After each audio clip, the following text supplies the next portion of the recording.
All right. Okay. Well, it's my pleasure to introduce my colleague at Case Western Reserve University, Rob Fisher. Rob is associate professor at the, should I tell him the whole name? Jack Joseph and Morton Mandel School of Applied Social Sciences at Case Western Reserve University. He is also co-director of the Center on Urban Poverty and Community Development and is chair of the Master of Nonprofit Organizations program. His specialty, it won't be of any surprise to you, is evaluation methods and data use and so forth. And his research focuses on nonprofit accountability and outcomes measurement. He's an award winner in that area. He was a 2016 recipient of the Evaluation Recognition Award from the Ohio Program Evaluators Group, and he's been cited as Teacher of the Year a couple of times in the M&O program. I think Rob and I first got to know each other when he joined Case Western Reserve, and I was director of the Mandel Center at that time. And one of the challenges we had then was finding an instructor for our quantitative methods course, which was a challenge. And we'd had several people try it, and I think the difficulty was that we had a number of students that, you know, we might call math phobic. And so it wasn't a popular course. And Rob came in and somehow figured that one out and made it into one of the most popular courses in the curriculum. That might be a stretch, Dennis. I don't know. I mean, you know, as I recall, the evaluations and so forth. Anyway, as far as I'm concerned, he's the guy that solved the issue of the math phobic students. And, you know, which I think is a very important thing in this area, because we have to be in translating what we know from the research field to try to help in practice. You know, we have to present things in clear terms that are you know, intuitive, I think, to practitioners, and you know, where they can understand the concepts without getting lost in the math or any fancy theory. So we, you know, a number of us have been trying to do that sort of thing for a long time, and it's an important skill in our area. So in any case, without you know, further ado, since I've kind of retired and came back to Cleveland in 2015, I've you know, had the pleasure of being active in Rob's program and the seminars that he does up here at Case Western Reserve, and we've been colleagues. So it's a great pleasure for me to turn the floor over to him and to listen to what he's come up with respect to our culminating module here in this 10 module program on red flags and stress tests and so forth. Rob? Thank you, Dennis. Thank you. Good morning, everybody. Good to be with you. And I don't know if it's culminating. I know for a time there, we wondered whether it should have been very early in the offerings or at the end, but it definitely is a different animal compared to the other modules that are have been offered. I wonder if it would be okay. I know Dennis and Stuart and Elizabeth and Teresa, but I wonder, Gabriel, Jesse, Hunter, if you could just say a quick word about your area of work and maybe what brings you to this topic. Gabriel? Yeah, I'm an assistant controller for a not-for-profit. So I'm just going through these just to gain a little more insight into, you know, just some resiliency strategies for our not-for-profit and going forward in my career. I was in public accounting for many years beforehand, so I'm kind of used to the for-profit world. So I'm kind of getting more, you know, equipped for not-for-profit world. Great, thank you. Jesse? I'm the program director for our Jewish Community Center. We're in Newport News, Virginia, and teeny tiny, minuscule. So we are a super small religious nonprofit in a world that does not have some of the resources that some of the other big cities have. So when I say we're super small, I mean, my title is program director, but I have taught, I'm the one who does our editing for our video content because it's what you know how to do and all the different hats you wear when you're in a very small nonprofit. Yeah, no, I get it. Thank you. You're welcome. And Hunter? Good morning. I'm an assistant professor for community workforce and economic development at University of Arkansas System Division of Agriculture and the Cooperative Extension Service. And I've been engaged in nonprofit work in a variety of ways for many years. And I've had the pleasure of working with Dennis and with Stuart. And when Stuart Mendel says this is a good thing to do, I take heed and I show up. So I've sort of been in different spaces of more administrative worlds over the past couple of years and getting my head centered in nonprofit teaching again. And so wanting to, I'm a recovering administrator and now academic practitioner. So just being in the space, kind of refresh and renew and learn something new. And of course, follow Stuart's heed that it's a good thing to do. Yeah, Stuart can give you good advice, that's for sure. He's a chameleon. He travels in a lot of different circles, so not a bad guy to know. Well, thank you all for sharing about yourselves. And as Dennis said, this, I come to this kind of as somebody who spent a lot of time with nonprofits thinking about evaluation. And I think the difference for me about this resiliency is it really adds a new impetus to the idea of measuring our work. Whereas evaluation is often about accountability and backward looking, resiliency is a lot about taking stock of where we are and thinking forward and preparing. And so it's in some ways, some of the data are very similar, but we're going to have to think more clearly about how we collect it, whether we collect the right things, and then whether we have built a system to actually look at data at the right times and sufficiently. So I think Stuart sent my slides out. Let me bring up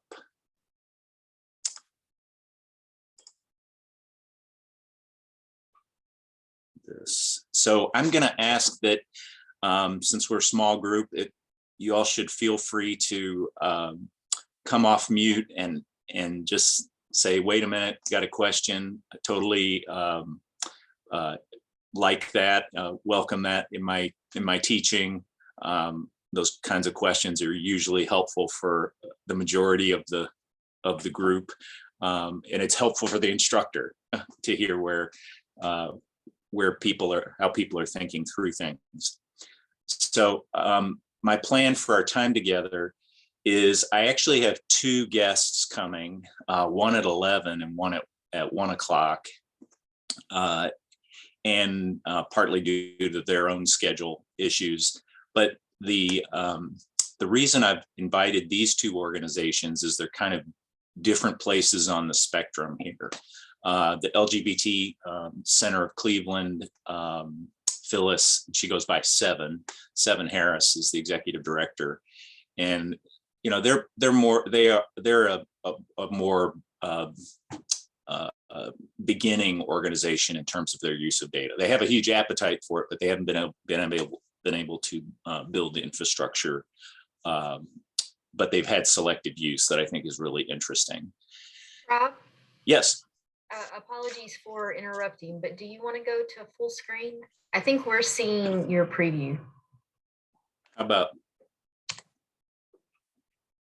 It may be that you need to do extend or duplicate or unextend. I know it's always trial and error for me. Are you seeing the agenda now? Yeah, we were seeing your slides. We were just seeing it in presenter mode, not, we were seeing it as you would see it for presenting, not to the audience. Gotcha. So when I go to, so does this look different? Is this full screen for you now?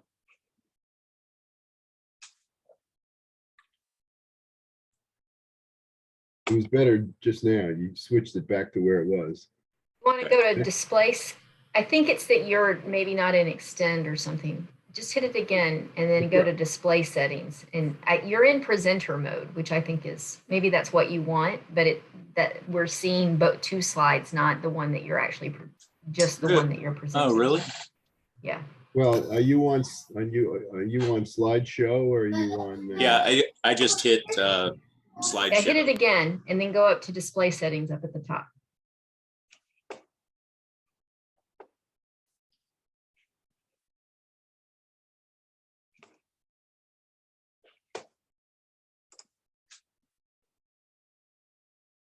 I mean, it's okay, you know, it's.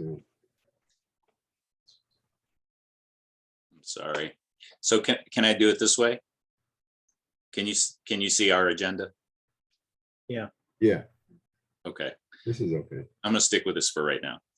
Rob, this falls under the stress test part of it. That's right. So our other presenter is from the Greater Cleveland Food Bank, and they're really at the other end of the spectrum, which is having deep data, much more, have built more capacity around use of data, and they have some really interesting examples of how they've been able to track both their performance and prospectively changes that are looming. And then we've got some other stuff there, but what I want to do is spend our time up until 11 kind of laying the landscape as far as we can get before Phyllis joins us. So thinking about the NCNE offerings, and these are just the 9 modules that preceded this one. Aside from the first 2 kind of foundational modules, all the others were kind of domains of resilience management on the financial side, technology, HR, entrepreneurship, and networks. And so each of those prompts us to kind of go deeper into what the opportunities and risks are in each of those areas and how they map onto our individual organizations. But all of them beg the question about, what should we be measuring, right? Because we can conceptually apply these frameworks, but until we actually turn it into a rubric of tracking performance, then we're never going to get to the kind of the warning signals, red flags that we have the appetite for. So for today's discussion, we're really thinking about data in 2 ways. One is tracking what's going on in the external environment to the organization, and the other is tracking internal. So on the far right here, you have the car in the curve, just past a sign that said sharp curve. There's another arrow. So these are external flags that our car, our organization can react to. They're immediate, they're right there. They're telling us important information. So part of what we're going to be doing is how do we identify what those external markers are to help us plan accordingly. And then as you move to you go to the insert of the dashboard, here inside the car, we have various gauges and metrics that are presented to us. If we're in leadership at the organization, things we're looking at that tell us how we're doing. How's the car doing? How's the organization performing?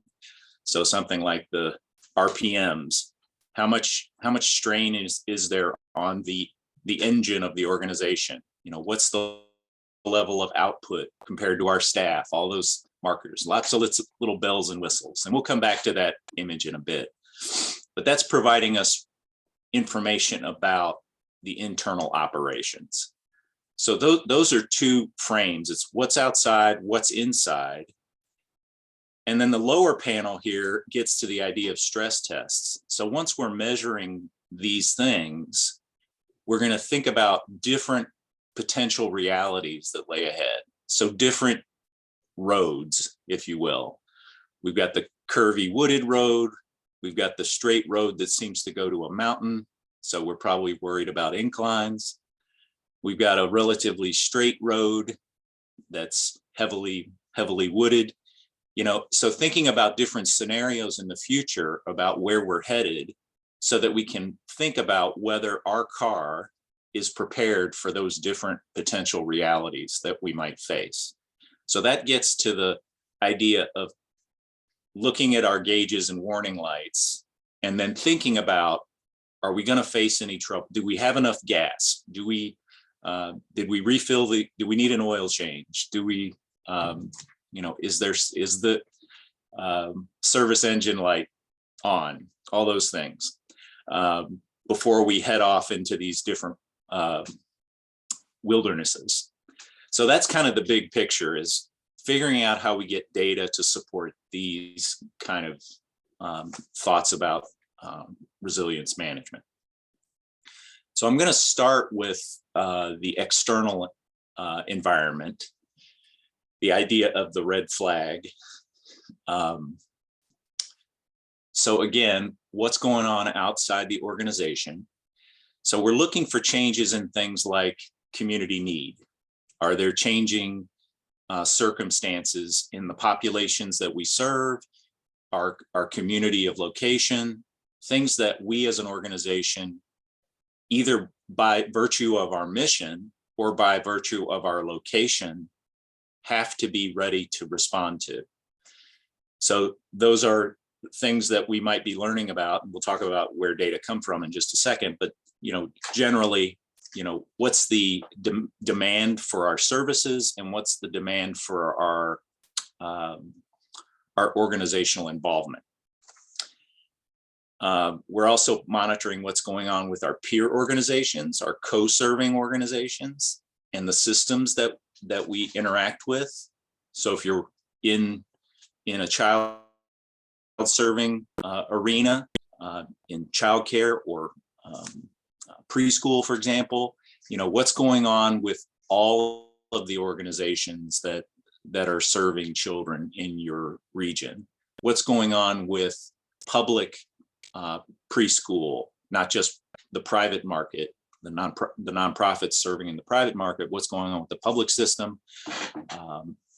So learning, sometimes it's an element of commiserating with our colleagues that we're all experiencing the same thing, decreased demand and other complications.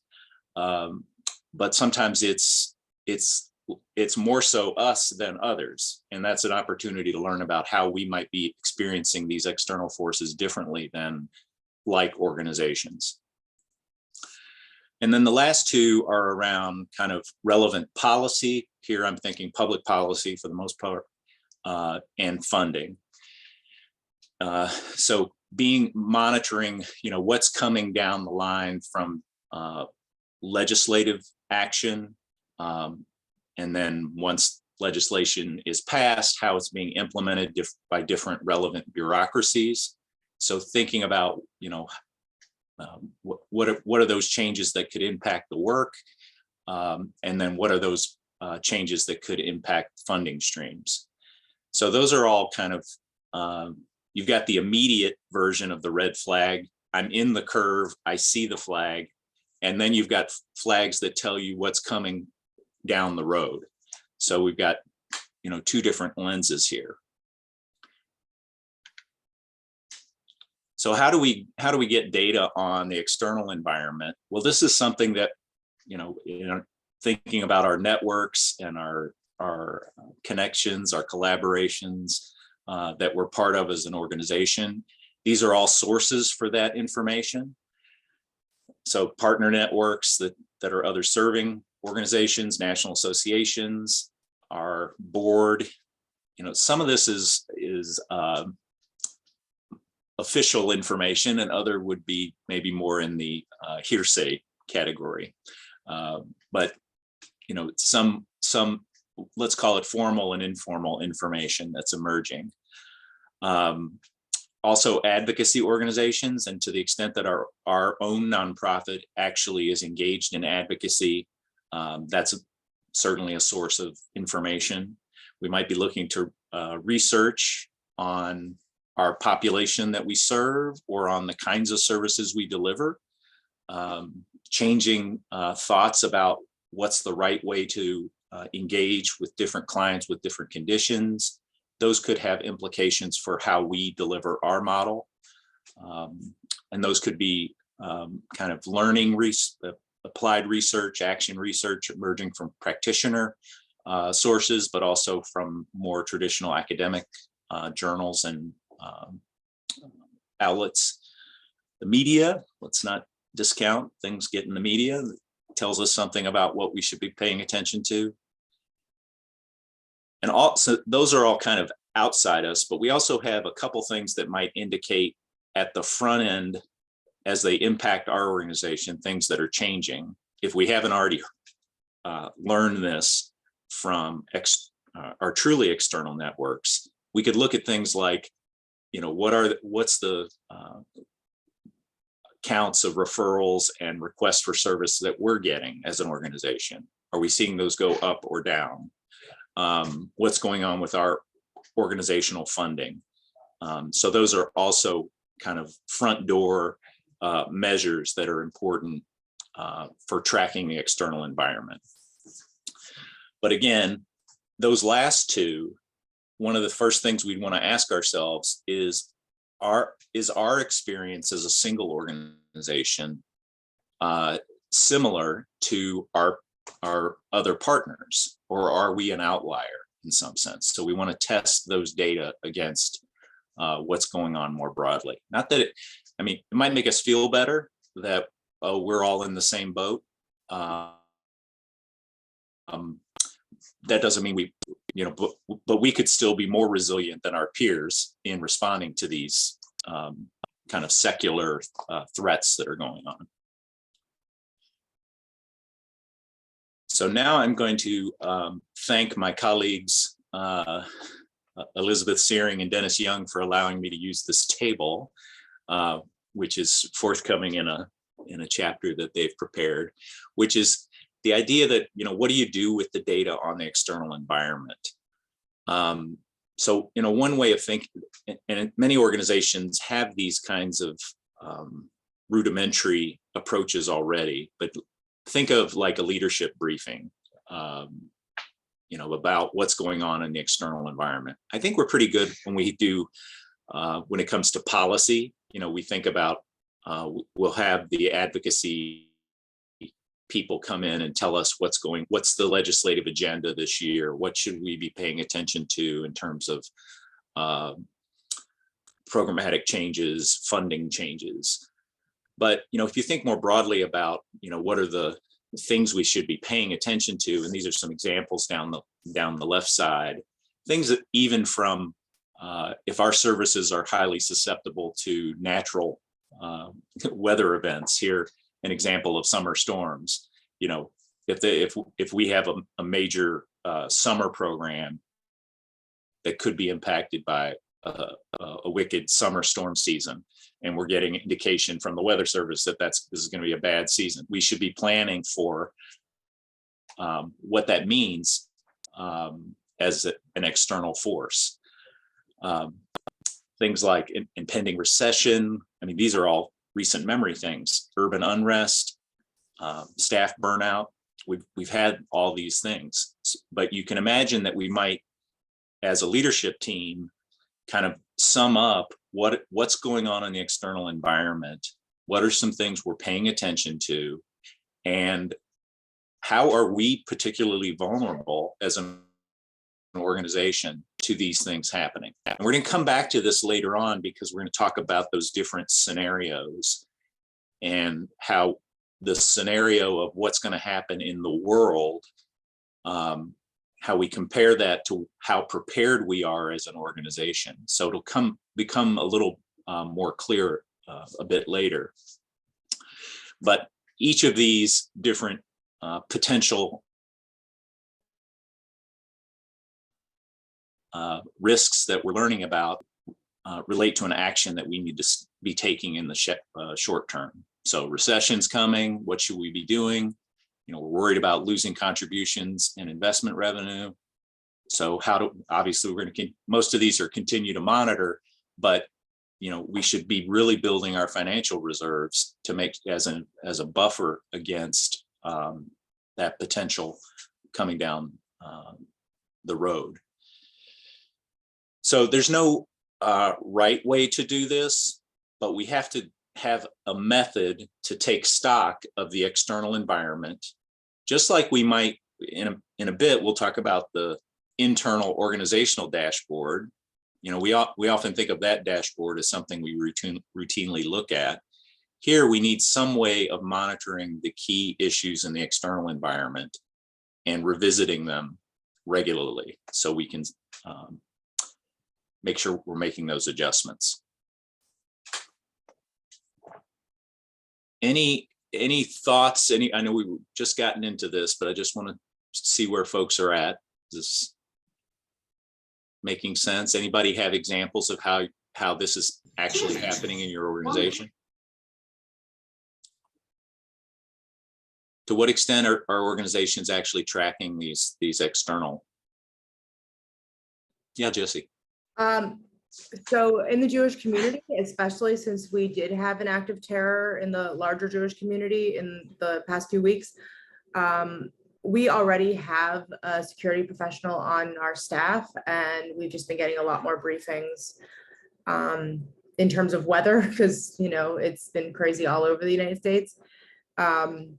Just trying to do what we can to make sure that roofs aren't leaking and sidewalks are cleared and things like that, as we need to do that kind of stuff. But we're always trying to keep an eye on, especially terrorist threats are a big watch in our community. Yes. Any other examples?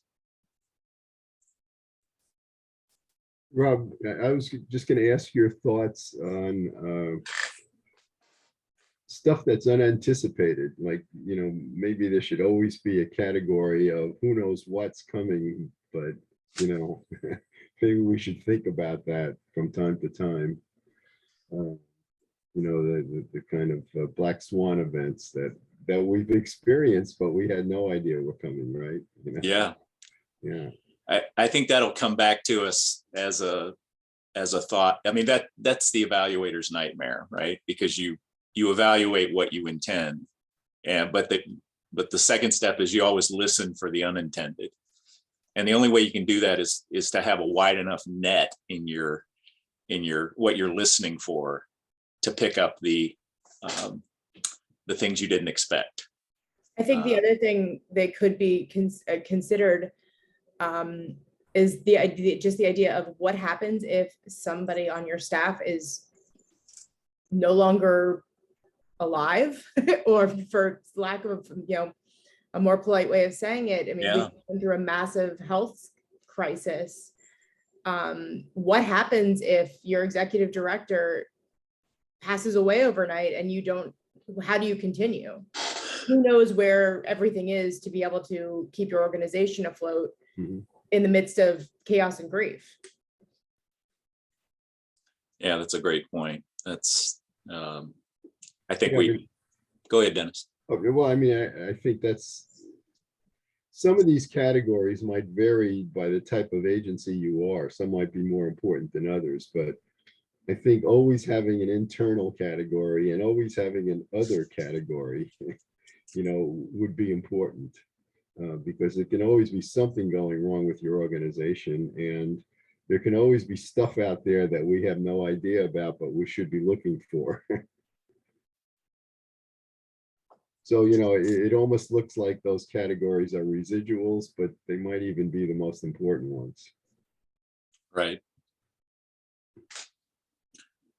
Yeah, and so I think we have to be open to the idea that, our leadership briefing, our set of red flags that we're looking for are very different across organizations. Although, financial, economic might be consistent. There might be a few that are always there, but okay.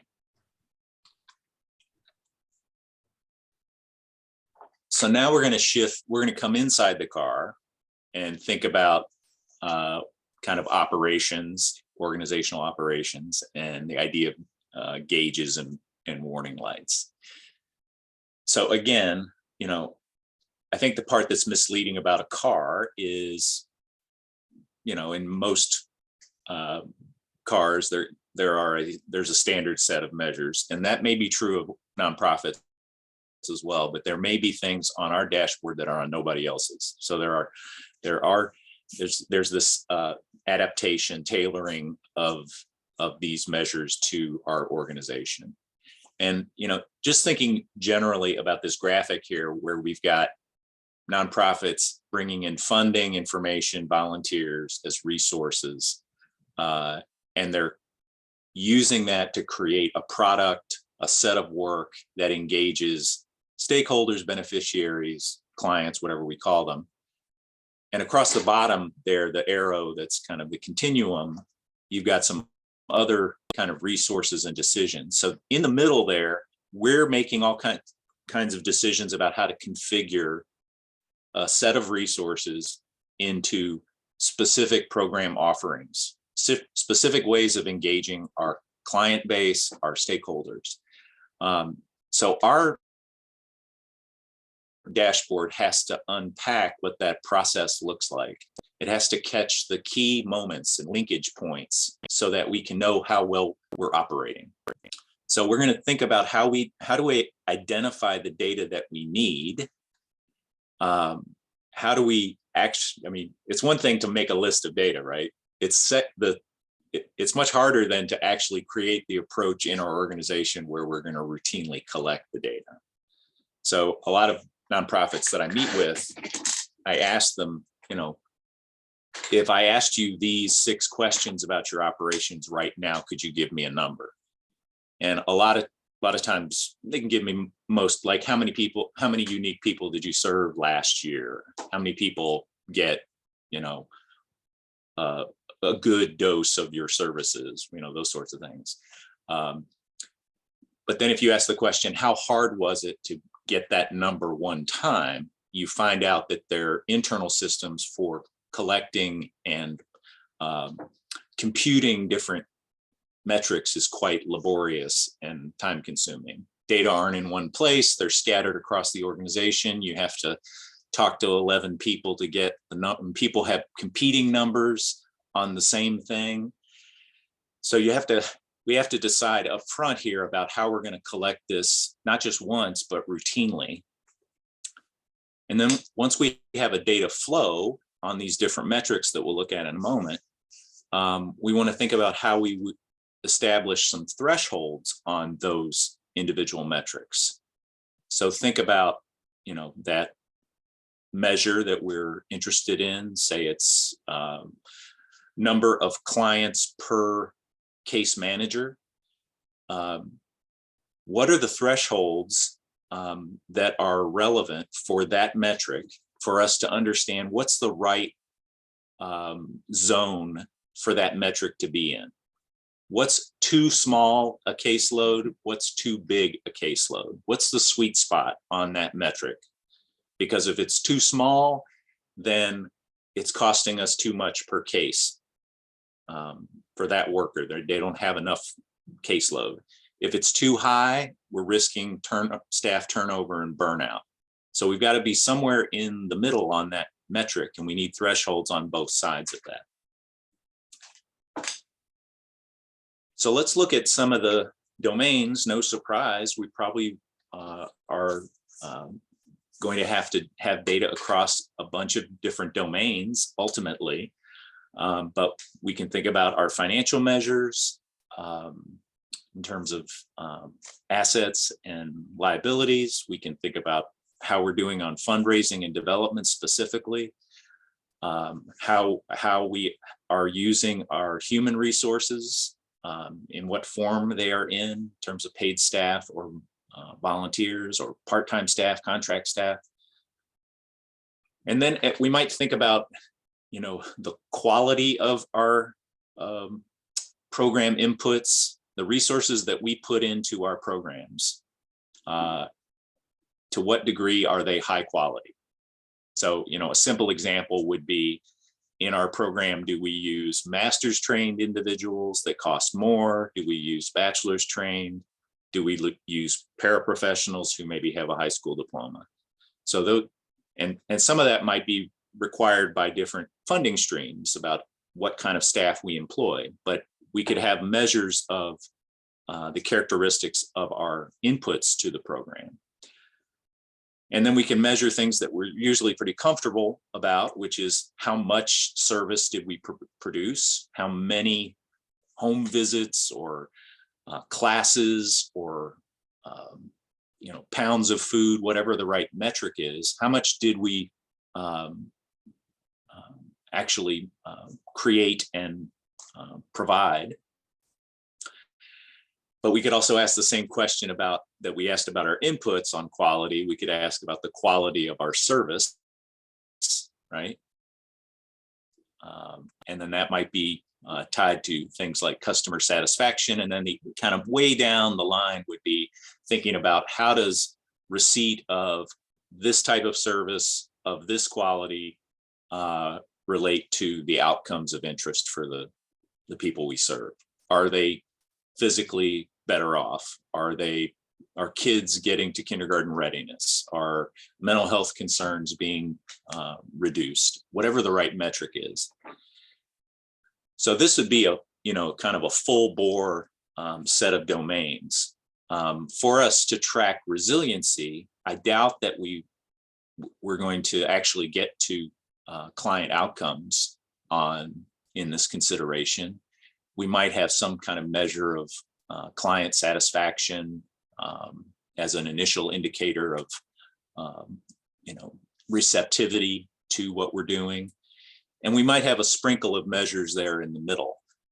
But each of these could tell us something about how our current approach is weathering in the external environment that our organization is competing in. And just a reminder there to the right, we have many multi-service organizations. So some of these metrics could be down in the different programmatic silos. You might have very different areas of service in your organization. And it's only so helpful to compute those in the aggregate across those divisions, really to understand risk and flexibility. You need to perhaps go down into the program area.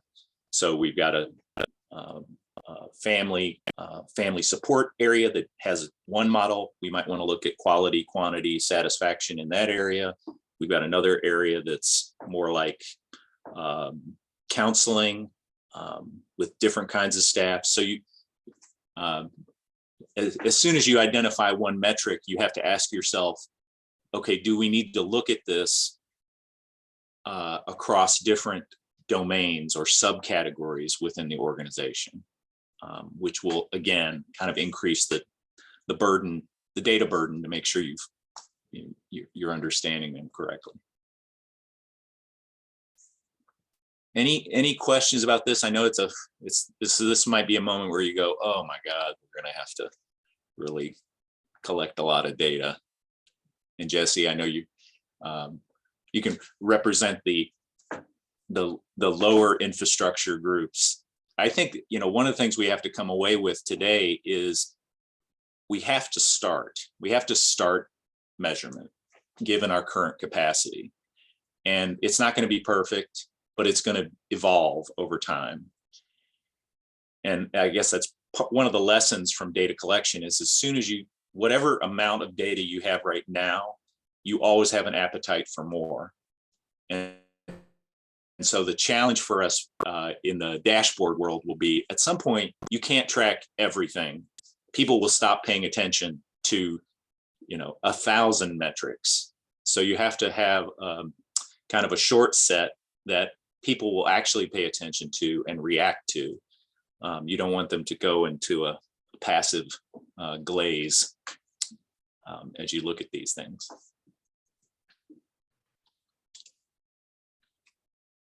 All right, I'm going to push ahead. I was just going to emphasize that point, Rob, and that what those priorities are clearly going to differ by organization based on size, industry, where they Yes. are, right? So it's great to have the list here and kind of think through it, but I think this is where your staff and your board can maybe provide some direction about which ones should be the priority. And then exactly as you said, start chipping away at it. Yeah. And then you may find that some of them are not as relevant as you thought. And then, you add something else. Thank you, Teresa. So if we think about this threshold idea, and I know I'm kind of skipping over the part where we just had to collect all these data. Now we need to figure out where we're going to draw the line on this scale that we might have. But conceptually, we need to be able to discern we need to assess, okay, here's where we are on this scale. Is that good, bad, or unknown? So we need to have some way of depicting on the scale where we want to be. And these thresholds, at a bare minimum, we would look at how we've been performing in recent months and years. So we'd want to have some back data to see, okay, are we within our bounds of performance? How do we compare to this time last year, or over the last 2 years on this metric? That's something that every organization should plan to do. We want to know how we're doing. But then we might also have kind of rules of thumb from the nonprofit sector about, what's the right amount of cash reserves to have on hand? How, to what degree should we have diverse revenue sources or concentrated revenue? We might also have cut points that are handed to us from our accrediting bodies or our funders, tied to the way they invest in us. If they require a certain ratio of clients to staff, or you can think of, accrediting bodies have innumerable prescriptive things that they think are the right place to be, depending on the form of service that you're in. So, that could be a place on our scale, on our dial, that tells us, here's where the Council on Accreditation thinks we should be. Here's where we're at. Here's where we were last year. Those sorts of things. And I want to mention also that, depending on our service, there's lots of so-called evidence-based models that agencies are carrying out, and they come with their own expectations and requirements about, if you're going to do the parents as teachers model, or cognitive behavioral therapy, it's supposed to look like this. Here's what the constructs are. Here's where you need to be in compliance with our model. So those could tell us what we're expecting. Those could, again, be places on the dial for us to be paying attention to. Right. Rob, if I could ask a question. Yeah, Stuart, go ahead. I wanted to, so there are industry standards, and, not to drop an SAT word here, but how much of that is about isomorphism? And I know that's important, especially if you're seeking support from third parties.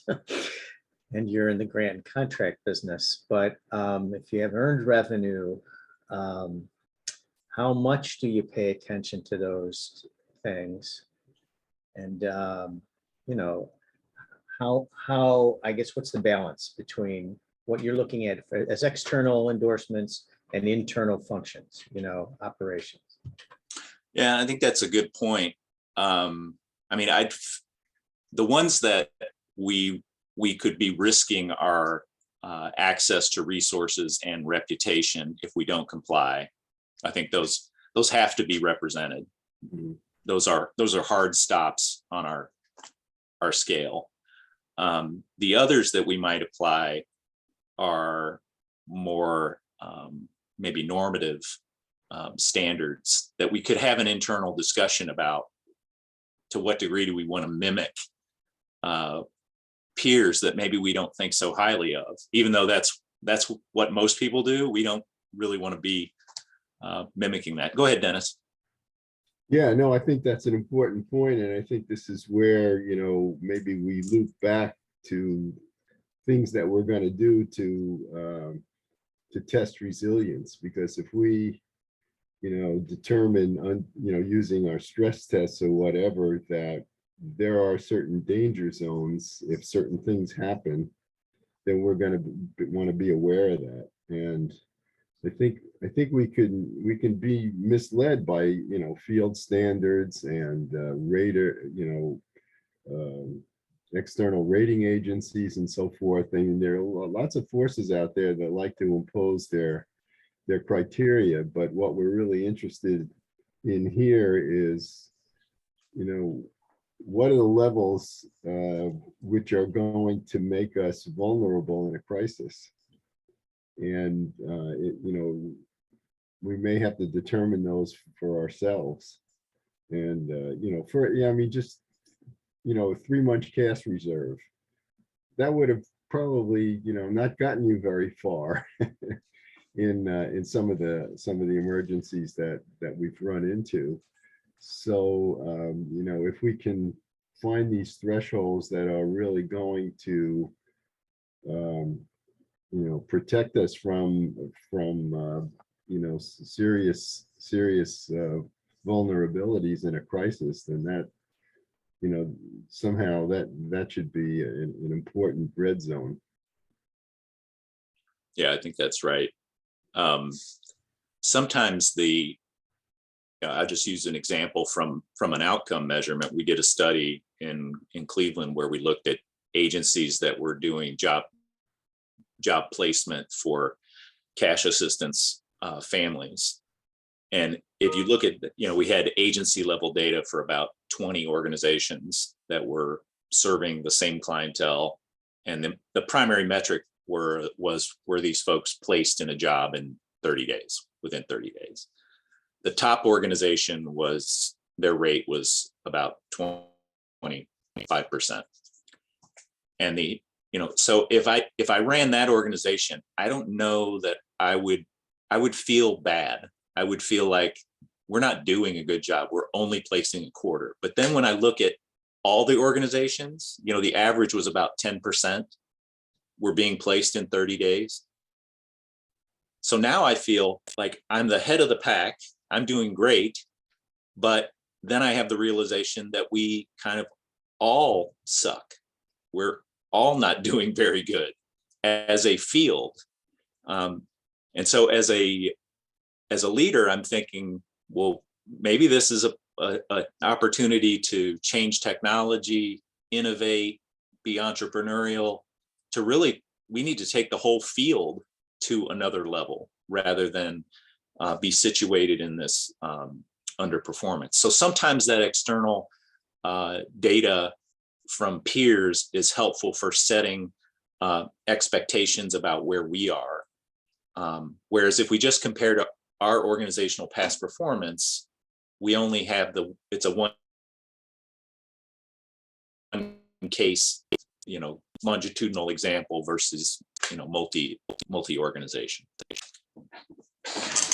And then down in the right corner there, I've got a different kind of dial. And I thought this was useful because here we have a scale where there's a green zone, they're calling it the safe zone.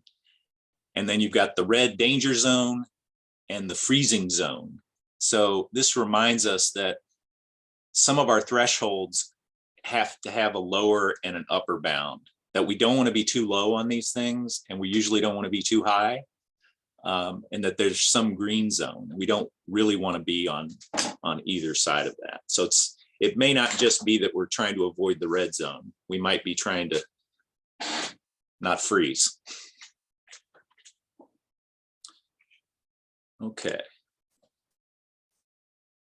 So if we think about what's these gauges and metrics, now this is a 2-section table. And again, we're not presenting this as here's what you need to measure. It's here's examples of the things that might be important to measure by different domains. And these are the kind of the 7 content domains of the curriculum from NCNE. Things that we might have as metrics that we're going to track over time. What we might consider as the danger zone or sweet spot kind of thinking. And then, where are we getting these data from? And thanks again to Elizabeth and Dennis for sharing this. And of course, I'll invite any exposition that you care to. But for me, what's important is as you start down this, we've got a heavy focus on financial information. What's information coming off the balance sheet, strictly on the income side and on the cost side. So I think for most organizations, we've got to have kind of a lot of these base data that we're tracking. Though our danger zone may be very different across organizations, or our thresholds that we land on.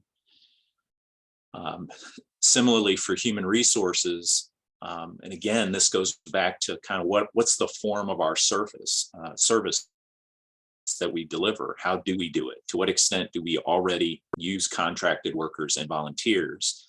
And what's the right balance between different forms? And I think we've learned about, obviously having contract workers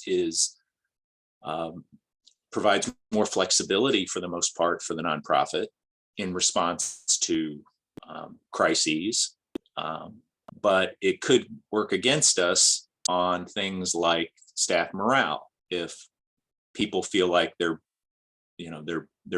not full employees of our organization, they feel less invested in, less cared about because they're contract. If we get too much reliance on that, it's a risk. If we get too much reliance on volunteers, that is potentially a high burden on the fewer staff who have to manage those volunteers. So it's rarely the case that it's clear you should always do more of something. Just depends on where you're at right now on these scales to figure out what's the incremental move in the short term, and then where do we need to be based on our understanding of the external environment to really be a better version of our organization.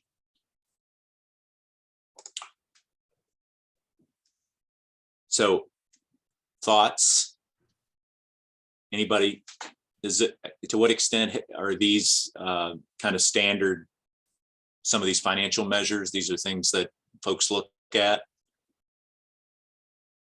These kind of ratios and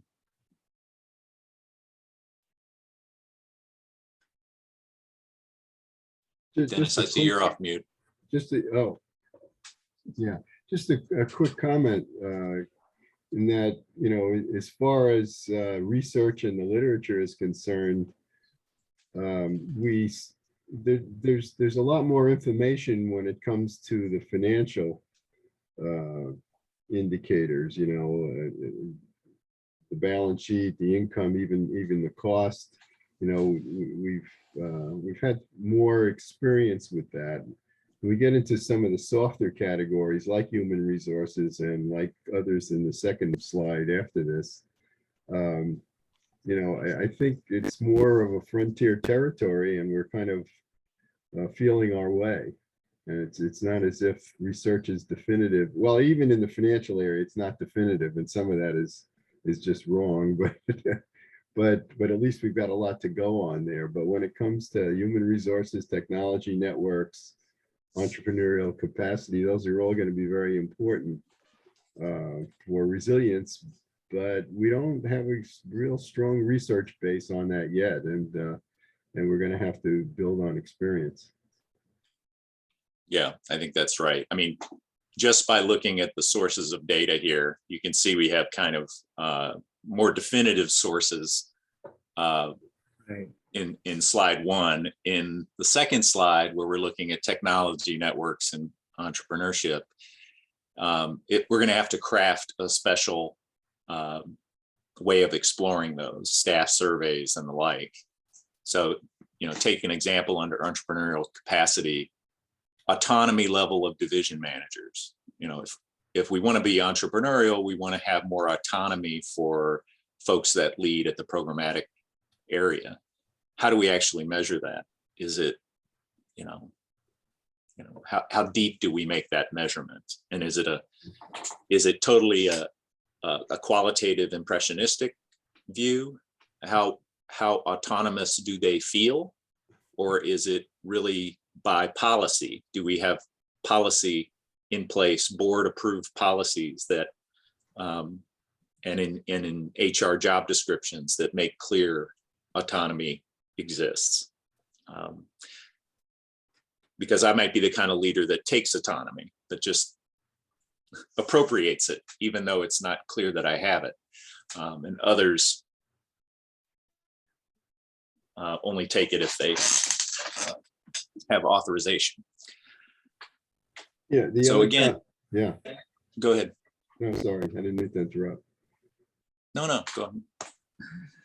But the other comment that I would make is that all of this looks really daunting and sophisticated.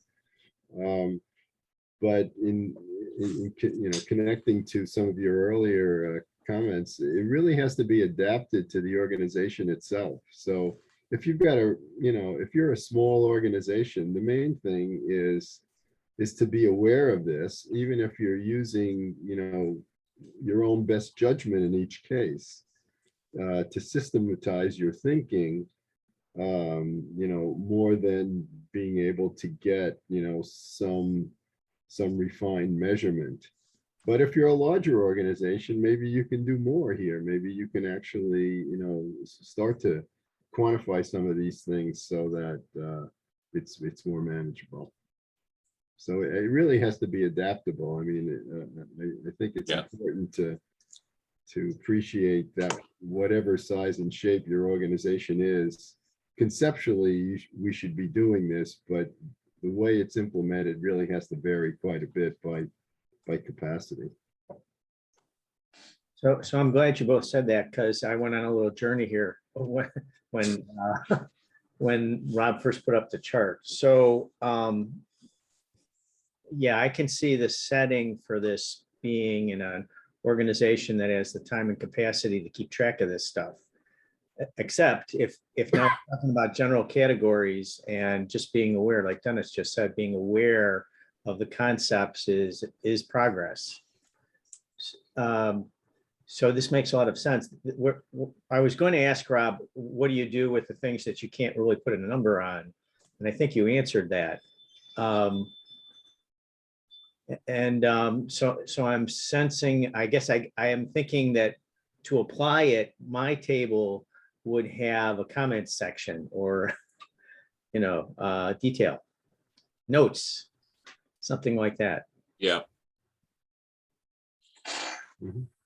I mean, I think that take technology and networks, even if you, as a leadership team or you as a single manager are aware that, the next tier of technology that we could use is X. And where are we in relation to actually implement? Do we actually have a strategy to implement that newer technology that's going to be better for clients? It's going to be lower cost. Are we really, what would it take to get to that next tier? and things like networks, we can have an impression of, are we currently sufficiently engaged with networks? Are we insufficiently, or are we over engaged? Because we could be too networked, meaning that we have too many meetings sitting with the same organizations, different agendas, but we're spending all our time doing networking and not doing the regular work. So yes, Stuart, I want to endorse what you said. We could blank out these examples and just have notes fields about, what should we be tracking in each of those domains. I see that 7 Harris is here. So I'm going to stop my share and Good to see you all. welcome 7. Thank you for joining us. It's good Yeah. to see you. Good to be here.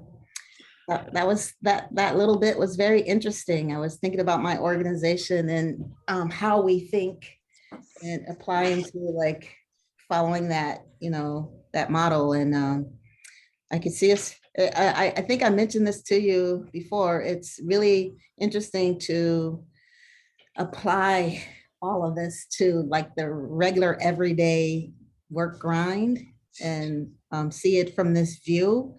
And boy, do I wish I knew what I know now back then. So doing this work and being in a great case study in many of the examples that are given. So it feels a bit full circle. I'm glad to be here.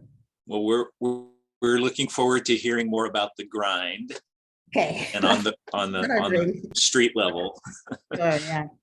So let me introduce 7 briefly. Phyllis 7 Harris she's been a couple decades now working in different nonprofit roles in the Cleveland region. She was with Planned Parenthood of Northeast Ohio, the Cleveland Rape Crisis Center. She was also vice president and interim CEO at Big Brothers Big Sisters of Greater Cleveland, and worked with the Cleveland Site Center. So she's been with many organizations with great success. And she's the current executive director of the LGBTQ Center of Greater Cleveland. Phyllis is actually a graduate of our M&O program at Case Western Reserve and has a BA from Baldwin Wallace. And I'm just so pleased that she could join us. She's extremely well regarded, has a tremendous reputation in our community as being a significant leader. And we just got a new mayor in Cleveland that started in January, and Phyllis is one of the co-chairs of the mayor's transition committee. So I appreciate you taking a few moments to talk to us. This is my favorite thing. This stuff. Yes. Well, thank you. So Stuart, should I share 7 slides? Or I think we're okay. I think we can do multiple participants can share. okay. That should do it. Okay. I can also share maybe. I don't even know where they are. That's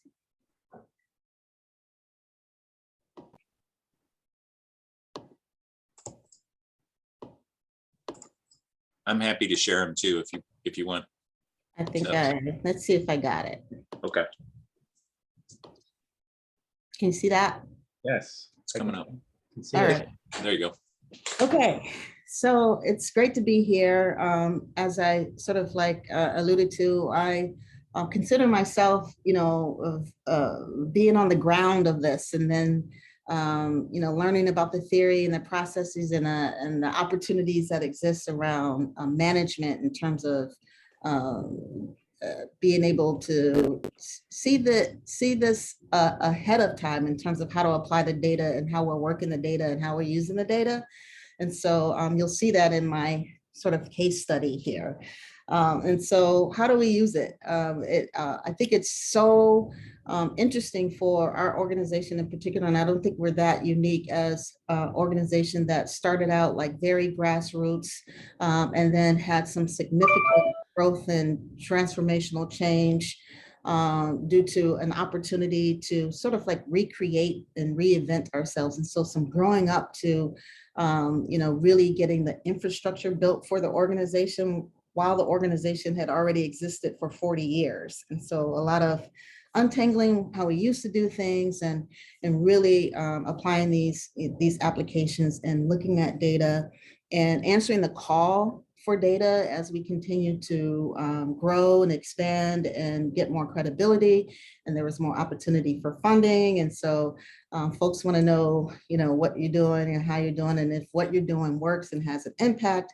And so we are growing up to it as an organization, have a lot of really smart nonprofit practitioners on staff now in the recent like 4 or 5 years who are really interested in this as well in learning. The example that I'm going to give is, when we got the call March 2020 about shuttering our doors for the shutdown due to the coronavirus. Hey, Seven. Yeah. I'm sorry to interrupt you.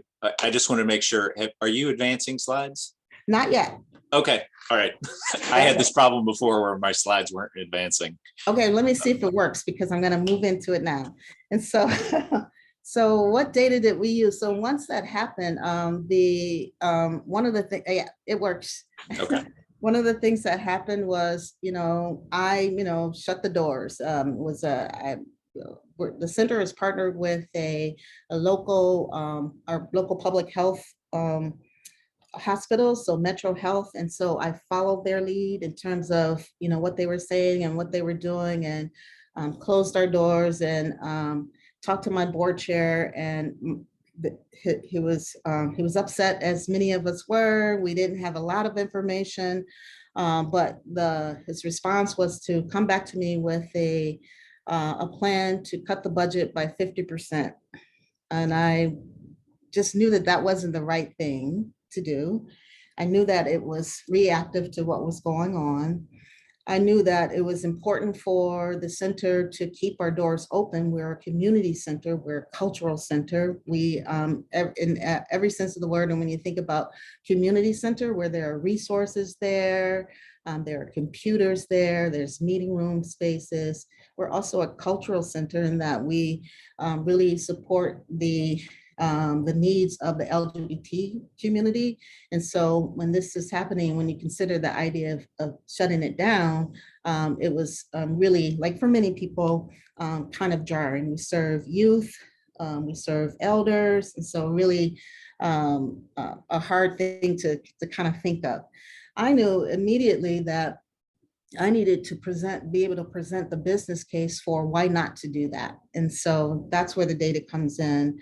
And so what we did was my staff, our director of development, myself, director of programs, and our operations manager, we huddled up and we began to look at our data. And so we presented it to our board as kind of a case statement. Yeah, is that what I'm calling it? Case study. And so we had a problem, right? And so there was the problem around the social issues that we needed to pay attention to, and what were those, so we developed a statement around it. How will the center continue to support their more vulnerable community members? What would be most helpful? So we are a community who include a lot of people who are now in their mid to late 60s, 70s, 80s, who survived the HIV epidemic. So some of them continue to live with immunodeficiencies.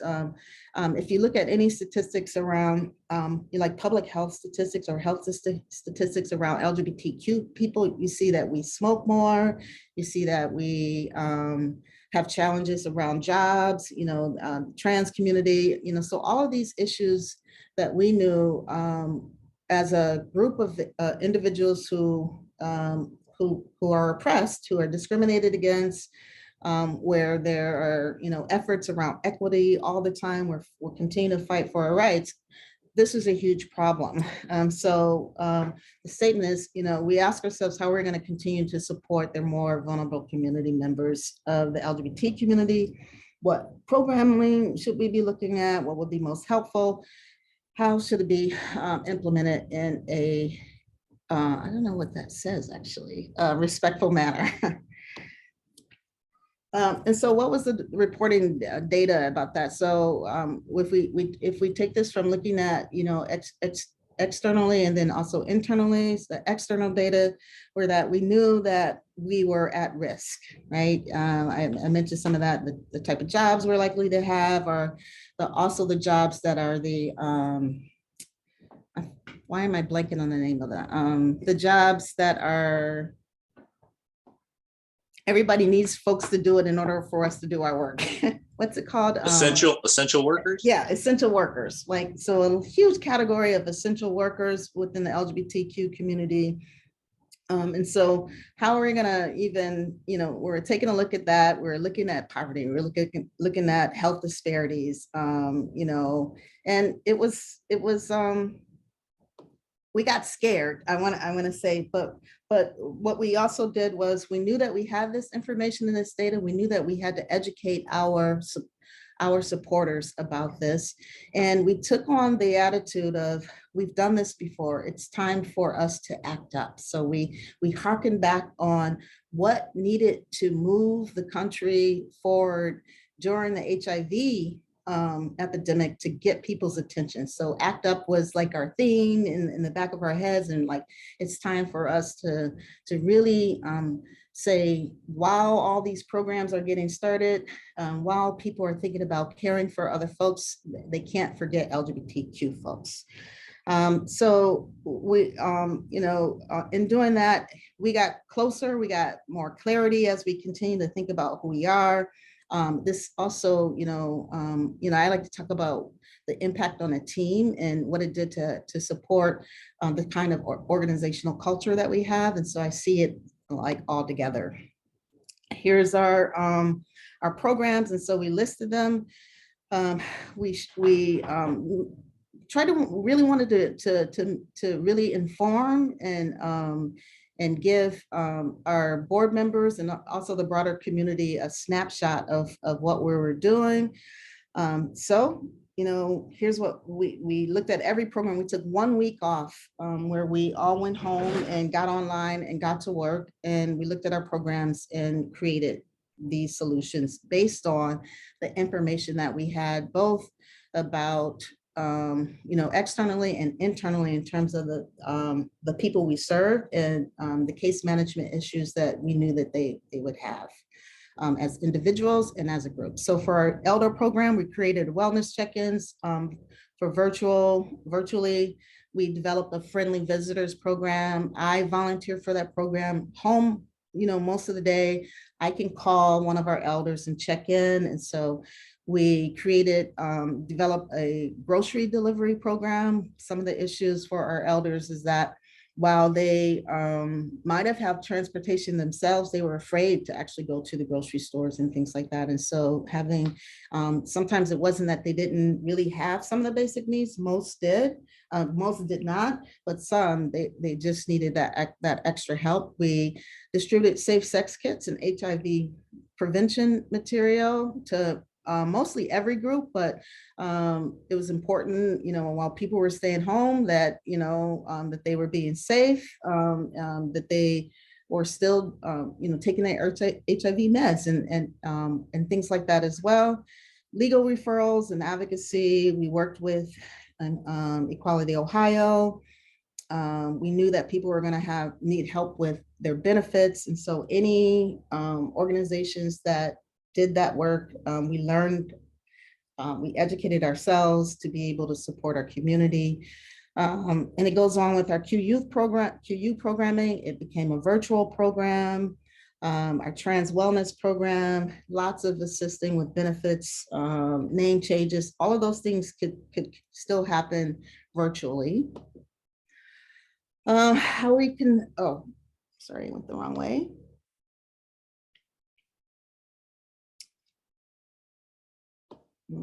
I get it. Then there were the financial issues. And so the programmatic issues, the social issues, we knew that we could handle. We had enough expertise, and we were in some ways excited to pivot, believe it or not. The financial issues were a little bit tougher because we had a relatively new board after a board that had a really leadership that's remained the same for about 10 years. And so this was a new board. They were just getting to know the organization. We had just moved into a new organization in June of 2019, a new facility. So we built a new facility, we moved into it. I really fought to build capacity for the organization. And by the end of 2019, I felt like I had the capacity to be able to really take the organization to the next step. There was a new facility, there was new staff, development associate, development director, a marketing staff person, and a really strong individual professional who oversaw programs. So for me, that was data that I had in terms of who I had on board to be able to get us through, the next whatever was coming with in 2020 around the financial challenges we would face with COVID. Seven, that capital campaign, I did want to make sure you mentioned what was the magnitude of that? I mean, that was a major multi-year effort. Yeah. So just preceding the pandemic. Right. So this was it took about in 2000 and the end 2014. We announced the end of 2014. We announced a $500,000 match campaign for a $1 million endowment that we wanted to establish because we were being given an additional $1 million at the time to construct a new facility. That relationship, this was an angel donor, and that relationship with that donor continues, but it really ended at about $5 million. One of the great claims of fame, I love being an alum of MSAS, of CASE, the nonprofit program, because to be able to have the opportunity to work with an individual donor who wants to give the organization a building, but to understand that if I took that bill, if I said yes to that $1 million for that building, that would have been nice. People would have thought that was great for the moment, but the building would be shut in the following year because we didn't have the infrastructure to be able to maintain and grow it. So the relationship was huge. The gift was huge in terms of the impact. And even though all of that happened and we had already moved into the building successfully, we had fundraised, we raised $1 million, that we made the match and raised $1 million for the endowment, got 3.7 in program support and also construction support. So really all good things happening. We move in June of 2019, and then I have a new board. And then coronavirus happens March 20, just to put it in perspective. And so, they're scared. We have this new building. We are, our burn rate has, quadrupled since we rented across the street. And so they're looking at all of that.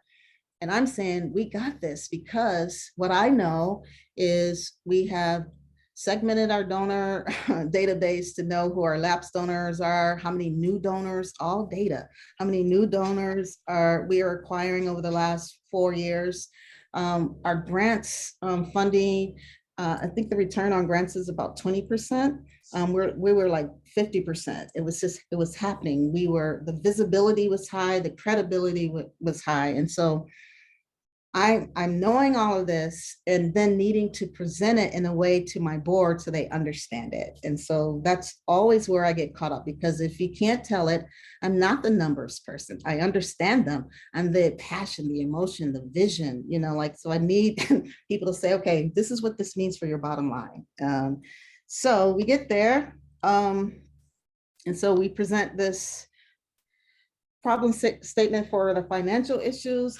How can the center reach our goal of 542,000 by the end of 2020? So it's March, we got a little hustle. What's the best way for the center to remain fiscally responsible while continuing to support the community members was the question that we ask ourselves. All right, and so we looked at our open pledges and what was coming. We factored that in for future income. We figured out we only needed to raise 367,000, a little over to reach our goal for raising it about 40,000, 41,000 per month.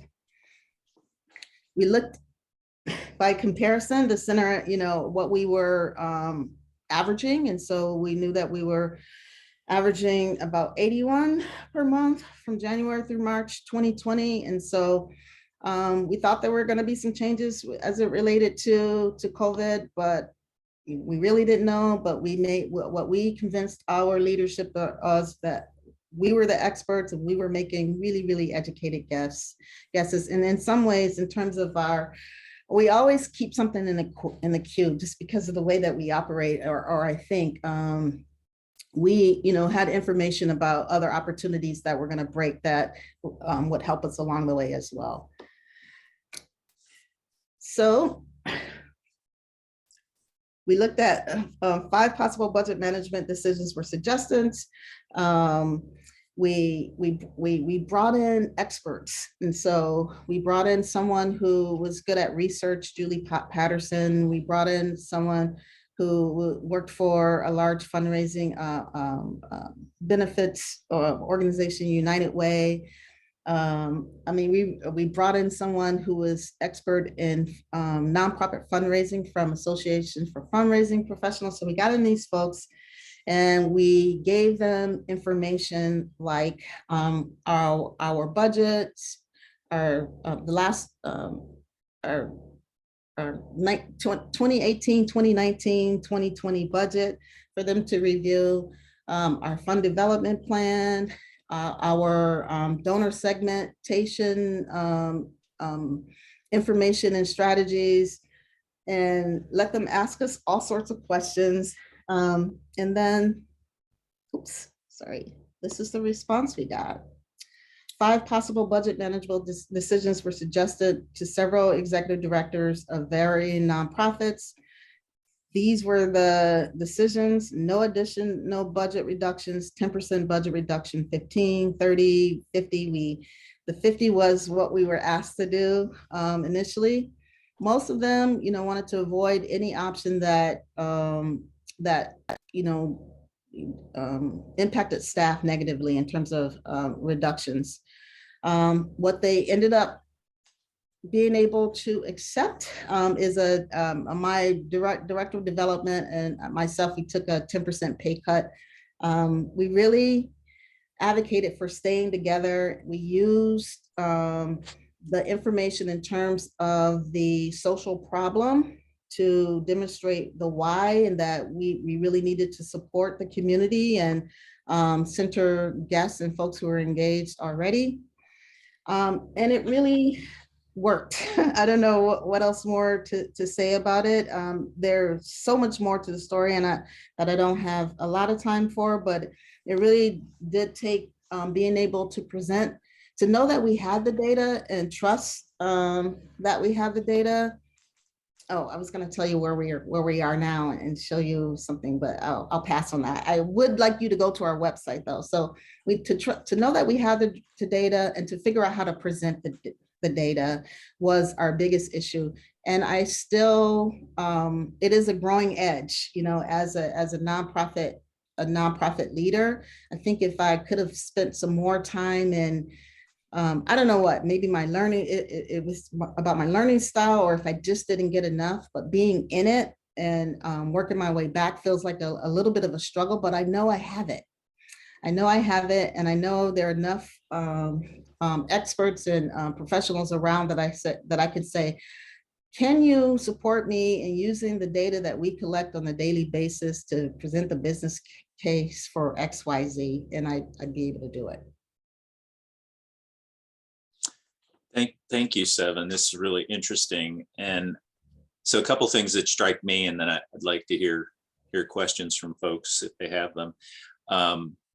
One is that it seems like the external reality for the organization, and am I right that your center is unique in the Cleveland region? Yes, we are like the one of the first, like the third established center in the nation. We've been around for 40, almost 50 years. Yeah. Okay. We own our building, you know, which is we are a lot of centers are volunteer staff. We're, you know. Yeah. So I mean, you could have argued from mission and said, look, we have to continue. The people we serve are in some ways more vulnerable to what's going to be happening. We have to, by virtue of our mission, find a way to stay open, Right. With continuation of services. But you paired that with information that said we can close the gap on fundraising from individual donors who are passionate about the work. Without that, you probably still would have faced a harsher board reduction. Yeah. Right. We did. We paired it. Yeah. And we got, you know, we got other outside experts and we realized we're so busy. Just we analyze the data all the time, you know, in terms of our fundraising efforts and our fundraising plan, and in turn, you know, like, so development and finance and the way that we work together, we speak different languages, but we figure out how to, you know, look at each other's information and make, you know, really, and have made really good decisions for the center.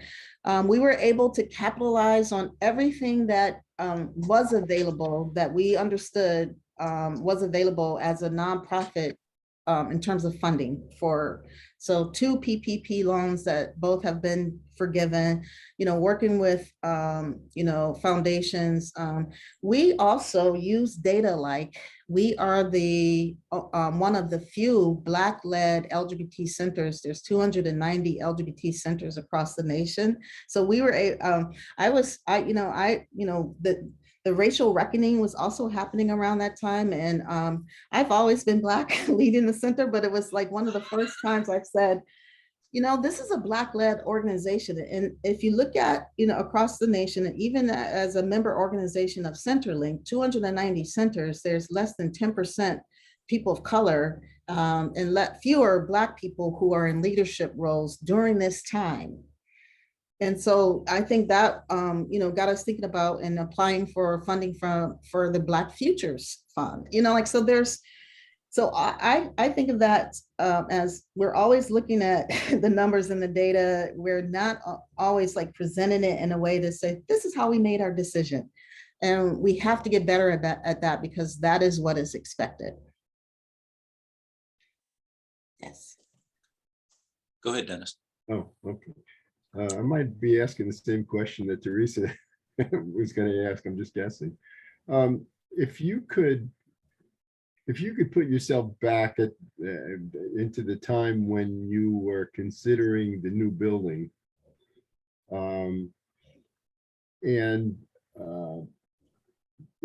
know, that it seemed to me that changed your cost structure, right? Yes. You were going to have more of a, you know, kind of what we call a fixed cost that you're going to have to keep going. Mm-hmm. Would there have been any data that you maybe didn't have at that time, or a different way to look at that might have influenced that decision, or at least you know, maybe led you to think of different contingencies in going forward with that decision? I mean, it almost reminds me of the you know, the Salvation Army case, which the famous one, you know, where Joanne Kroc gave the Salvation Army a lot of money, and they had to figure out whether that was a good thing because it was going to change their cost structure, and they were going to need more income to cover that. Yes. Yeah. You know, there was such a convergence of things happening around that time. This is 2012, 2013, 14. So marriage equality was being fought for, and we knew we were going to win. We just were fighting, and there was some infighting about the method to get there. And so that was happening. The gay games was coming to Cleveland, Ohio, and we were ramped up with, you know, everybody on point. And so I got the center, you know, engaged and involved with that. So there was a lot of media, there was a lot of opportunity. And the organization had been around for a long time. And one of the other things that happened was before I got there, how I got hired, I was actually on the board initially of the organization. I was asked to join the board because they had just received a bequest of about $400,000, and they had initially wanted to hire a part-time ED. And I, as a new board member, I was just like, "There's no such thing," you know, like. And so, but to your question. All of it was so new. You know, I got to an organization where I didn't, you know, after about a month, I finally said, why am I'm not signing thank you letters? Like, where's our, aren't we, you know, I had no donor database information because it was on a hard drive at a employee's house. So there was a lot of growth. So yes, there's information that was missing, but we did with the information that we have. Yeah, I was able to recover that hard drive and get to Donor Perfect online, by the way. And, you know, it took me, you know, until the end of 2019 to really get the funding and support to really invest in fundraising staff and expertise. But with the information that we did have, we really did try to do our best. We hired Allegro Realty to come up with, you know, all sorts of different opportunities. So should we rent? Should we buy? You know, we looked at mergers. I mean, we threw everything at it, knowing, with me knowing in my heart, we got this, we can do this.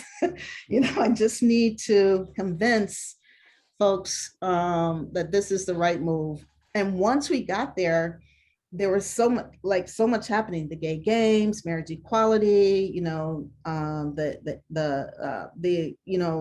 administration at the time was supportive, so we were able to grow.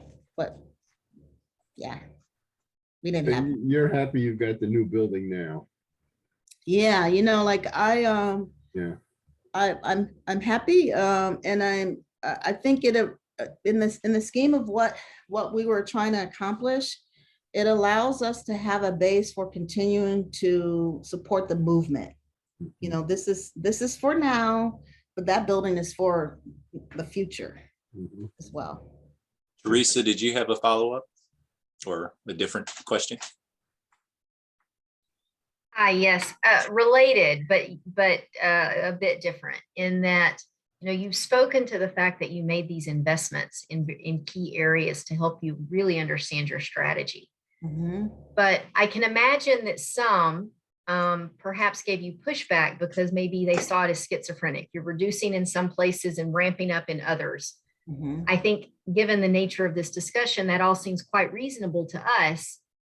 That doesn't change the fact that you can often get political, you know, you can get pushback and it be a difficult conversation.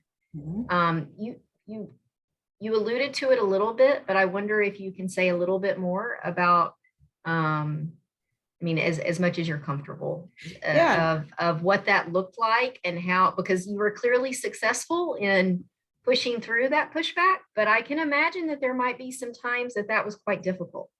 Yeah, you know what it was me learning to be able to respect the individuals who would volunteer, their time and give money and even expertise, to represent and lead an organization. So respect that, while at the same time saying to them, you have to respect me, you have to respect us, because we understand nonprofits, we understand nonprofit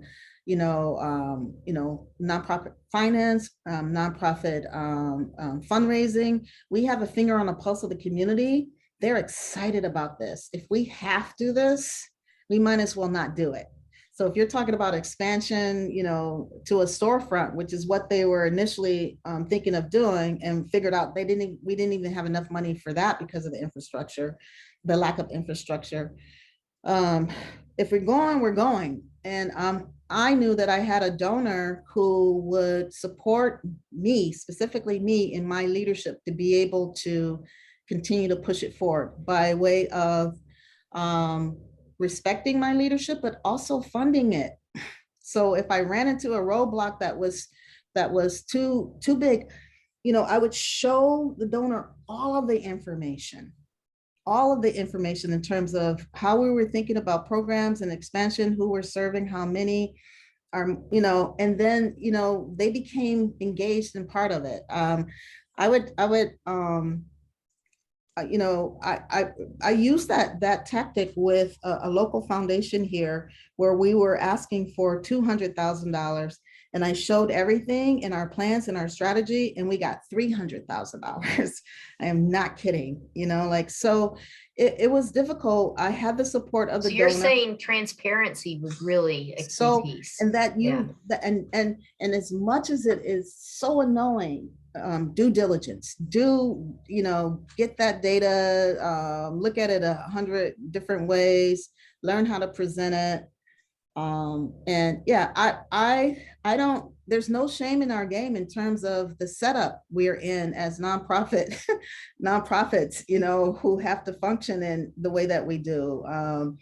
The way, people have a lot of assumptions about us. So very important to know that we can have diversified funding streams. We can, produce revenue. We can, I have a very simple mission, so it doesn't get convoluted and crazy. We support, we advocate, we educate, and we celebrate for the betterment of LGBTQ folks. So we produce our city's Pride event that's goes under or meets our mission around celebrate. So now, with the visibility that I have, and this is what I would be telling, because we acquired the opportunity to produce Pride in 2015 as our major annual event. We raised last year, I think $180,000 in sponsorships from Pride. It cost us, because we pivoted to a Pride ride, it cost us maybe 80 grand to put it on.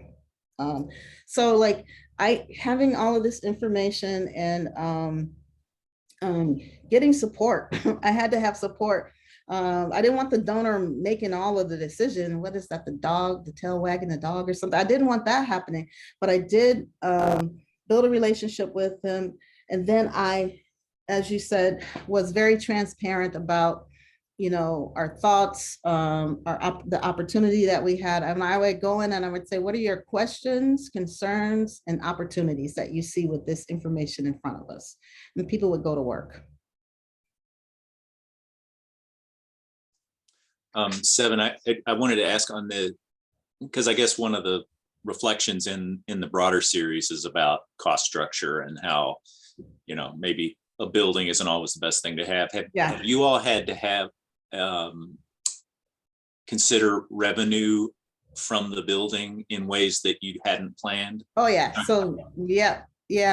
So I think I didn't finish my thought, but we hired a Lego Realty to do like a what's it called, a cost benefit analysis. And one of the things that we knew in terms of even the design of the building, it's a lot of, streetscape, it takes up a lot. It's a beautiful building. It's a vibrant neighborhood that, has developed over the last 20 years or so. And all around it is, all of that is happening. And what we did was we created a nice and welcoming lobby area with a lounge area, but we also reserved a space for an LGBT business or owner or entrepreneur to rent space relatively inexpensively at the front of our building, and with access to all of the amenities of the center, which are free Wi-Fi, a commercial grade kitchen, a terrace, a patio terrace, meeting room space. All the meeting rooms are designed in a way that they can be divided in half. There's the chairs can be stacked easily. The tables have wheels on them, so that we could rent out our meeting room spaces. And so we were really doing well, and actually still did well with COVID. Where because we were this new center, and I knew that this was going to happen, and because of our reputation, like that we could say, have your meeting here at the center, come check it out, and then have our price list available for the next time. And we this year even we exceeded our 2021 projected goal of raising, I think it was $21,000 for our meeting room space. I got into a great relationship with Metro Health Hospital, and so they rent our space. Plexus, the LGBT Chamber of Commerce, they rent. So yes, we were trying to figure out how to monetize our parking lot. We can rent the entire building out on Sundays. We've had people who have gotten married there. So we've come up with lots of new ideas for generating revenue. The one thing that was always building that really also has made a difference, and we exceeded our goals in 2021, because in 2020 we pivoted to a virtual platform. Education, like cultural humility training around LGBTQ issues. More and more trans people are coming out in the workplace.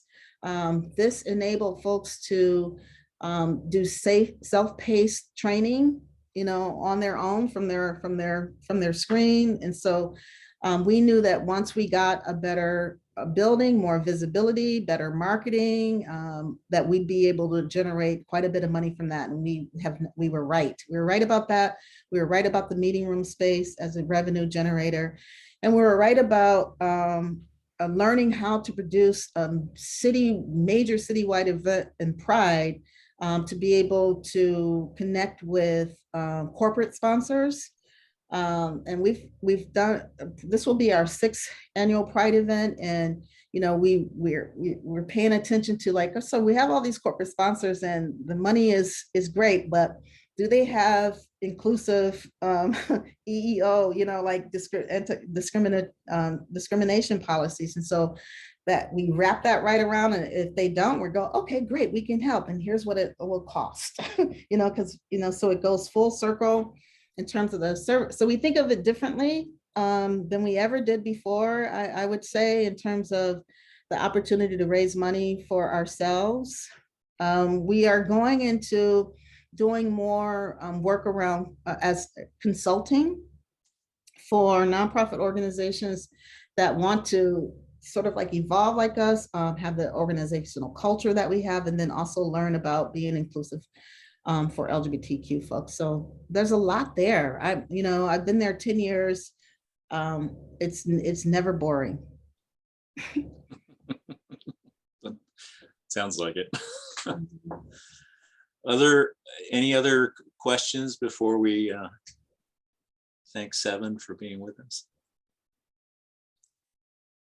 Yeah. Dennis, go ahead. Yeah, I'm just very impressed with the way you're doing things, and I'm wondering a little bit more about, the culture of the organization. One of the things we talk about in this program is, needing to encourage entrepreneurial initiatives, and having a culture. So it's not just the CEO that's doing this, but people are, trying to look for new ideas and programs and so forth. So you've been there 10 years. You got an MNO. I'm very proud of you. Yeah. And just wondering what Yeah, what you think about that. like I like developing new leaders. I believe in power with. I read strength-based leadership like years ago, and I was like, okay, so what am I really good at, and who do I need around me to be good at the other stuff I need? And so it comes from that frame of reference. It also comes, I think, because as a Black lesbian who grew up working class, first generation, college educated, I wanted to be in a workspace and want to be in a workspace where I feel seen, that I can bring whatever strength there might be a job description that says, you're going to do this, this, this, this, and this. And I'm like, okay, great. But I could also, if I care about the mission, if you notice the places I've worked, they have like kind of socially charged missions. So social justice, if I care about the mission, then maybe there's something else that I could bring to support the organization, or a new idea, or some efficiency that I'm not seeing. So that applies to everyone who comes through the door who wants to work for the center. Mhm. I also really believe, in this case, I have the privilege to work at a place where we are who we serve. And so if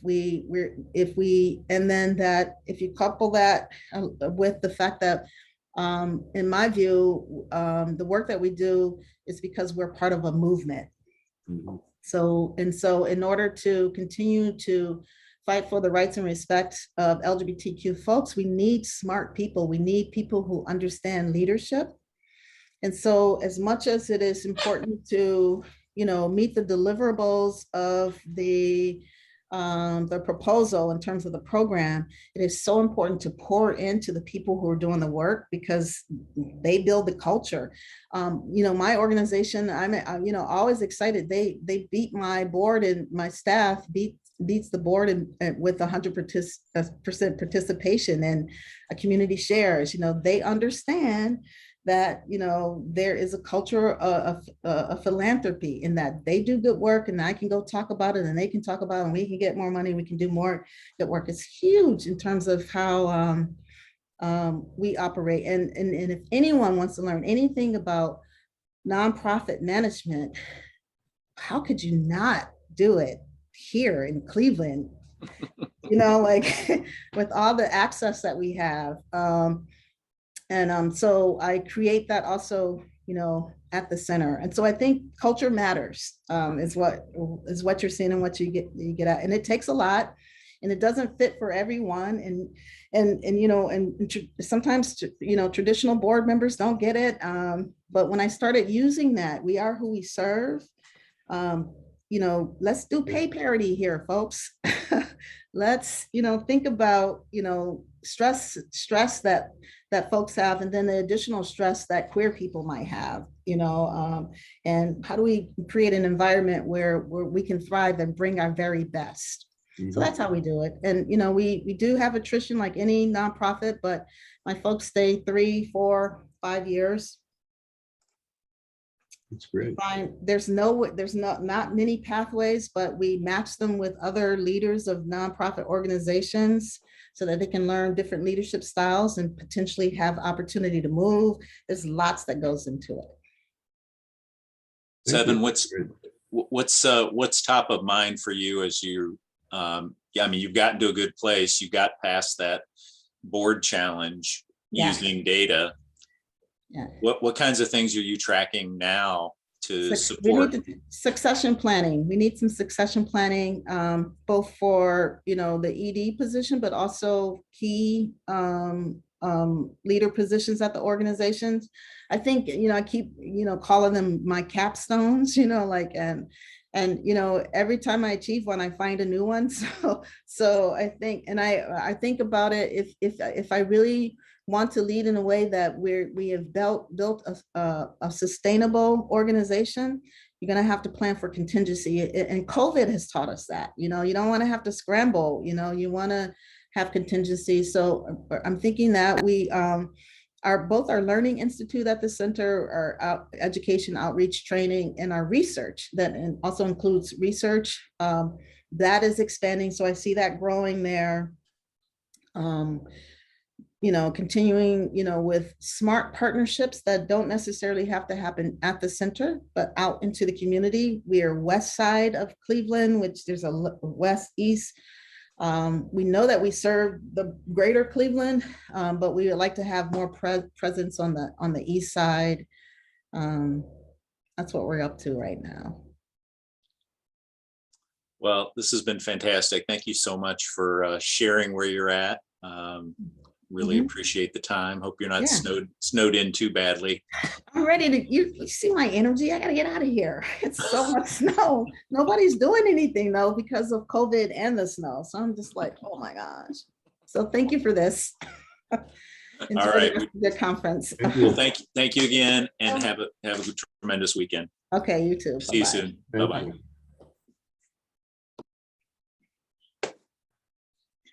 So I thought that was a good way to kind of begin, because frankly, the food bank data intensive.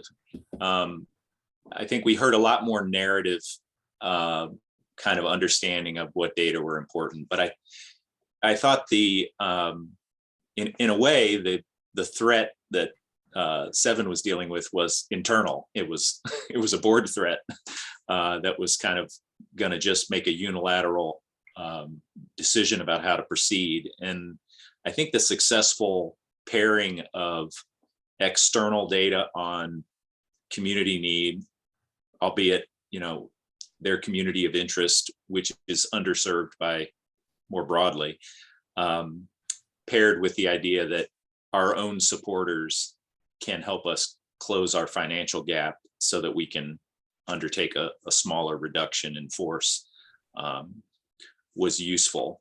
But I admittedly, and I've talked with Seven about this, it's like, how do you, what are the systems that you've built? She's now focused on succession planning, but what are the systems to support the new leader she's good at it, from pulling together data from different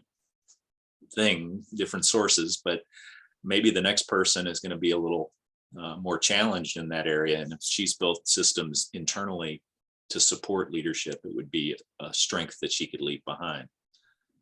So I'm just curious, other observations that you took from what Seven shared.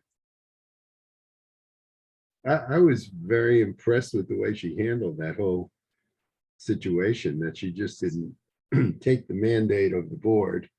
Here, your first job is to cut your staff by 50%, but you went back and took a more fundamental look at what the organization was about and how it needed to, survive the current crisis and go on. Someone else might have just taken the axe and done terrible damage to the organization and might never have recovered from. There are a lot of similarities between Seven's organization and my own organization. I mean, we managed to get through the entire pandemic without any layoffs at all. We had people who chose not to come back to their positions for other reasons, but we had not, we came out fully intact, just by being creative as well. Did that include having to kind of redeploy existing staff in new roles? Well, that always happens. The definition of nonprofit service. And there was a lot of me teaching people how to use Zoom and that kind of thing, just to keep us up and running. But it was, you always have the people on your staff who are willing to go above and beyond because they truly, truly care about the mission statement. And then there are the people on your staff who are there because it's a job. And I think anytime your organization has any kind of challenge, those people shine through. And it's very clear to see who's there because of the love of the organization and who is there for their paycheck.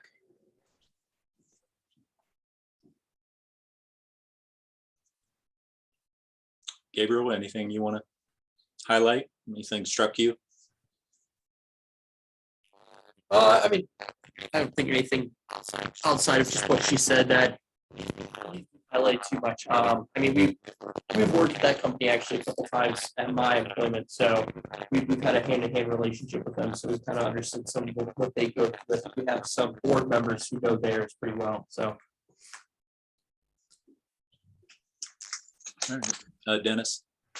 Yeah, I was just thinking, I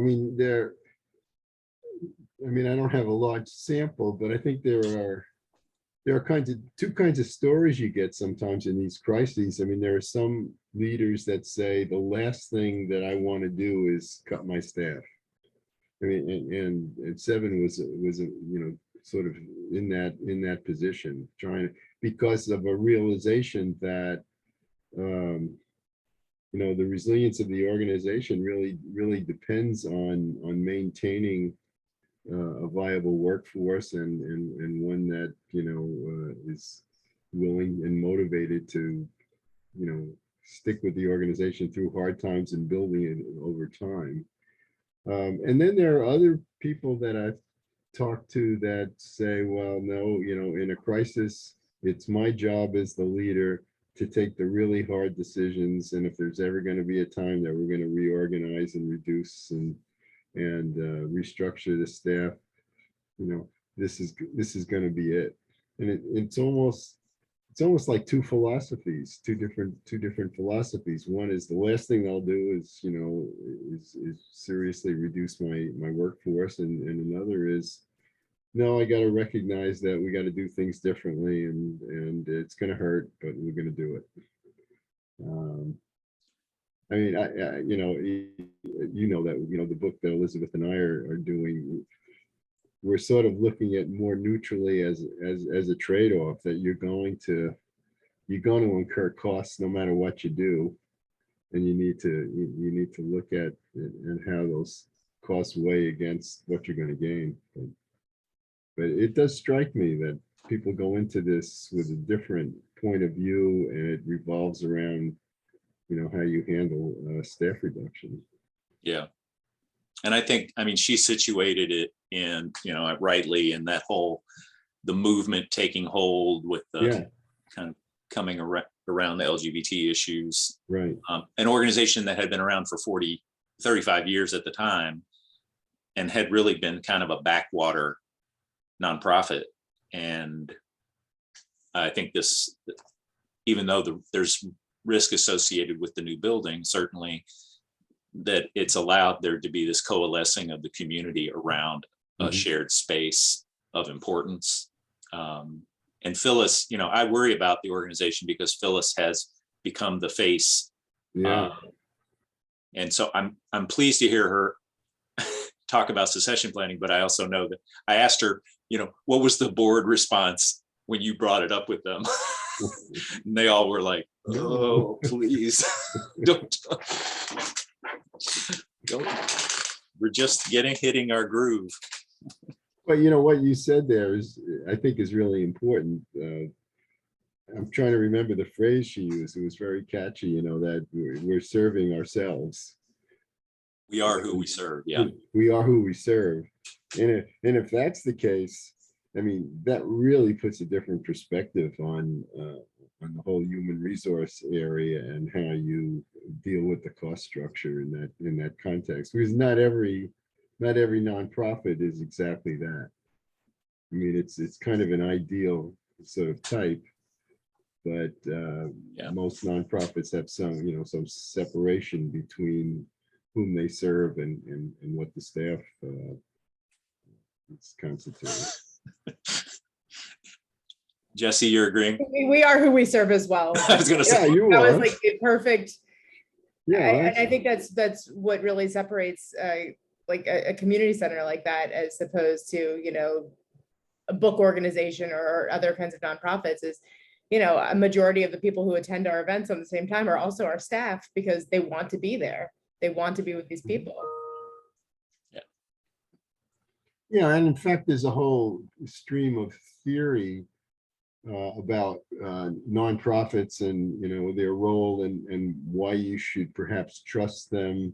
They engender more trust than other kinds of organizations, and that is that it's kind of a generic cooperative where they're basically governing themselves in their own interests, and their own interests happen to correspond with the interest of their consumers and clients. I associate Avner Ben-Hur with one of, writing one of the original papers along those lines. And he just used the example of a daycare center, who's on the board of a daycare center. Well, it's the parents of the kids that are there, and that works out to be a pretty good model for understanding why, their quality of services and their integrity, are more to be depended on than other kinds of organizations where you don't have that. Yeah. But that, as I said, that's one model. Yeah. So Stuart, in light of I think Hunter had to step off and we lost Elizabeth. I'm wondering if we could actually go to lunch now and come back at like 10 to 1 and talk just briefly before Jess Morgan joins us. Does that work for folks? Yeah, since I'm not sure who's coming back and when, I will send out an email to them to let them know that's where we're going to reconvene. Okay. Right. I guess, I don't know, Rob, if this is your intent, but this last discussion has me just thinking about board issues and governance and there's a red flag in there somewhere. Always. Issue red shirts to the board. Something. Okay, so what time did you say? 12:50? Yeah, 12:50. All right, I'm gonna stop the recording and then. Okay, well, welcome back. Let's, what I wanted to do was just introduce kind of the topic of dashboard, which we'll come back to after Jessica comes. So share.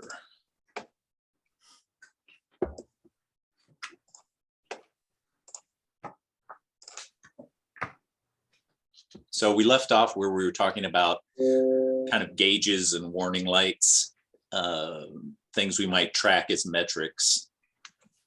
And of course, it will require that we have a way of presenting these data.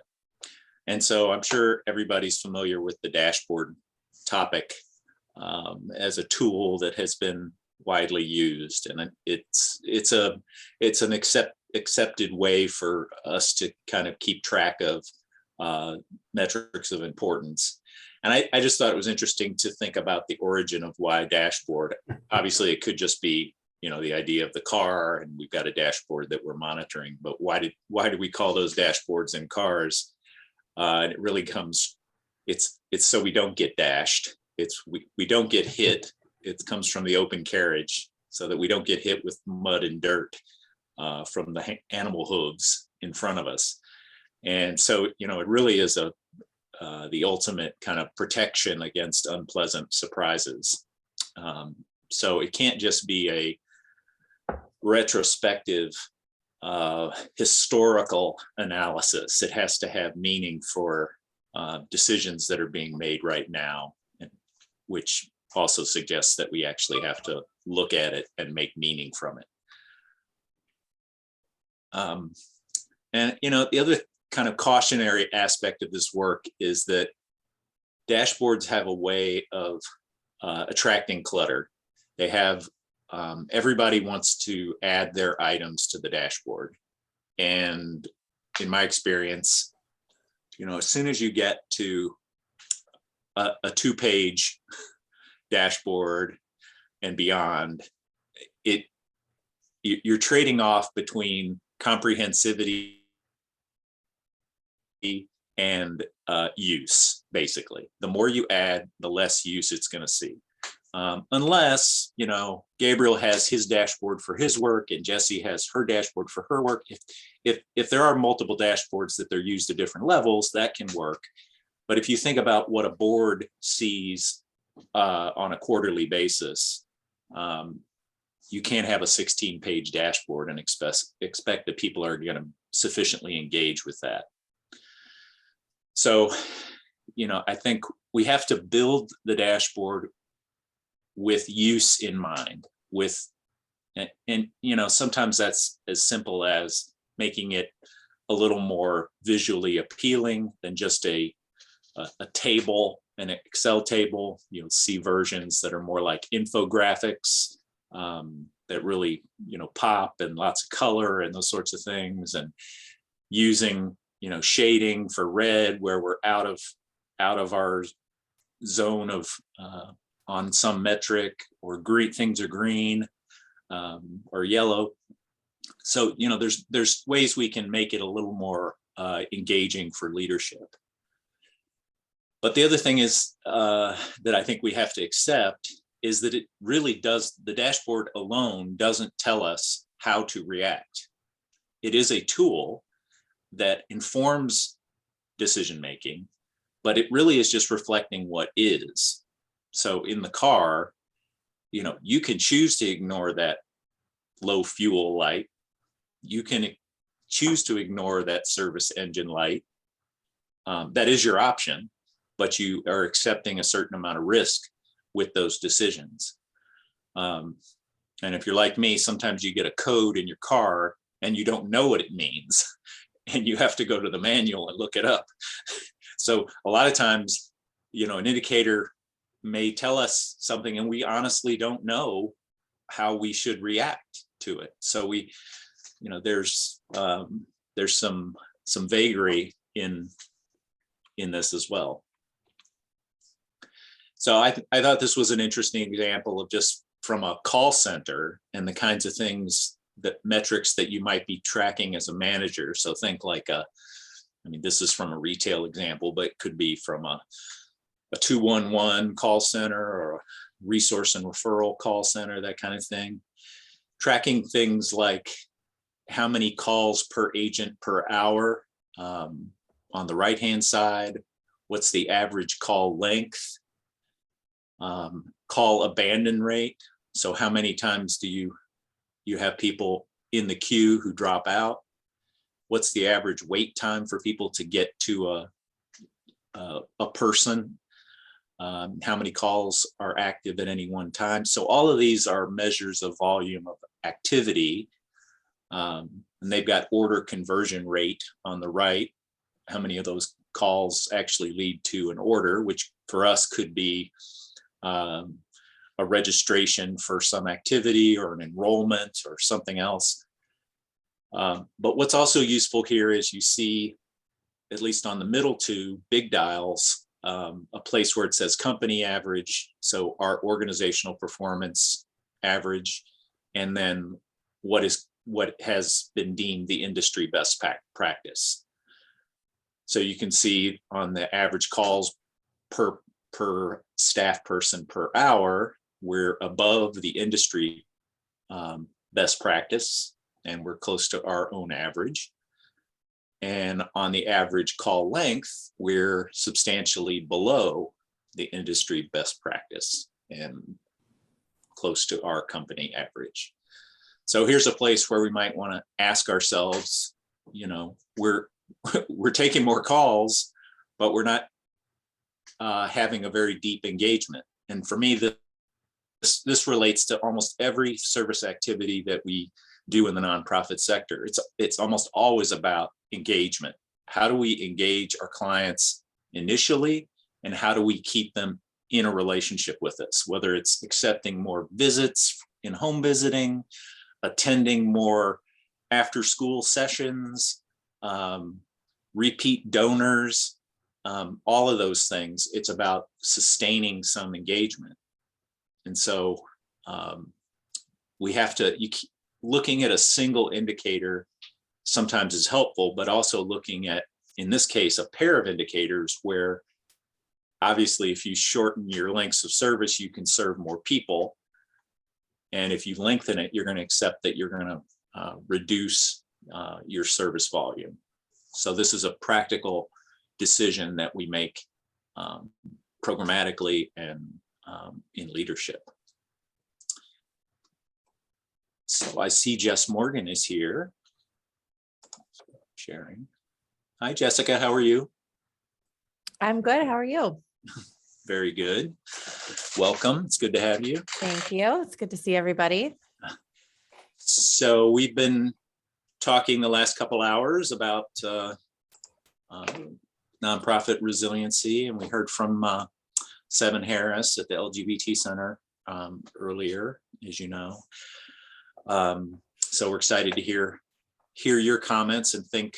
We've just begun talking about dashboards, and I know you're going to share an example. So look forward to reflecting with you on that. Awesome. Let me quickly introduce Jessica. She is the Chief Program Officer at the Greater Cleveland Food Bank, where she's been for now 10 years. And she was formerly the Director of Agency Services. She really is the go-to person over all operations, and I'll let her explain what all they do. She has been very active in the community with at Baldwin Wallace University and the United Way's Emergency Food and Shelter Board. She has worked in the field of social work, and she's a graduate of Kent State University. And she lives out In the snow belt. in the snow belt. So thank you I see you made it to your office. I did. Yeah, I got in about 6 a.m. this morning to try and beat some of the traffic. I know. So I'm tired. I got my coffee right over here. So Okay, great. And it's my understanding that I am probably one of the last things standing between you all and the end of this course, if I'm not mistaken. So is everybody still like hanging on? We got some more time. We All got right. a little more time. Not to Very worry. Good. I think you can share your screen, Jessica. Yep, I will do that. So first of all, thanks, Rob, for asking me to be a part of today. I'm looking forward to talking a little bit about the food bank and what we do. If you wouldn't mind just giving me a thumbs up that you can see my screen, I would appreciate it. Great. I'm going to start the slideshow just because the slides are a little bit bigger for me to see and refer back to. So as Rob mentioned, my name is Jess Morgan. I am our Chief Programs Officer. What that means is I oversee all of our programming. So we've got 14 different hunger relief programs across a 6-county service territory and over 1,100 program partners that help us to operate those programs. I also work closely with our advocacy team, and I'm going to talk a little bit about that today. I oversee all of our food sourcing as well as our community kitchen. We provide about 6,000 meals a day to kids and seniors across the 6 counties that we serve. All of our outreach efforts, which is something I'll also talk about today, we've got a help center and a community outreach team that can either help clients over the phone or out in the community apply for things like SNAP and other really critical assistance programs. And also I oversee our communications and our special events. So just a few things.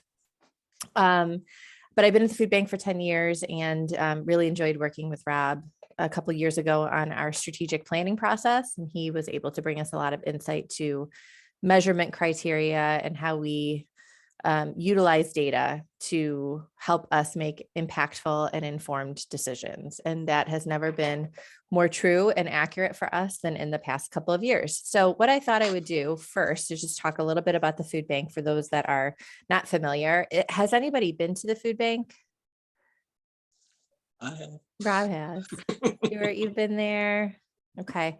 So we're about a 130,000 square foot facility in the Collinwood neighborhood on the east side of Cleveland, right off of I-90 and 152nd Street. We are a giant warehouse full of food. and we operate like a hub and spoke model. So what we do is, we get food in, and then that goes out through our network of partners into the hands of clients that need it. This is our mission statement, and it really is something that we work towards every single day.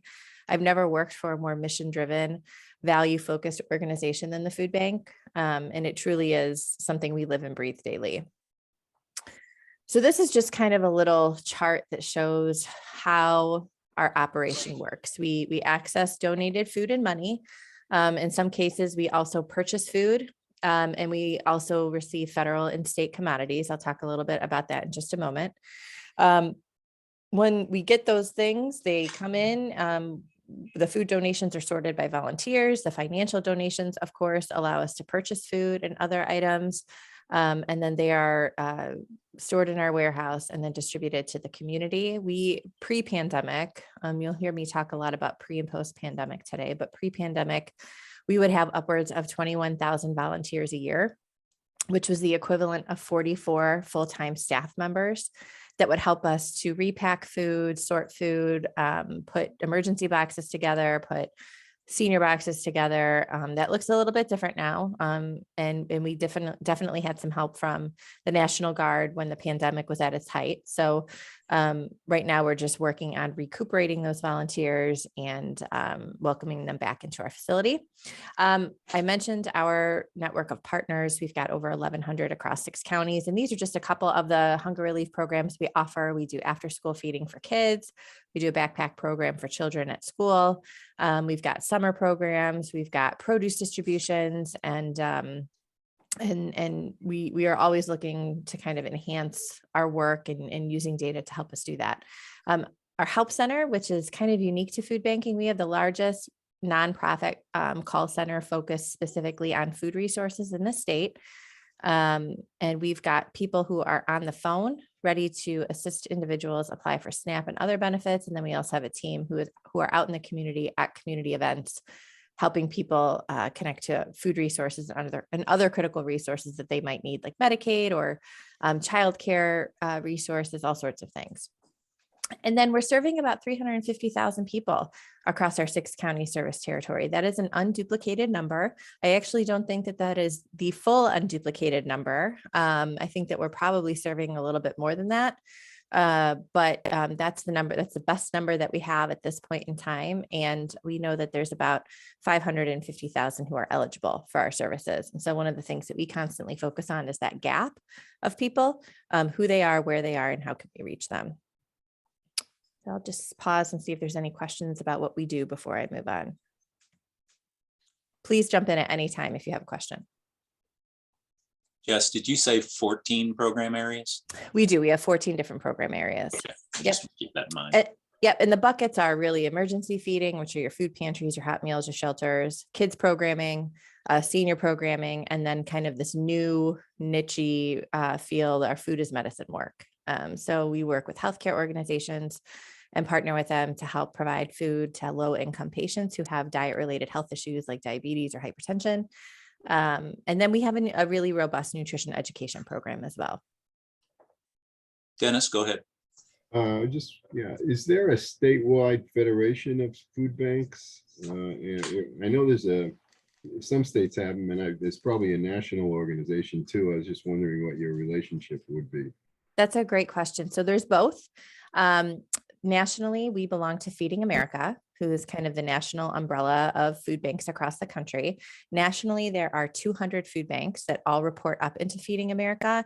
And through all 200 food banks, we cover every single county in the continental US, Alaska, Hawaii, and Puerto Rico.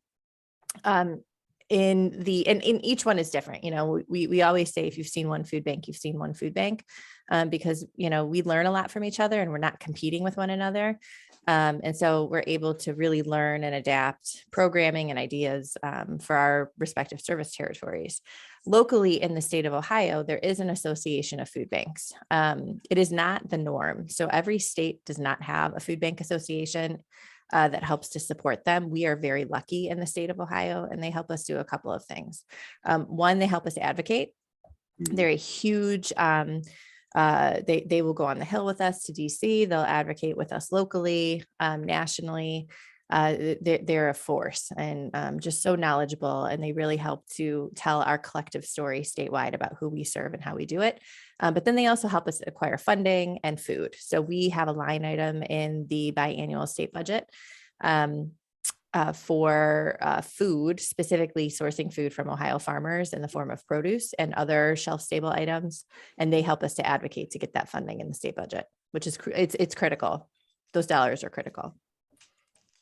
Great, thank you. Good question. Okay, so I'm going to talk a little bit about our impact. This is, well, let me back up. This is a picture from last summer of us distributing food in the city of Cleveland's municipal lot. So I'm not sure if you've driven by or you've watched the news or you've heard about how we have been distributing food every Thursday afternoon from 1 to 4 in the city of Cleveland muni lot. We started this because of the pandemic, of course. We used to do pre-pandemic a distribution once a month out of our warehouse. It was really the only direct service we were doing at the time. And when the pandemic hit, we tried to do a drive-through distribution out of our parking lot located at South Waterloo. And the line was so long that it shut down traffic within a 3-mile radius. We had traffic copters who were hovering above us. And at that point in time, the National Guard had been deployed and they were with us for about 2 weeks. And I'll never forget the captain that was stationed here compared it to like a war zone in terms of risk. And so we really had to go back and rethink our process. And it wasn't, that it was, nobody was drawing weapons or anything like that, but because there was so much risk, car accidents and people falling asleep at the wheel and just logistically, it just wasn't good space. So we really had to go back and start from scratch. So we are very fortunate to have great partners at the city of Cleveland. And so they have been allowing us to utilize the muni lot every Thursday afternoon, with the exception of yesterday. Of course, we did not distribute yesterday. So, but we are doing right now about 2,000 households a week. So the need is still there for sure. So this data, we're a very data-driven organization. We use data to help us make almost every single decision in some capacity. Sometimes it takes a little bit more data, sometimes not as much, but we track a whole lot of stuff. And this is just a snapshot of what we track. So this data is from our last fiscal year. Our fiscal year is an October to September schedule. We served about 343,000 people through our emergency feeding program network. 36,000 children served via our specific children's programs. We helped over 11,000 households submit SNAP applications. And then the total meals provided, which is a calculation of food plus SNAP applications, was about 52 million. We provided a little bit over 53 million pounds of food. 1 pound of food equals, 1.2 meals, 1.2 pounds equals 1 meal. There we go. So we divide the number of pounds by 1.2 to help us get the meal calculation. And then each SNAP application that we submit has a certain number of meals attached to it. And so we add those two things together to help us get that meal number. Our little food distributed pie chart here looks very different than it did 2 years ago. And there's a couple of reasons why. So we rely heavily on food donations, of course. We're a food bank. That is what food bank is rooted in, is rescuing food. And typically in a non-pandemic related year, about half of the food that we distribute is donated. Well, in 2020, that number was even lower than this 32%. I can't remember what it was specifically. We did increase it a bit last year to 32%. However, it is still very low compared to what we are typically used to during a non-pandemic year. We also get quite a bit. Oh, was there a question? Let me ask you a question. Sure. So these are, I think the numbers are meaningful. So I guess I'm wondering if you pick them because people will recognize what they mean just when they look at them, or if they've got to, rather than having to put it into their own, formula. I mean, I don't know about you, but having to report numbers, generally it's a mystery. It's like a black box, and the funder will want to count something, but you may not think it's as important. But here, these are numbers that really, they're meaningful. So I'm just wondering how you came about them. Sure. So that's a great question, and something that we often give a lot of thought to, because in food banking, there is a ton of acronyms, and there's a ton of things that, like TFAP. If we said we distributed this many pounds of TFAP food, well, the average person wouldn't know what that means. What that means is federal commodities. That's what that means. And so, we spend a lot of attention and focus when we are writing grants, or when we're updating a funder, or when we're presenting to individuals, what are terms that people are actually going to understand? Essentially, it's the same thing. Another example is one of our senior programs. It's called the Commodity Supplemental Food Program. Well, if I just said CSFP or Commodity Supplemental Food Program, most people, there's nothing about that title that screams seniors, right? So we just externally call that our senior box program, and we distribute X amount of senior boxes a year, about 3,500 boxes a month right now. So, it really does take a little bit of finesse. And it is confusing. I mean, food banking is really confusing if you don't live and breathe it every single day. I've been here 10 years and there's still some things I don't understand. So we are very intentional about the data that we select and how we present it, because it does mean something. Dennis. Yeah, you said that there was a drop in the donated proportion of food.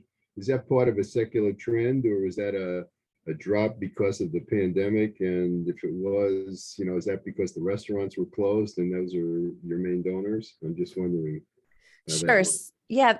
So when the pandemic first hit, when we went to the grocery stores, we could barely get what we needed because people panicked. I couldn't get toilet paper. I couldn't get ground meat. I couldn't get chicken.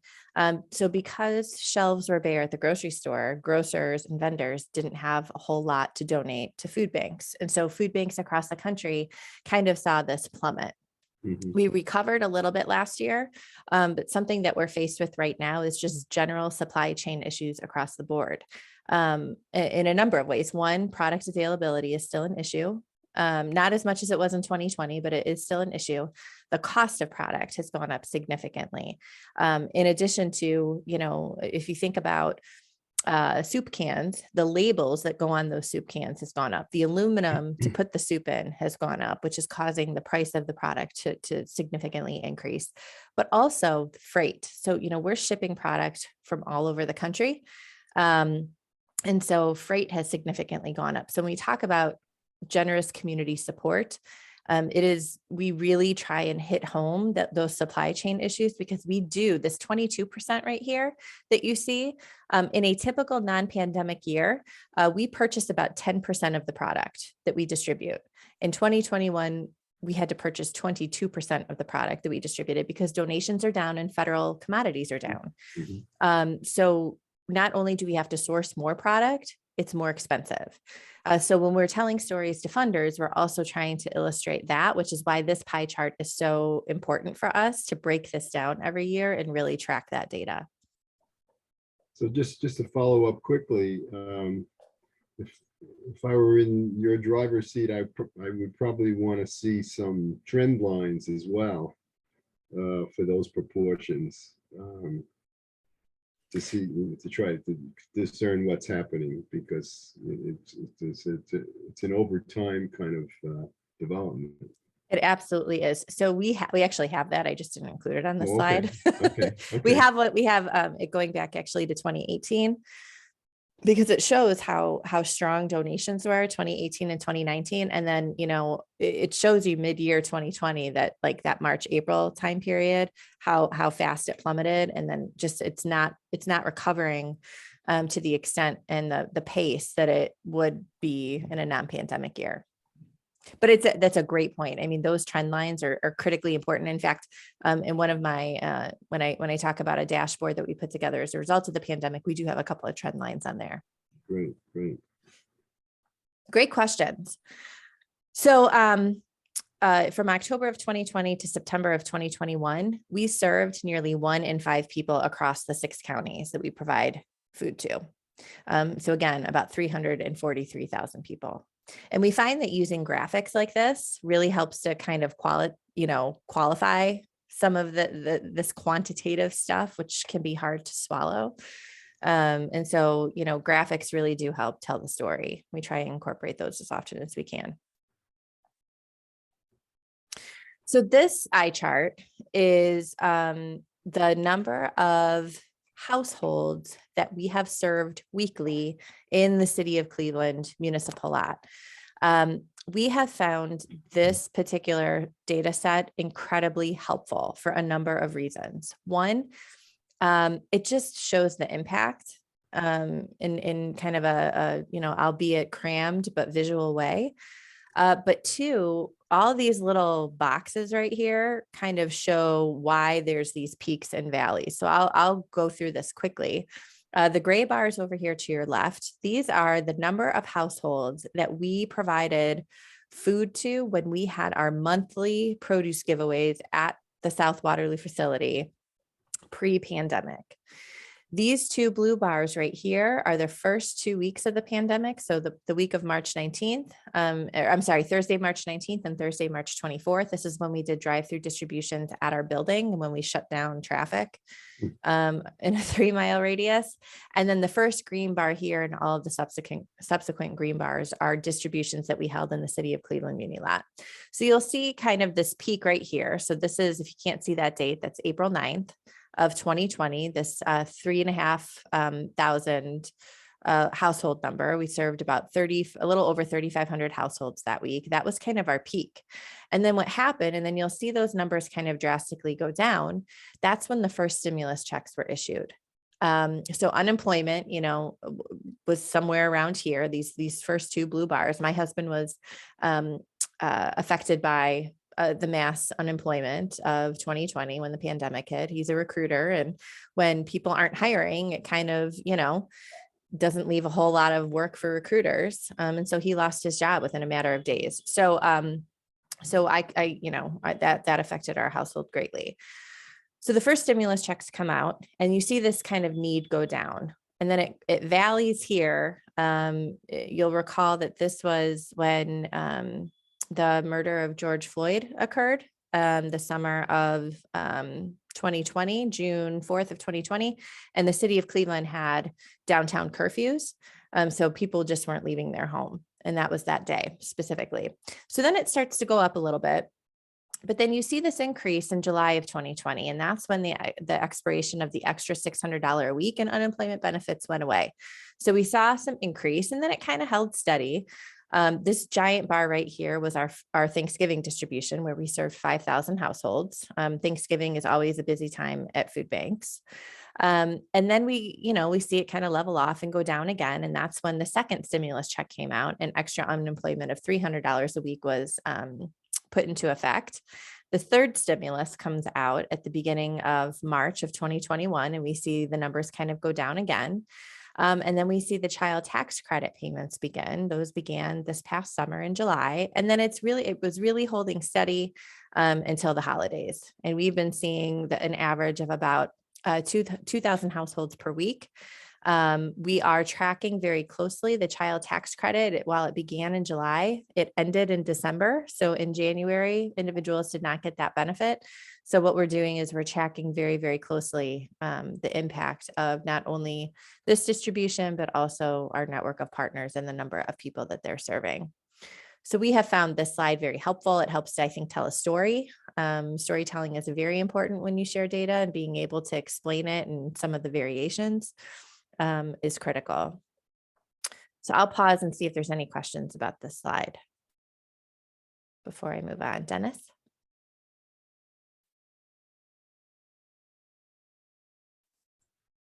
In addition to the trends, I mean, that's fascinating because you can tie what's happening to external events pretty closely. But it also, kind of looks like it ain't over. It ain't over till it's over.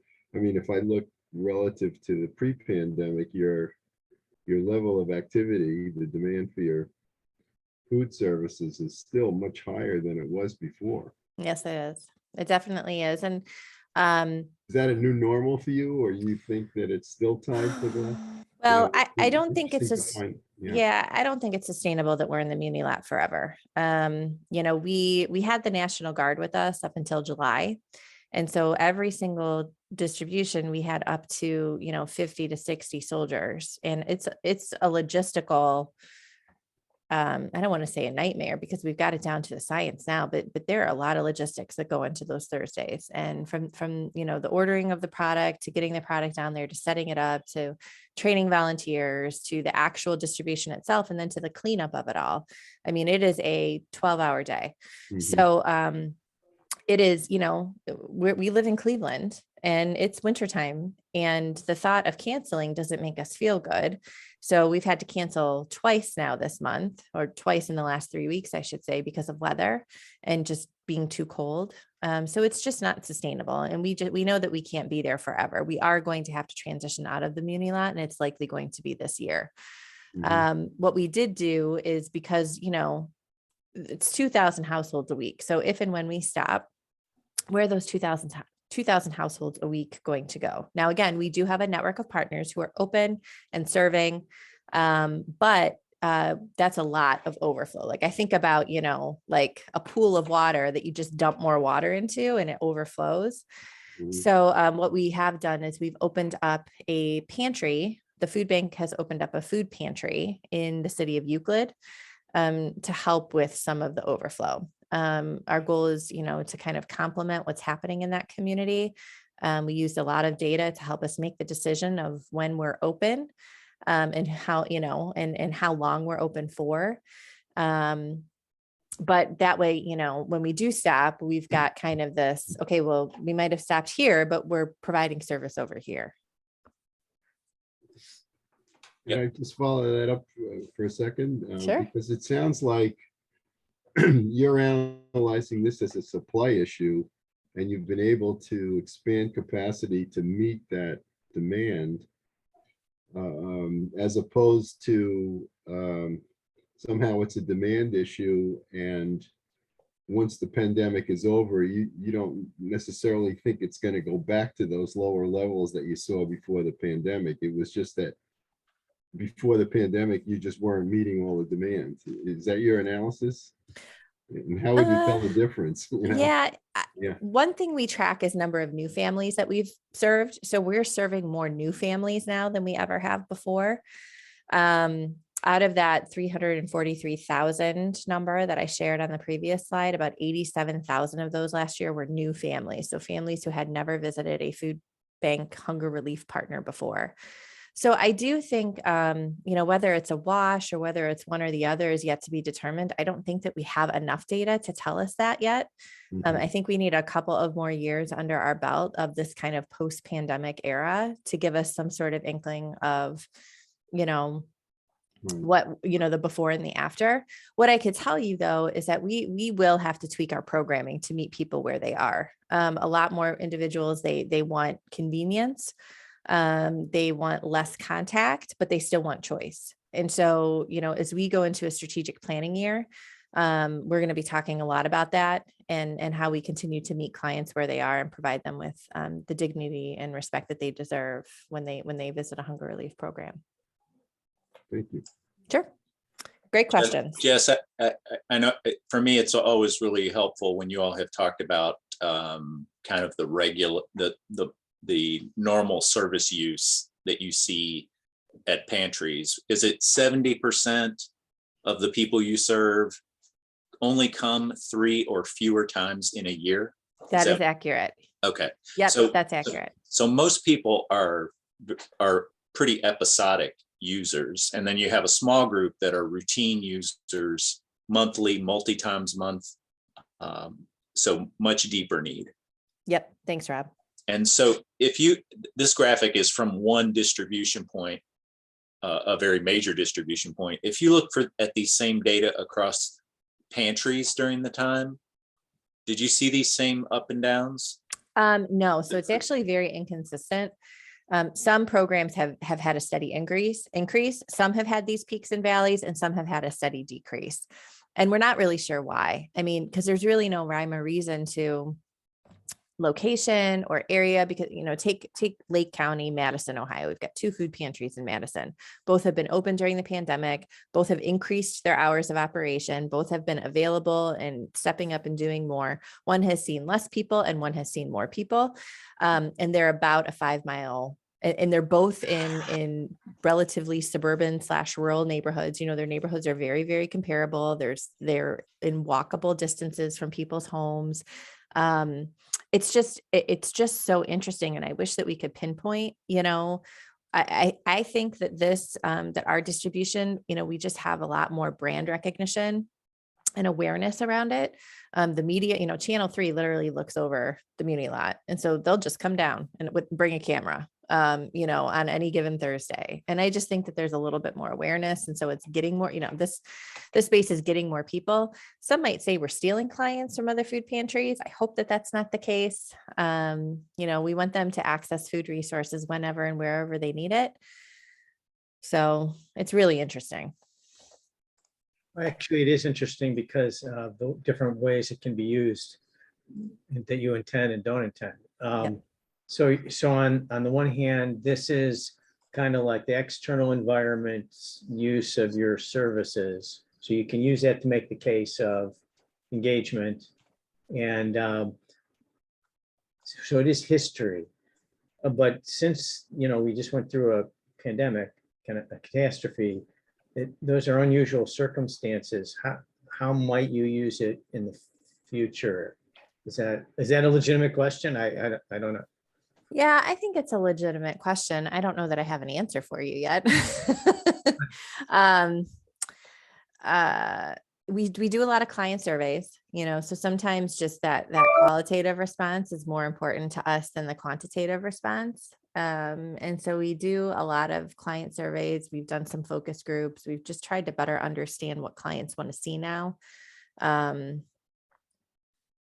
We know that we're going to have to pivot. You know, we're building a brand new building with a lot more capacity, and we're moving into that next year, or this summer rather. And then we're transforming our current building into a client service center. And so I think that as we transform our current building into a client service center, we're going to want to know a little bit more about, you know, okay, well, what do we need to do here? If we're going to have a healthy choice food pantry here, which we are, and we're going to link clients to other critical community resources on site, and partner with other nonprofits, which we're going to do, you know, how do we take some of this information that we're learning from these kind of post-pandemic years and apply it to new ways of serving people? Yes, this is your mention of a new building has prompted questions both from Margaret and Dennis. Oh, all right, I'm ready for them.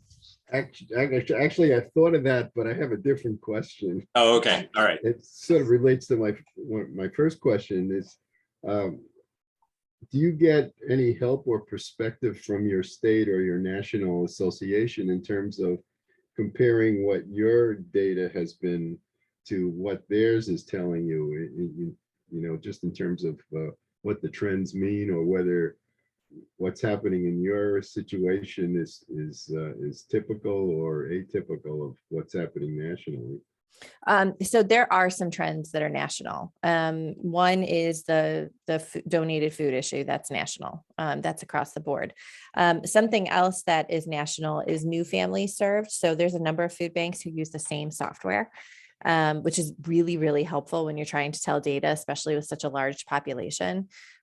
So, you know, food banks across the country do track the number of new families who are coming in. And that seems to be a relatively steady trend across the country, that food banks are just seeing more new households in need of assistance. And a big reason for that is, you know, individuals who lost their employment and have since gotten jobs may not be back in jobs that paid what they were making. And so they're needing to utilize support systems just to get back on their feet and get to that point that they were pre-pandemic. In terms of support, Feeding America does an excellent job of providing education. You know, so Feeding America has their own strategic plan. They've got their vision. I think their strategic plan right now goes through 2025. They don't require food banks, you know, to follow everything that they're doing. They certainly want us to be aligned with what they're doing.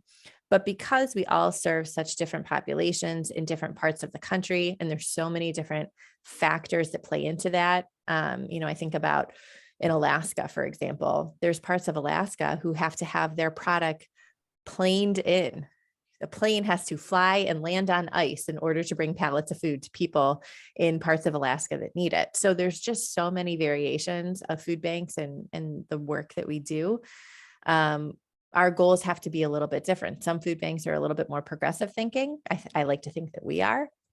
And really do partner a lot with Feeding America and some of their newer initiatives, and some just aren't ready yet. Some, they might not have the financial capacity, they might not have the staff capacity, they might not have local resources to help them, they might not have state associations to provide them with assistance. So there's so many different, it's such a unique nonprofit. Margaret?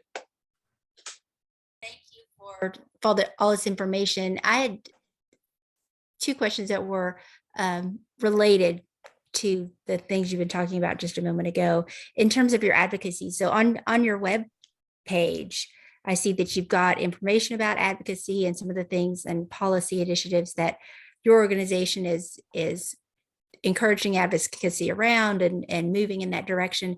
How are you using the information that you're gathering and presenting in terms of your longer term advocacy strategies for sustainable resilience? And then the second part of that is I'm relating all this discussion to my local food pantry, which in the most difficult times serves about 150 families per month, right? And they don't have any paid staff, all volunteer, don't have software. So what kind of strategies would you recommend for those kinds of organizations in terms of the kind of data that they're gathering and how they might be able to share that data with stakeholders that are going to help them make a difference? I love both of your questions so much that I'm not sure which one I want to answer first. So if I could, would you mind sharing the name of your food pantry, the food pantry you're referring to? If you're comfortable. If you're not comfortable, you don't have to. Well, actually, it's in Virginia. It's Shenandoah okay. County Food Pantry. Okay. It's a very small town. So, I'll start there. I think one, just for your benefit, I would, if you're not already working with your local food bank, I would reach out to them because, I think there was just an article that I read yesterday that about the Greater Boston Food Bank, that they're making a $5 million technology investment across the next couple of years. And a lot of that investment is going towards their network of partners who are doing this work. We are thinking very similarly. We're looking at our expansion project. We're looking at how technology can help us to move the needle and help to serve people differently and better. And I think that food banks across the country are really going to start to invest in technology to help their partners do more. Food banks have always invested in agency capacity. So buying a refrigerator, buying a freezer, we're rounding out a $1.2 million 2-year campaign where we help to invest dollars into our network of partners for, hardware stuff. So fridges and freezers and shopping carts and shelving and pallet jacks and that sort of thing. But that doesn't always help people serve more people. That organizations serve more people. It helps them store more food, but it doesn't necessarily mean that they're going to serve more people by having an extra refrigerator or an extra freezer. So our strategy there is to look a little bit deeper beyond that refrigerator and freezer. Does the food pantry need staffing? Do they need dollars to support a staff member who can help do some marketing and outreach to get the word out about their programming? There might be people in communities that don't even know that their church that they attend has a food pantry because the church bulletin is 32 pages long and there's a box this big in the bottom right-hand corner of page 7 that has the food pantry hours listed. The other thing is we're really trying to get organizations to think differently about what it means to provide this service to their community. I think traditionally, people were ashamed of having, and there very well might be some individuals who still are ashamed of having to access help. And so churches and other community centers would put their food pantry in the basement in a tiny closet that was being used to keep Christmas decorations and serve out of there. Well, what if we changed the mindset and we brought that food pantry out of the church basement and we put it front facing so that people knew that it was there and it looked beautiful and it was and it had open shelving with fresh produce on it that you could access from your local food bank. And it just made people feel like, oh, okay, well, that's the first thing I see when I go to my community center and the doors are wide open and there's somebody there greeting me. It makes me feel like I can access that service and I'm not ashamed. There's a great book, and I wish I had it. Oh, I do. There's a great book. And Rob, if anybody wants this, I have some copies. It's called Reinventing Food Pantries, Reinventing Food Banks and Pantries. And Rob, I can send you the information, and I can also send anybody that wants one a book. We have some extra copies.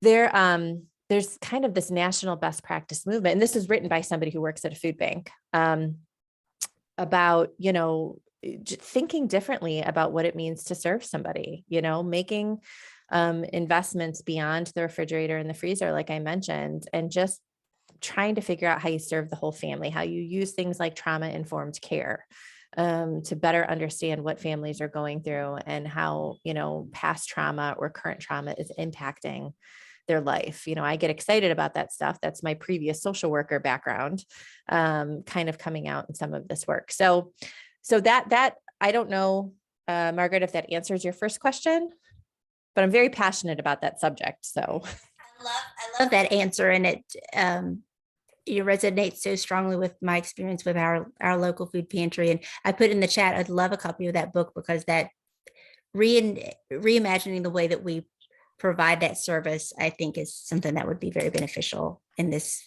space, and small and medium nonprofits, helping them think about how to do that with the limitations that they exist under, is something that I'm passionate about too. good. Well, I'll make sure you get a copy of that. And I do want to address your second question. So I am going to move ahead here in my presentation. I'll talk a little bit about advocacy. I know that we're almost on time and I have a hard stop at 2:00. Dennis, was your question related to what we just talked about? I'll wait. I was gonna Okay. ask the building question, and I'd love a copy as well. And I actually just wanted to mention quickly, I had quite a bit good relationships in Georgia when I was there with Bill Bowling, who formed one of the first food banks in the country. And my sense is that Georgia has been kind of ahead of the game in terms of doing statewide activities, and probably in terms of future technology would be a good place to look. I'm not sure of that, but. Great. Thank you. The Atlanta Food Bank does some really great work. They just built a brand new building and invested a lot of their dollars into supporting their network of partners. And there's a statewide umbrella there too that Yep. Bill's been working with. Yeah. So advocacy is a huge part of what we do. When I think about like what comes first in food banking, sometimes I struggle with, is it advocacy, or is it our network of partners, or is it the donors who provide the money and the food? Like, which is it? And sometimes I always land back. Sometimes I'm always landing back on advocacy, because it really is critical to what we do. So we developed, and I think, this dashboard I'm going to show you talks a little bit about advocacy and the ways that we use this. And then my next slide is going to talk even more about how we utilize advocacy to help inform some, hopefully what will be, hasn't happened yet, but hopefully it will be some pretty major changes to federal rules.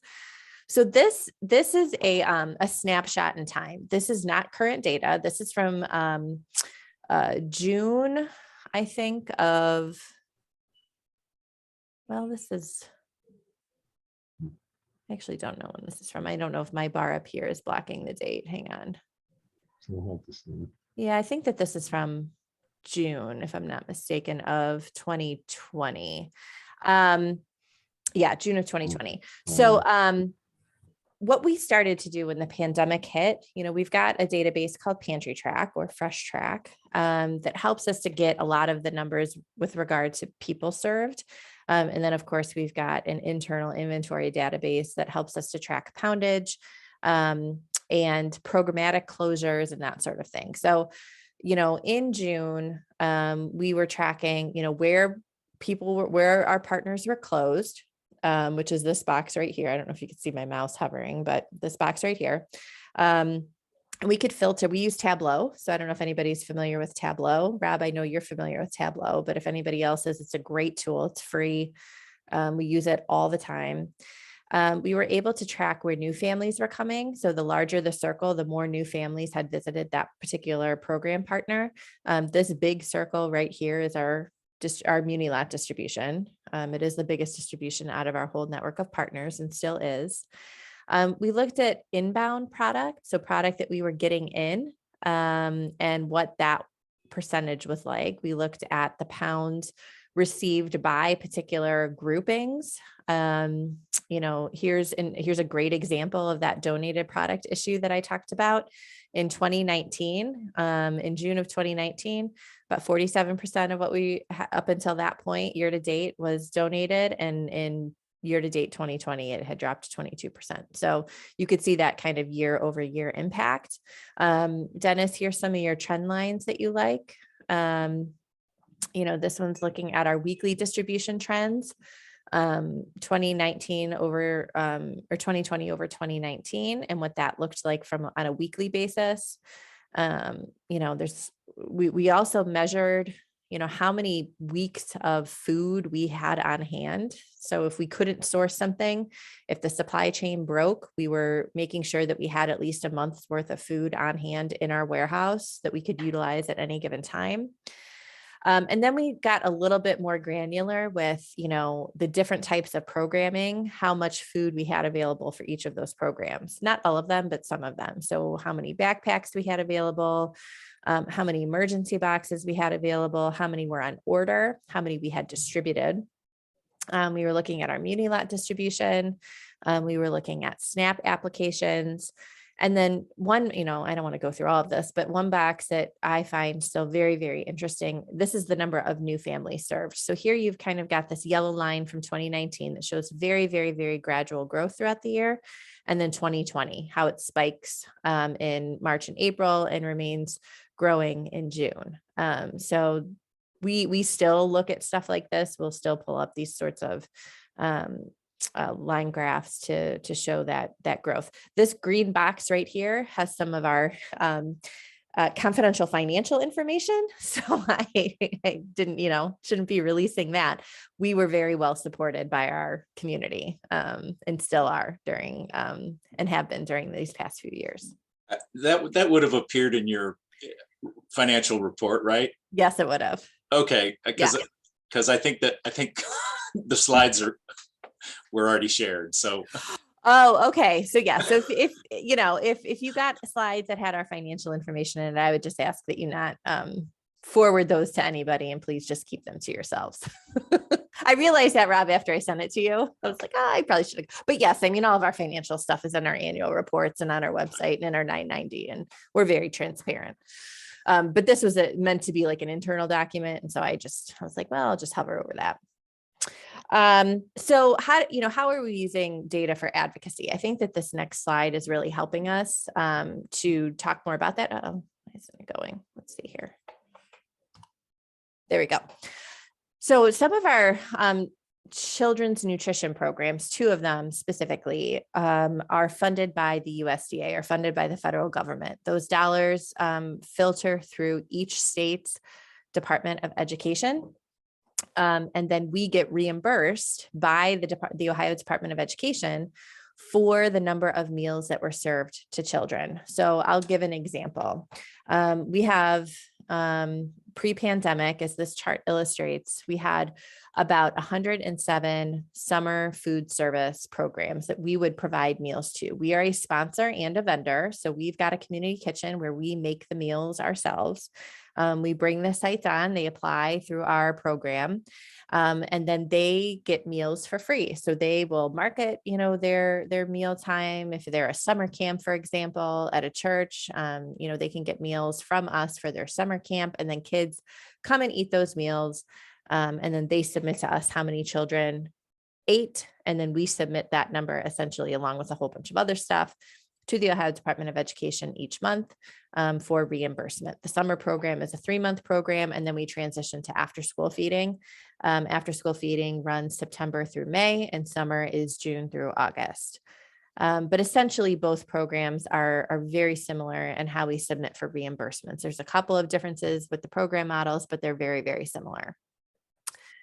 We do not get reimbursed for meals that aren't consumed. So if we send 50 meals to the Cleveland Public Library on a Tuesday and only 40 kids come to eat them, we only get reimbursed for 40 of those meals, and the rest are waste. We do not recoup our cost. So typically, as this program operated pre-pandemic, what would have to happen is if I'm a child and I wanted to go get a meal, I would have to enter the building. I would have to sign my name in. I would be handed a meal. I'd have to sanitize my hands and everything, which is important, especially this day and age. And then I would have to sit there at a table inside of the building while somebody watched me eat that meal. Well, if I'm a 10-year-old kid and my buddies are on the basketball court across the street, I don't want to sit there and eat my meal. That's stupid. That's boring. I don't want to do that. I want to take my meal and I want to go. Or, what if there was some kids at home and they didn't want to go out but they were still hungry and there was no food at home. It didn't give them the ability, or a parent or guardian the ability, to pick those meals up for them. And pre-pandemic, there was a lot of inflexibility around meal service times. So you had to serve, between 12 and 1. If those were your posted hours and a kid came at 1:05, they were not eligible to receive a meal. You could still give them the food, but then we wouldn't get reimbursed for that meal. We couldn't count them towards our numbers. So really stupid, in my opinion. I mean, just really dumb. But, this is what happens when individuals at the federal level who do not serve people make decisions and think that they work. And I'll get off my soapbox there. So one of the things that happened, which is a really good thing, and this was during the Trump administration, is that waivers were implemented to make this program and the summer food service program and the after school program a lot more flexible. So it allowed for a grab and go option where kids can come and just grab their lunch and go. It allowed parents and guardians to pick meals up for their kids, and it allowed for flexible meal service times. So you could change your hours, you could continue to serve after your posted time, and it would, those meals, we could still get reimbursed for them. And this is a great example of how utilizing data to showcase how some of these federal nutrition programs could maximize this benefit for everybody involved. It maximizes the program not only for the child receiving it, because we were able to serve almost 40,000 more, over 40,000 more kids due to this waiver, operating less sites. We recouped, I would say, all of our costs. I mean, 95% is literally all of our costs for the most part, versus 80% the year before. And so, this is just, to me, what this says is these waivers need to be a part of the program. And this is exactly why we're able to serve more kids with less sites, and food banks and other sponsors and vendors can recoup their costs of making those meals. Hey, Jess, Margaret has a question. Yes, ma'am.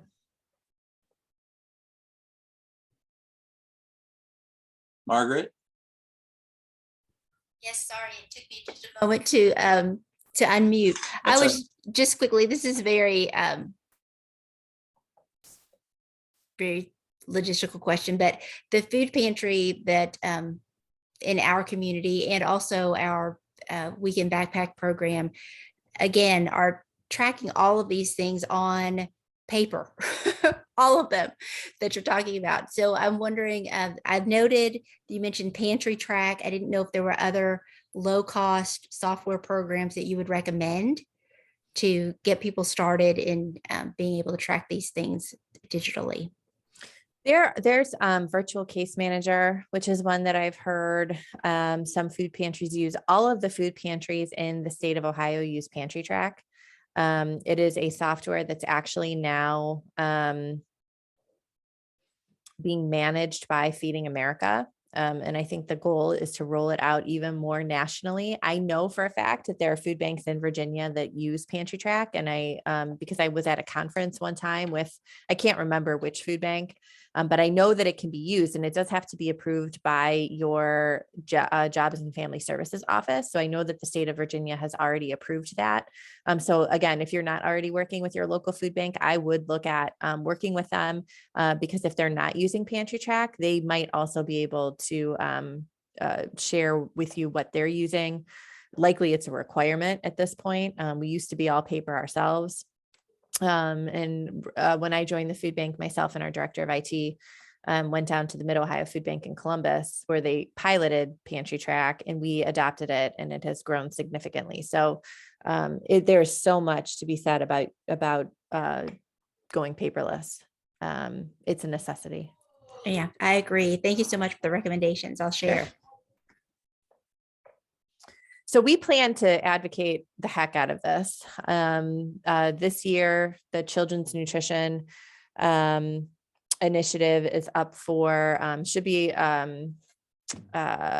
for, they're going to rework the program. They've been trying to do this for the last couple of years. And because of the pandemic, they've just been putting Band-Aids on it. But our goal is to get these waivers to be permanent so that we can maximize this program for years to come.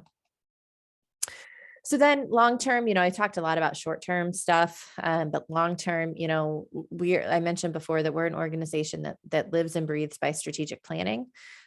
We are in a year right now where we are not working off of a strategic plan. We had a strategic plan from 2019 to 2021, and we're kind of just expanding upon what we've done those past 3 years, because we are going through a huge expansion project and building a new building, and that's a lot of work. And so we weren't sure that we wanted to start a whole bunch of new stuff and then pause to move and then restart that new stuff. So we're just kind of continuing what we've done, building upon a few things.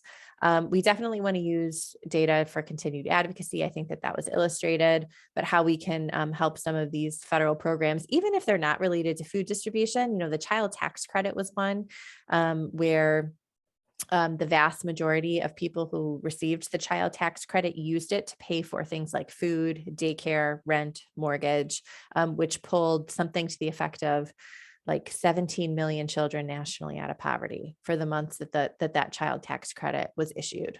So that's huge. And that's data that really needs to be looked at nationally.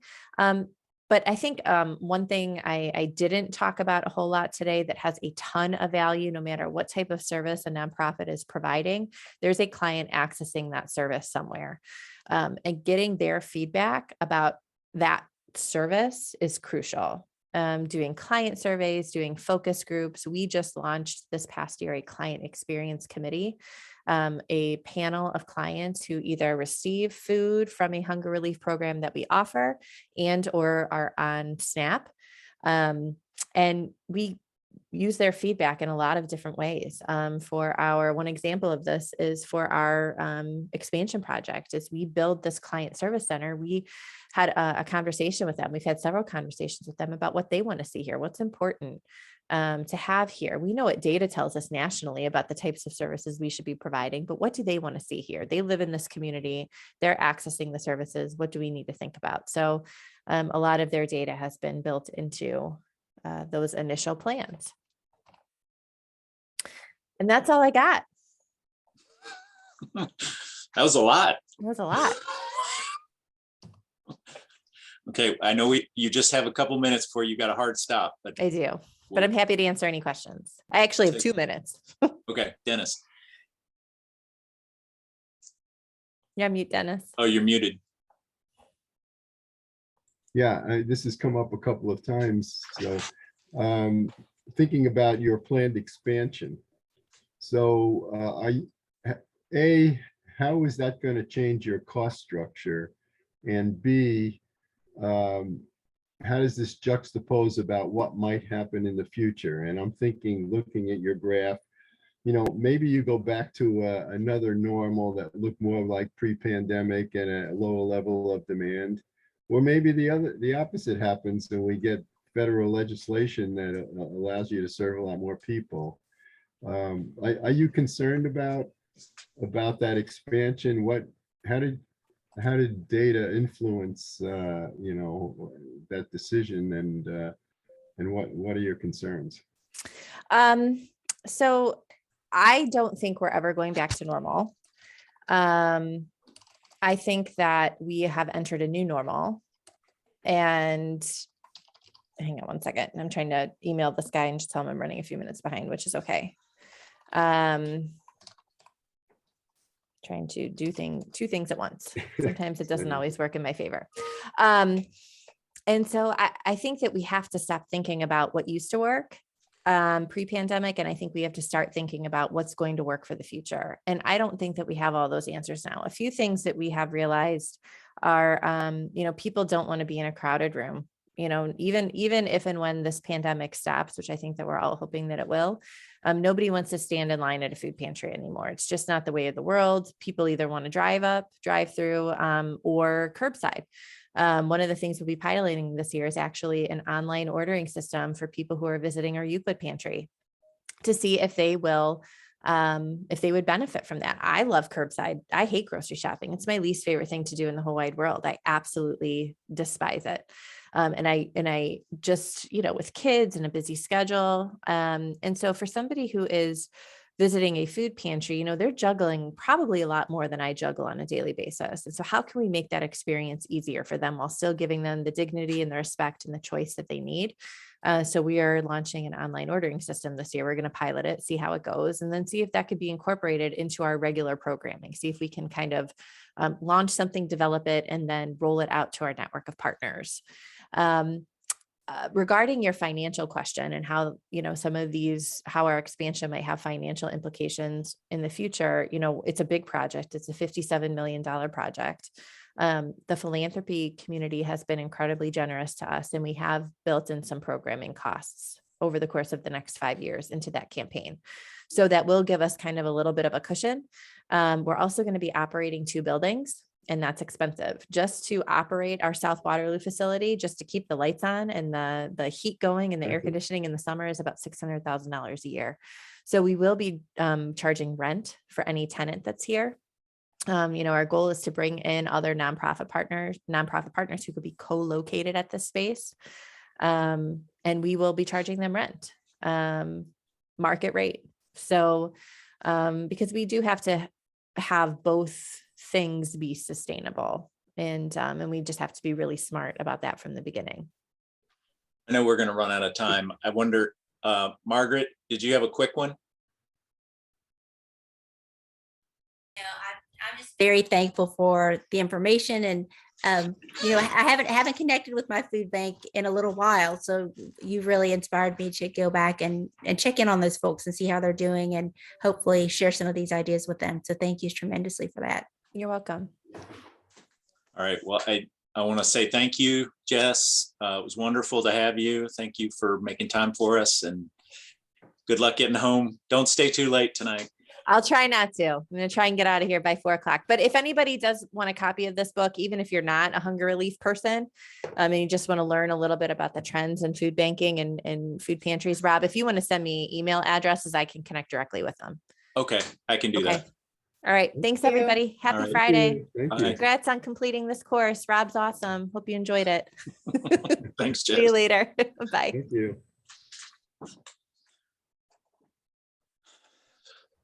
So really the other end of the spectrum from our earlier discussion.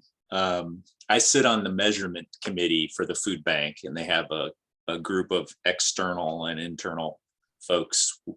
We meet regularly to talk about their data trends. So they've really not just built, they actually have 3 staff dedicated to data management.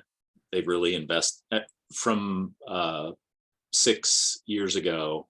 I mean, they built a 3-person team. They have all the software they need. They have an external advisory group. So they really have bought into this learning organization philosophy. And the Pantry Track software was really a crucial technology breakthrough, where now they can, when anybody that goes to multiple pantry locations, they look you up in the system and attach your visit to your record. So all the pantry locations have laptops where they can do the real-time recording of your visit. And if you're not there, they create a new record for you. Actually, I'm in the middle of a webinar. Do you think I can call you back? Oh, sorry, Stuart, you're up. Stuart. Here. Now he's on mute. Okay. Just multitasking. Don't worry, I've only been trying to get a hold of him for 2 weeks, but that's okay. You've lost him for another 2. So I'm curious, things that hit you from this version, this much more invested, larger organization. Anything that struck you?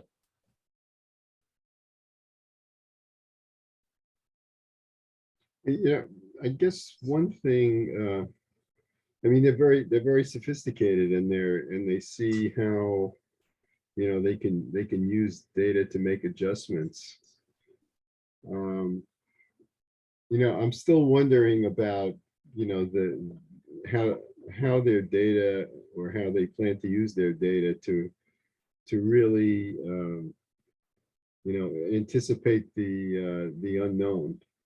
What are they now in a mindset so that somehow if something big happens that they don't expect, like a pandemic, like a big recession, like a bunch of things, whether they've got things in place that would alert them to that, or whether they're building in, sufficient cushions to absorb a shock that they might not anticipate. I mean, that's why I asked the building question.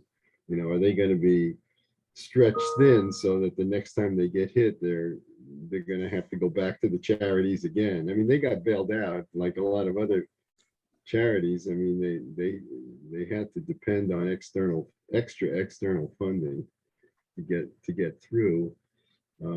But the idea of resilience management is trying not to be in that position the next time. So I mean, you kind of got an inside track into that organization. I was just wondering what your insight might be. I think the main drivers for the the additional building were, they had this commercial kitchen that she mentioned, and they have been running over capacity, and that's a revenue producing center, where they make hot meals for distribution to seniors and kids. So part of this is to really enlarge their kitchen facilities so that they can do more hot meal preparation and delivery. And so that's a plus, I guess, a little bit of a revenue generator. That the other main goal there is to actually, as I think she made clear, they don't do direct provision to families. I mean, they provide food to pantry partners who then give it to clients.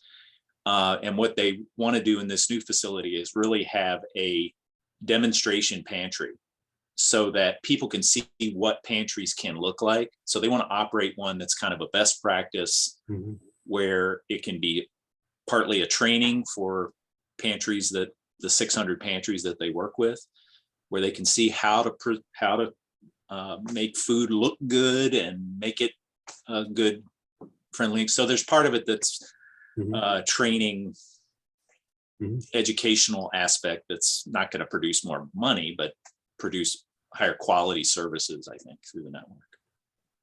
But I mean, how many organizations got, the kind of resources that food banks have experienced over the last year? I mean, they've had more money than they could possibly process.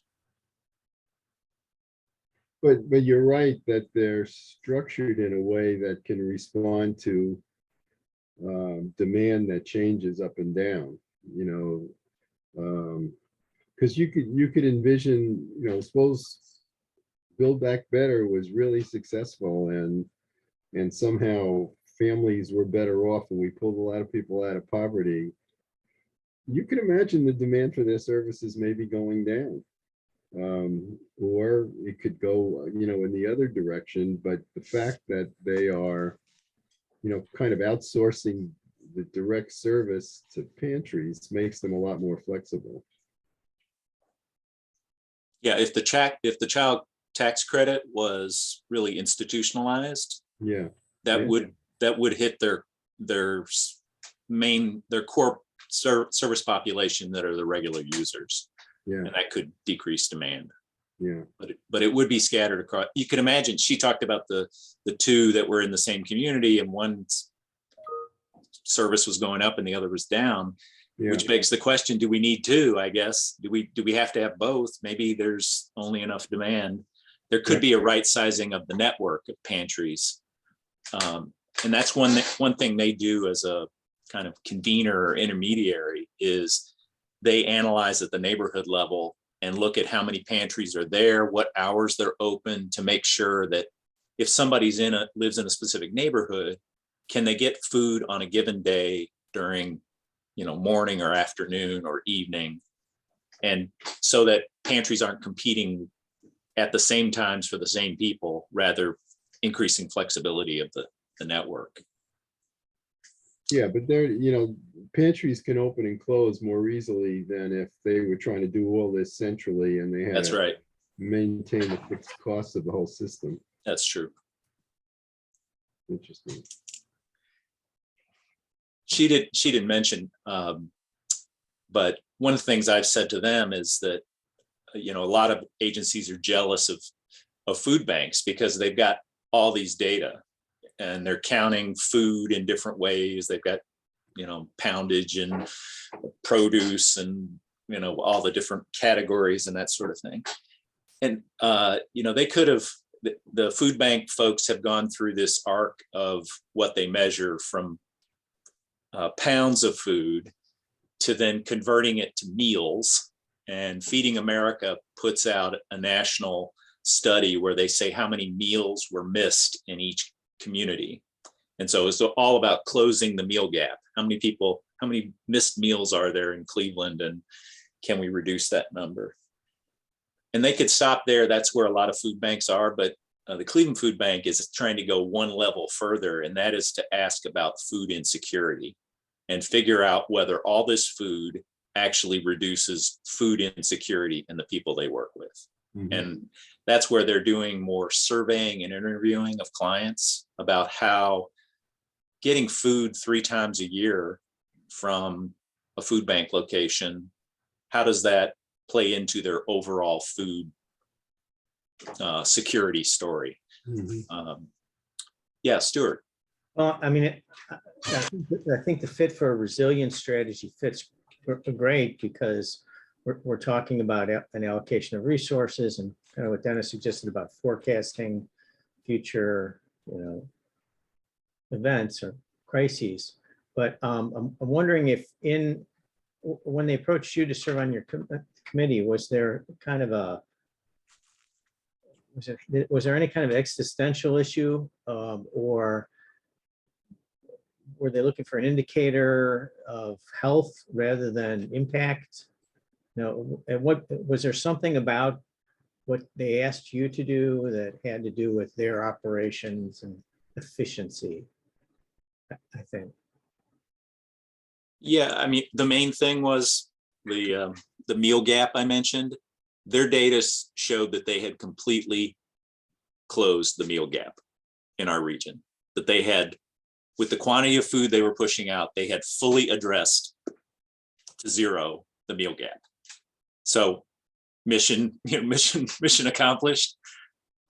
All their other information showed that there were still unmet need. And so that's why they started saying, well, shouldn't we be thinking about food insecurity and underlying issues there? So they wanted to explore that. So it's really getting into the weeds of things like the kids that are getting the backpacks full of food, are they kids that live in families that are using pantry services? So these 14 programs she mentioned, how are different households engaged with different groups of programs across the community, and making sure that things are accessible sufficiently.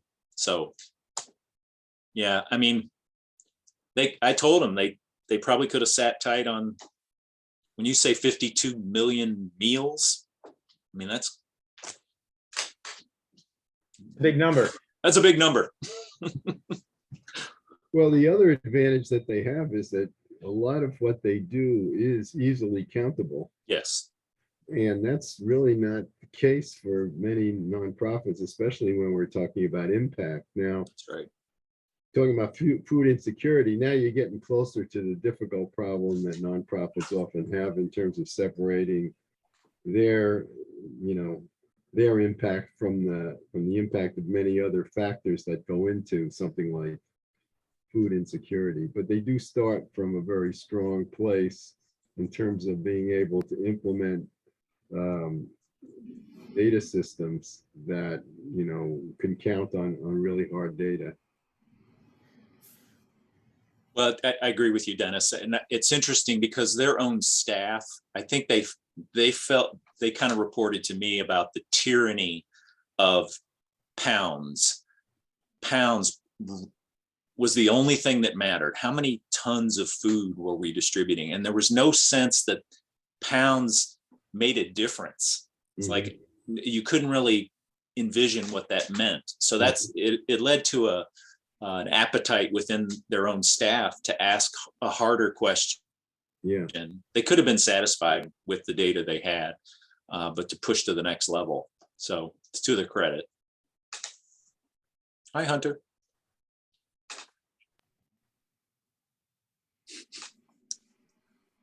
That just to comment on that, Rob. Yeah, that kind of thing goes all the way back to the beginnings of the school lunch program, where it came out of the Department of Agriculture, and it was basically a program to distribute surpluses that the U.S. government has accumulated because they were subsidizing agriculture, and so they were just shoveling this stuff out the door,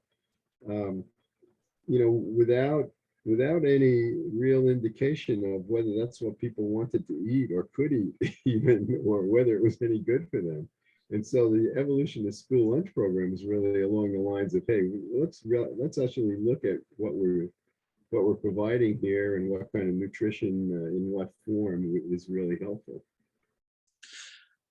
Yeah, and before, when we talked about metrics of quantity and quality, I mean, they're very explicit at the food bank in that world about if they just wanted to increase their quantity poundage, they would just operate in the heaviest foods, which aren't necessarily, giving somebody 10 pounds of potatoes isn't actually 10 meals, right?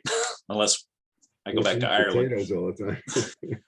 But so now they really say how much was fresh produce, and they have a goal around increasing the proportion that is fresh products, shelves, and not just canned goods and other things.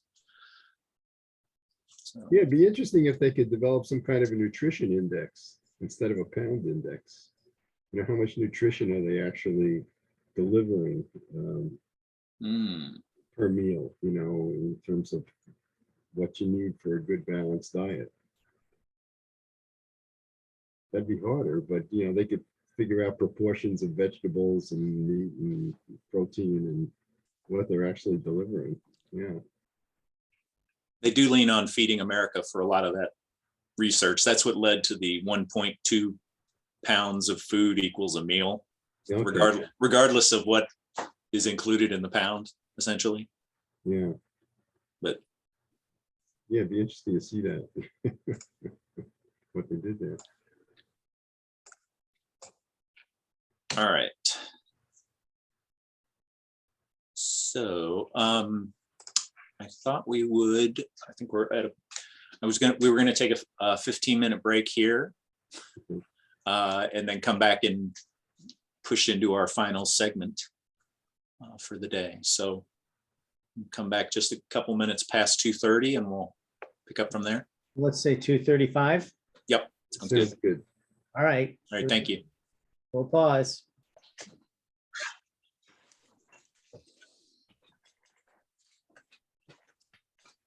All right. Did we lose Jessie? Guess she'll be calling back in, I guess. Okay. So I think I want to go back and kind of fill in some of the gaps that may have emerged along the way here. Let me open my screen.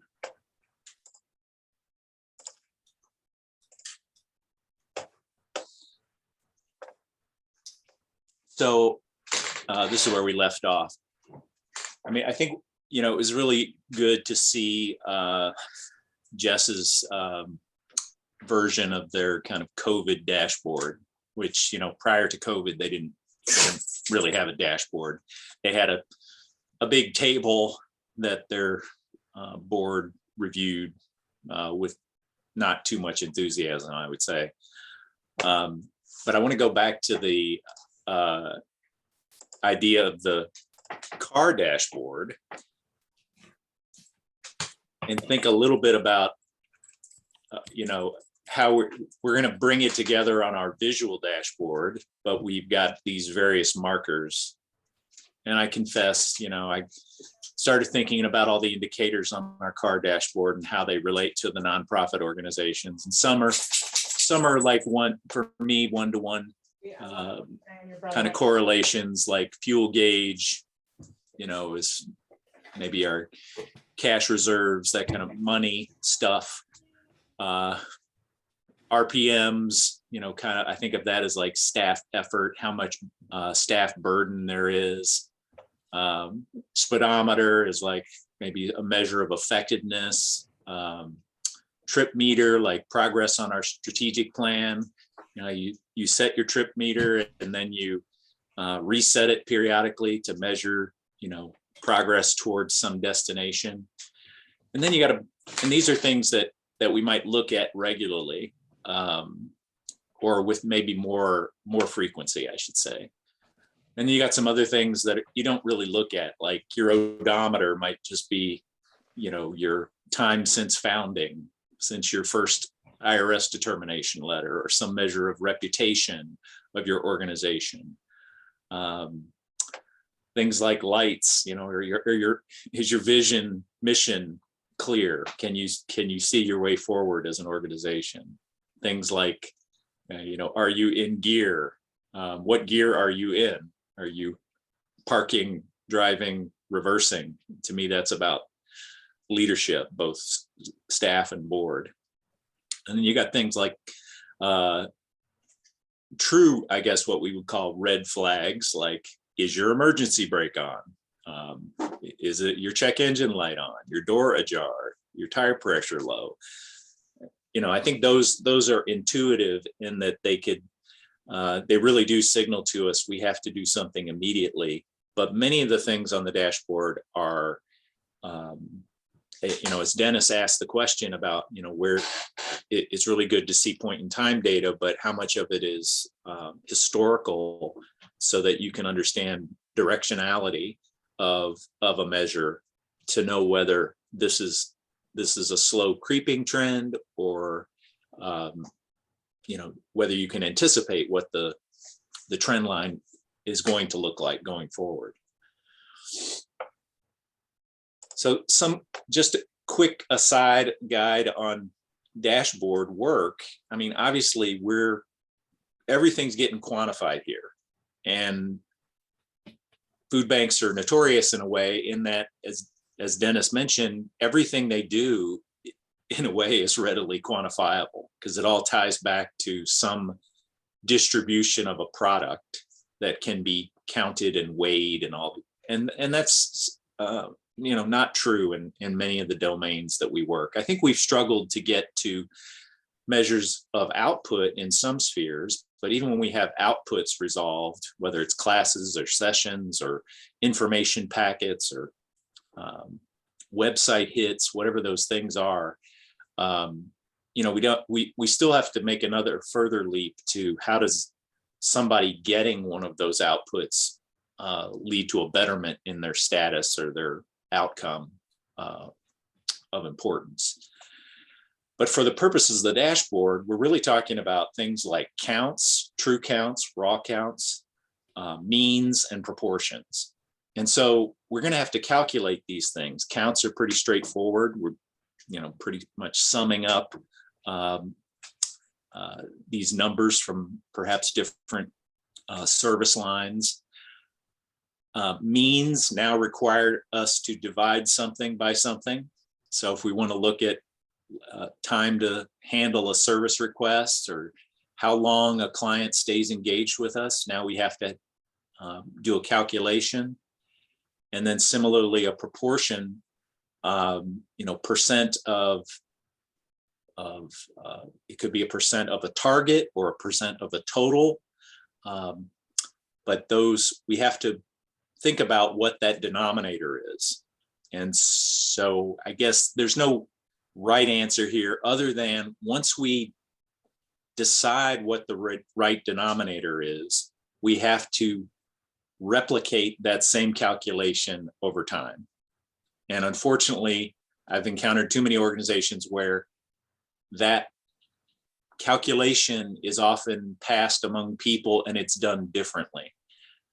So we have to have a standardized definition of what we're counting and how we're computing these things. As simple as this may seem, errors can creep in because people have different philosophies about how to do a calculation.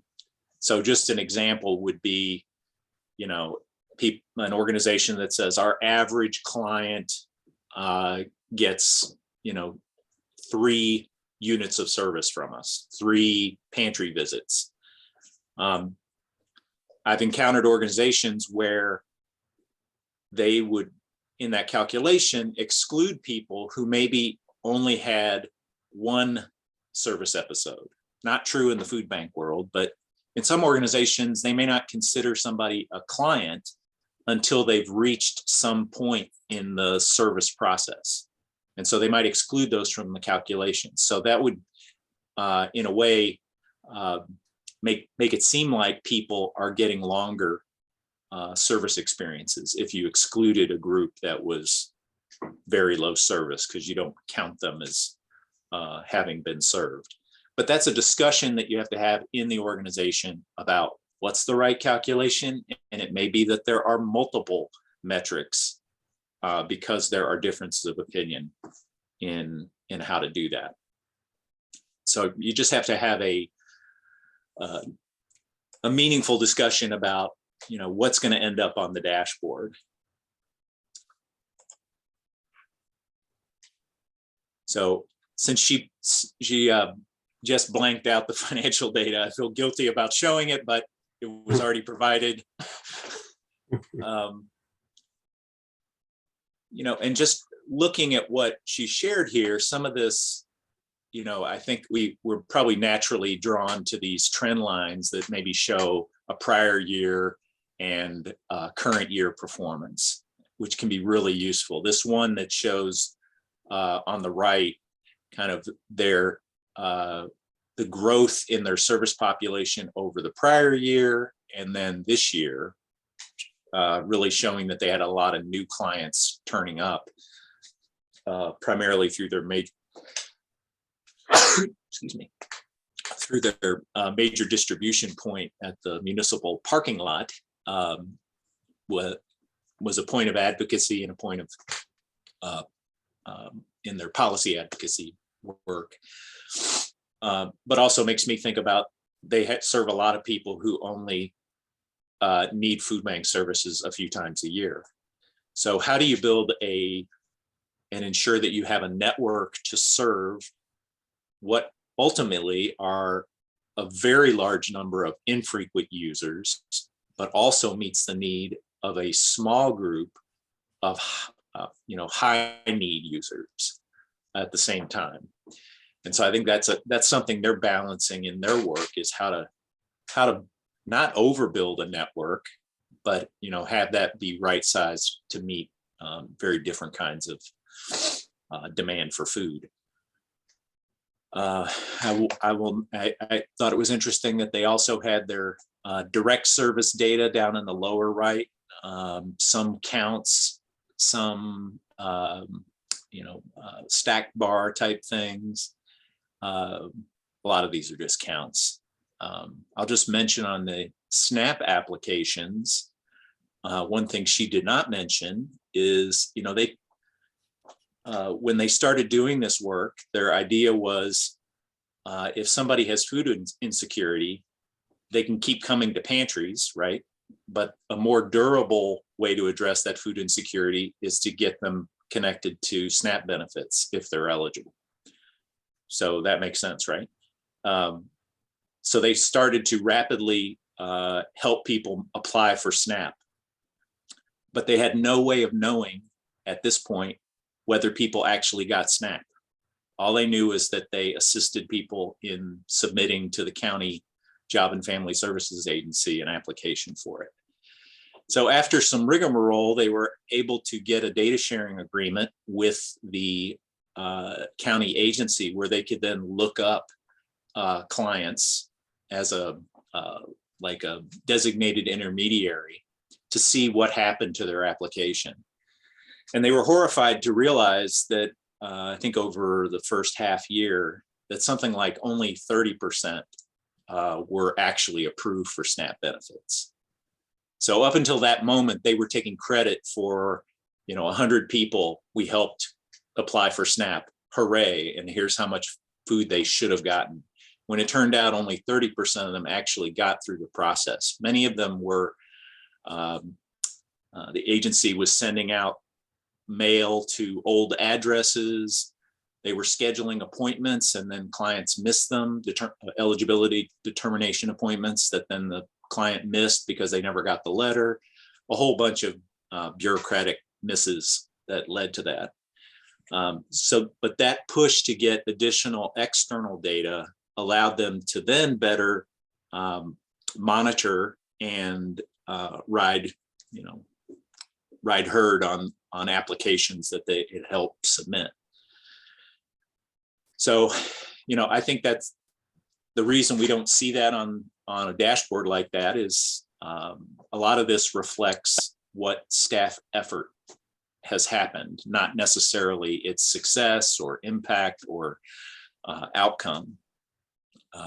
I always caution them, when you say impact, you are, the word itself has a causal kind of aspect to it. It's taking credit for some outcome. I always encourage them to talk about their results a little more broadly because they don't, they have not been able to really sort out what's the effect of the food we gave versus the other food that might have come from other partners or, outside their network, or the food that people bought on their own. So they're still in the hunt for that kind of learning. Had folks seen this kind of dashboard as example? I mean, and this is one that's perhaps a little more advanced than some that I've seen.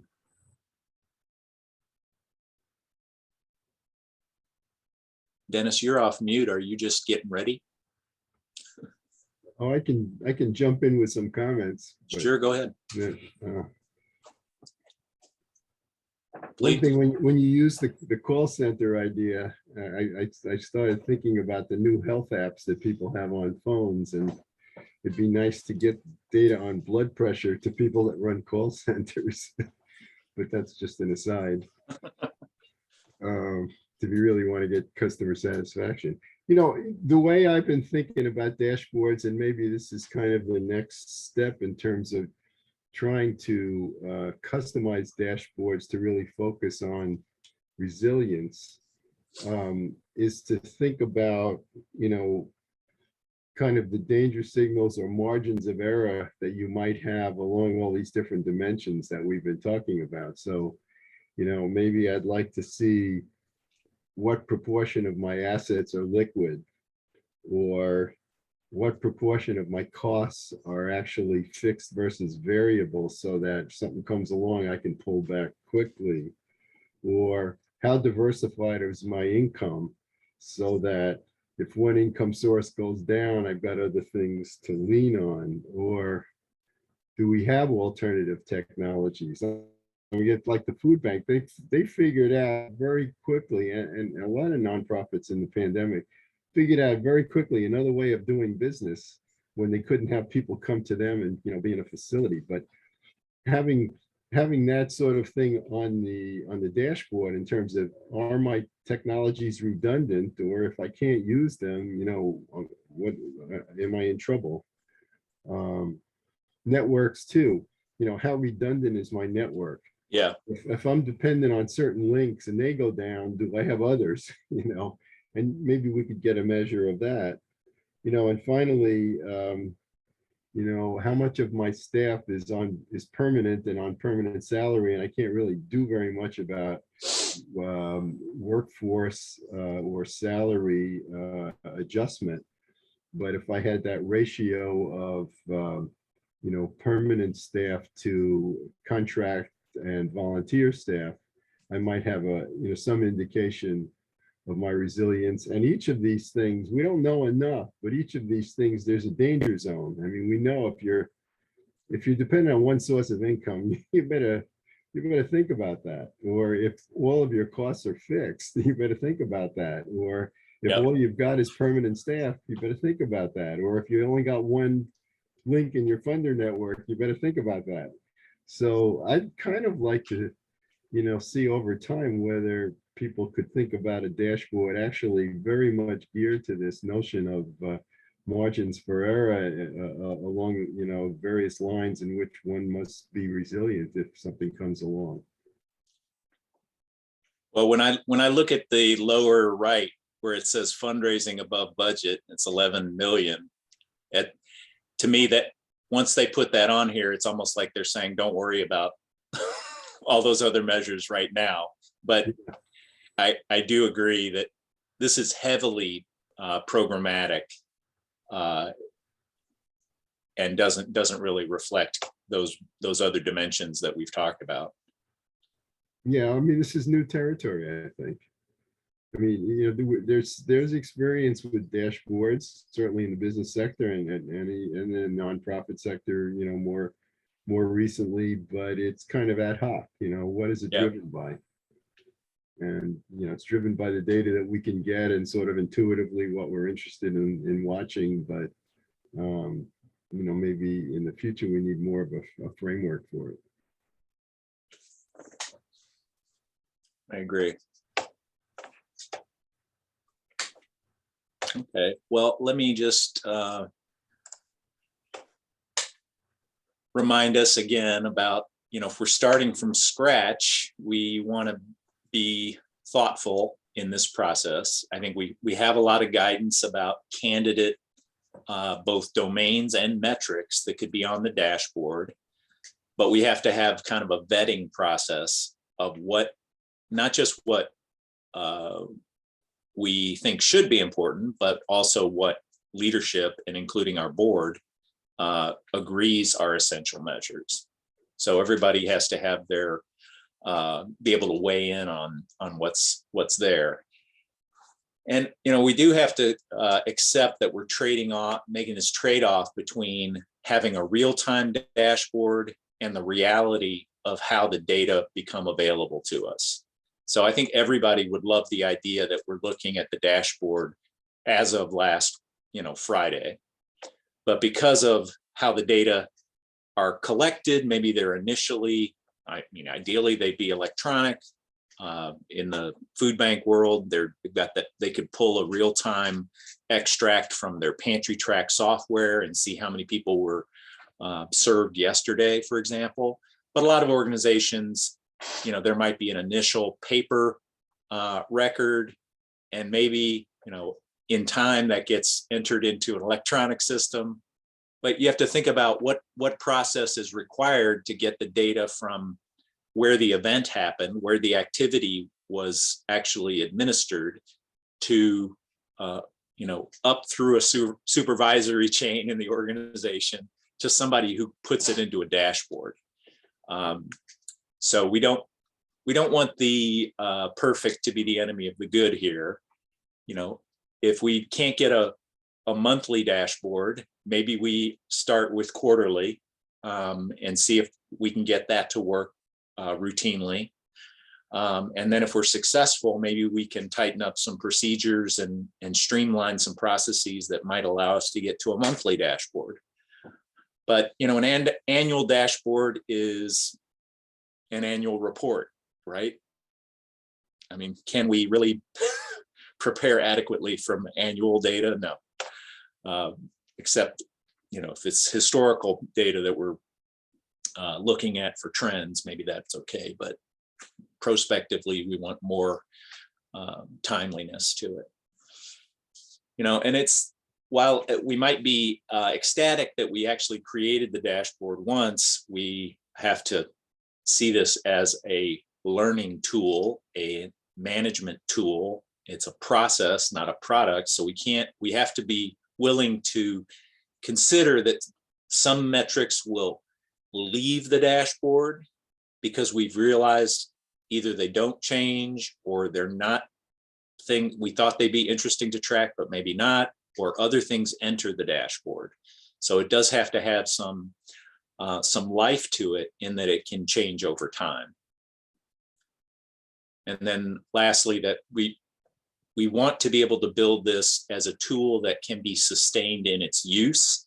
So these 3 earlier points hopefully keep us on track with building something that is sustainable, because somebody has to manage this within the organization. And ultimately, as Seven reminded us earlier, tell the story from the data, present the narrative that makes sense using the data as a scaffolding. I think we have yes, Jesse. I was just wondering, so we utilize quite a few different systems at work that all provide their own dashboards. Do you know of any software to be able to keep that real time, strategy in place?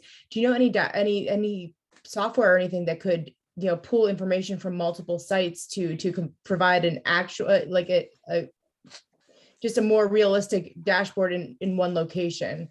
Yeah, we so have our donor software that provides the donor, but I have some other programmatic places that I'd like to pull information from. this is where an IT person, but I do know from the food bank example, she mentioned Tableau. That's what I was trying to remember.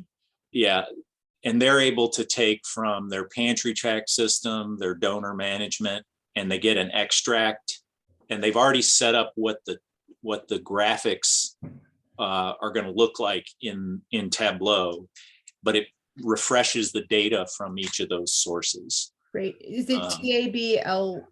LEAEAU. Okay. And there's both a free version and a paid version of that one. Perfect. Thank you. Mm-hmm.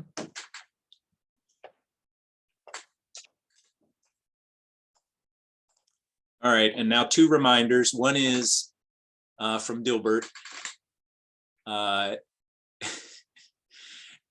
Him saying that the dashboard, with this tool, you never need to ask us for status updates. And then the little green shirted guy says, how'd the fake dashboard gambit work out? Great, he hasn't talked to me in weeks. So using the dashboard to not have to explain things to your boss, that's probably not going to happen. You end up explaining more.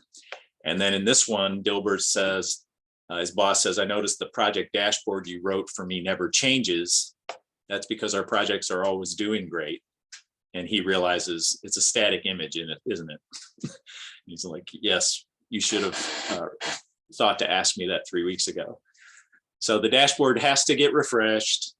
It has to be used as a management tool. This isn't just a gambit to distract people.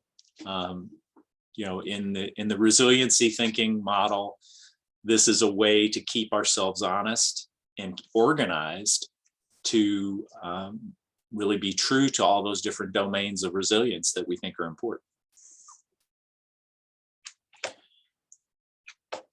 Okay, so now I'm going to turn to the kind of the last consideration, moving from gauges to stress testing. So as a reminder, we started with red flags, and these were the things about our environment that are telling us something about changes that are emerging in our external environment. And then we develop a dashboard that just has gauges and warning signs about organizational performance, the internal part. And then the idea of the stress test is to basically explore how our current organizational capacity will perform under different future scenarios. So I had the image before about, the windy road, the steep road, the straight road, different ways forward. How do we think our organization will do under those different circumstances? So in that sense, stress tests are future oriented because we're basically trying to predict what different circumstances might happen and then kind of simulate what the impact of different types of crisis or non-crisis, what the impact might be on different aspects of organizational capacity. So we're essentially asking what if type questions. What if this happens? What if that happens? And then thinking about where we have exposure to risk based on different what ifs. And, these scenarios are designed to help us inform how we will respond prospectively to those potentialities, not just throw up our hands and say, oh, well, if that happens, we'll figure it out. That's not what we're doing. And so this really builds on, whole philosophy around scenario planning. And on the right, you could just think of this as, the simple scenario. Are we looking forward to sunny times, partly cloudy, or bad weather, as an organization? Kind of three trajectories: steady course, get worse, get better. But there's probably more specificity that we want to have in these scenarios, so that lower right panel kind of gives us a little more depth to this, where we define kind of key risks or key scenarios that we want to explore and looks more deeply at those about what might happen and how our particular, the way our current gauges read on our organization, what will happen if these different scenarios come to pass.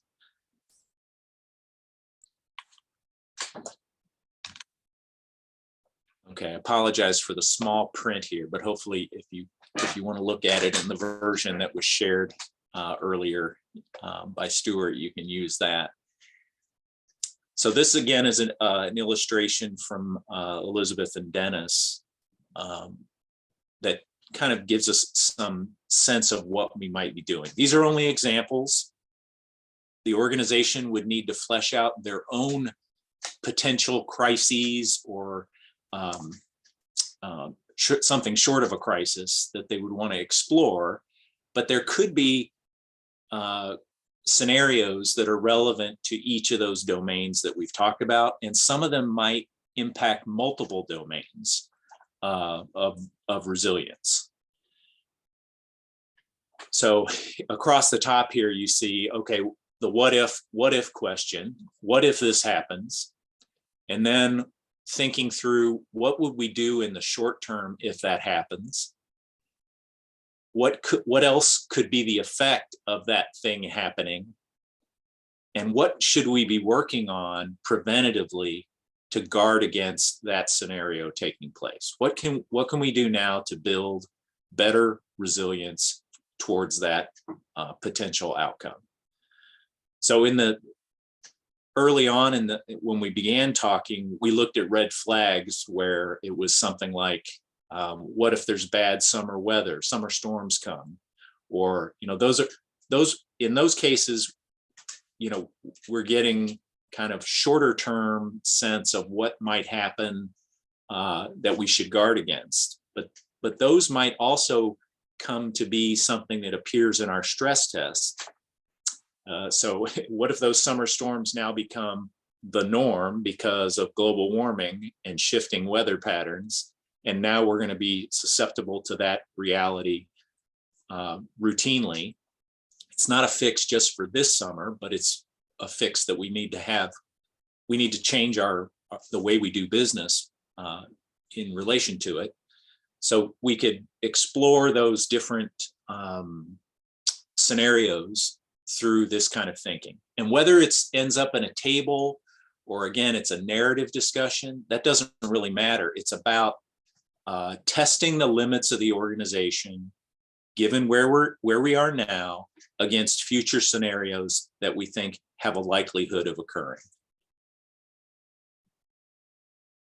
Dennis, I'm going to ask you to add a little more color here.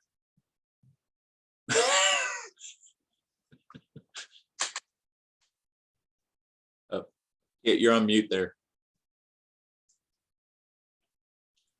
You missed the part about my saying, I think you did a good job. Oh.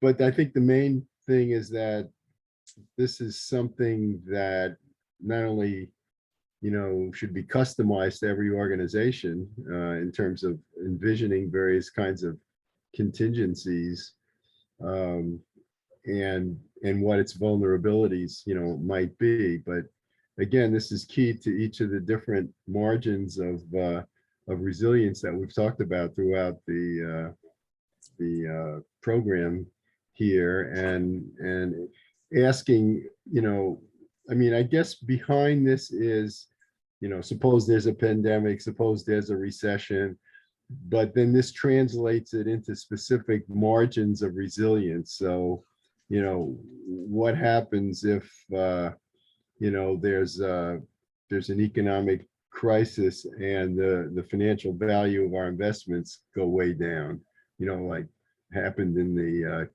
financial crisis of 2008, 2009. People lost a lot of value in their endowments. So, what would we do in the short run? We're not going to get that investment income we thought we were going to get. What are we going to do? What are the impacts in the long run? Especially if the market spiral continues to go down, we're going to have to contract or change our operations in some way, maybe. But then you start thinking about, how can we protect against that? Well, maybe our assets aren't diversified enough, and we're depending too much on that source of income, and maybe we didn't have enough reserves and that sort. So, the story kind of goes from left to right on each row, and behind even the first row is something big happens out there. Okay, and here are the dimensions we have to worry about, and how does that sort of carry through all the way to, from short-term to long-term possible impacts, to what can we do about this? And that's basically the logic of it. It strikes me that the LGBT Center example is almost this one exactly. You got the budget shortfalls, they considered layoffs, pay cuts. They were worried about staff morale and capacity, kind of breaking a link with their community of interest. And they really considered both the workforce decisions, but ultimately decided to seek new sources of revenue through donated funds. So the preventative actions could really spec out very different pathways to resolve, or at least address, the what if crisis. Yeah, and these aren't recommended solutions. This is a possibility for any one organization thinking this through. It might come out this way, or it might come out some other way. Like you said, with the LGBTQ example, they were really quite adamant that they wanted to kind of keep their workforce essentially as it is, and they were going to look for income solutions. But they needed to think about that in advance. Yeah.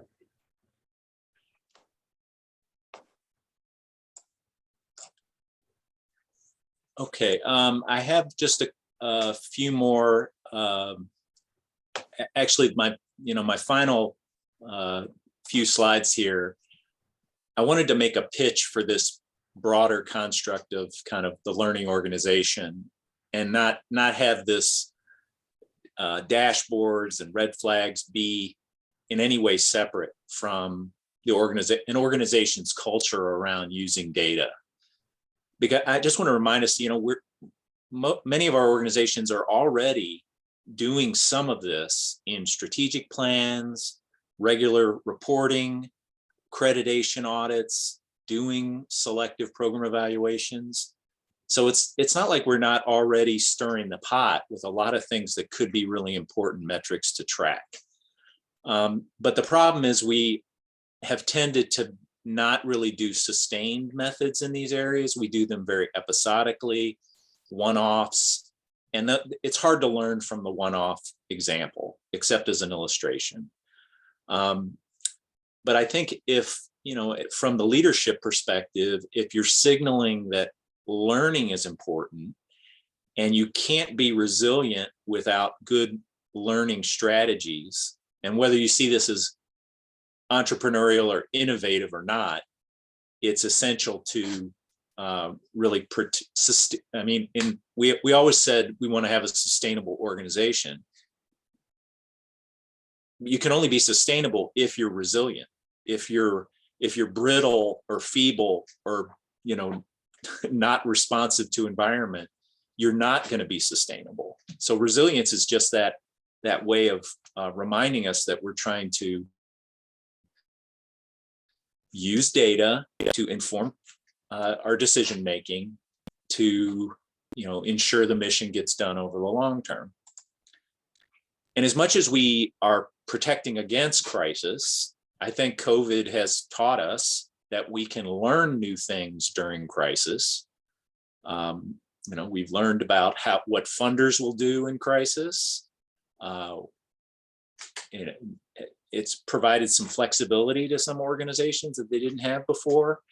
And when we're in crisis, we can, while our tendency might be to say, okay, learning is over there, we're going to put pause on learning, we're just going to focus on immediate need.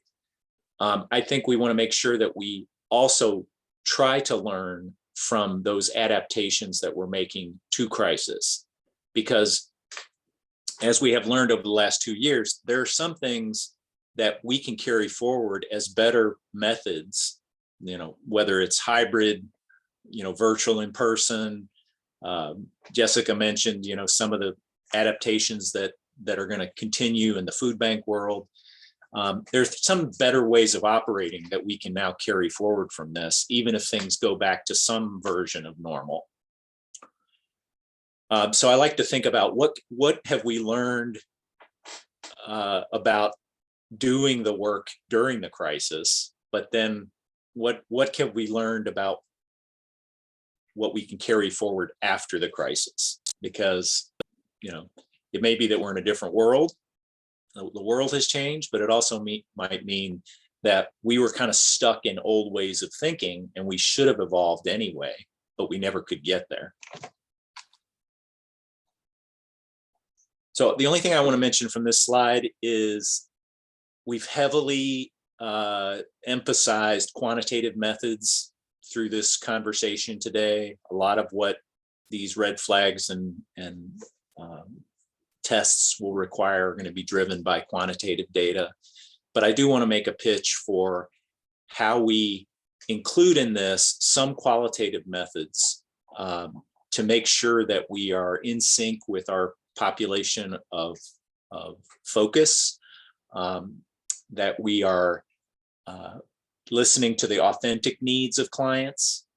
And then in many organizations, this idea of, you know, co-creating the next version of the work with clients is really part of the value system of organizations, that co-ownership of the work. And I think we heard that from Seven earlier today, that sense that you know, it's that we are who we serve kind of mentality, but also lifting up the voices of those who we represent through these organizations. So there is a place for qualitative methods. throughout this work.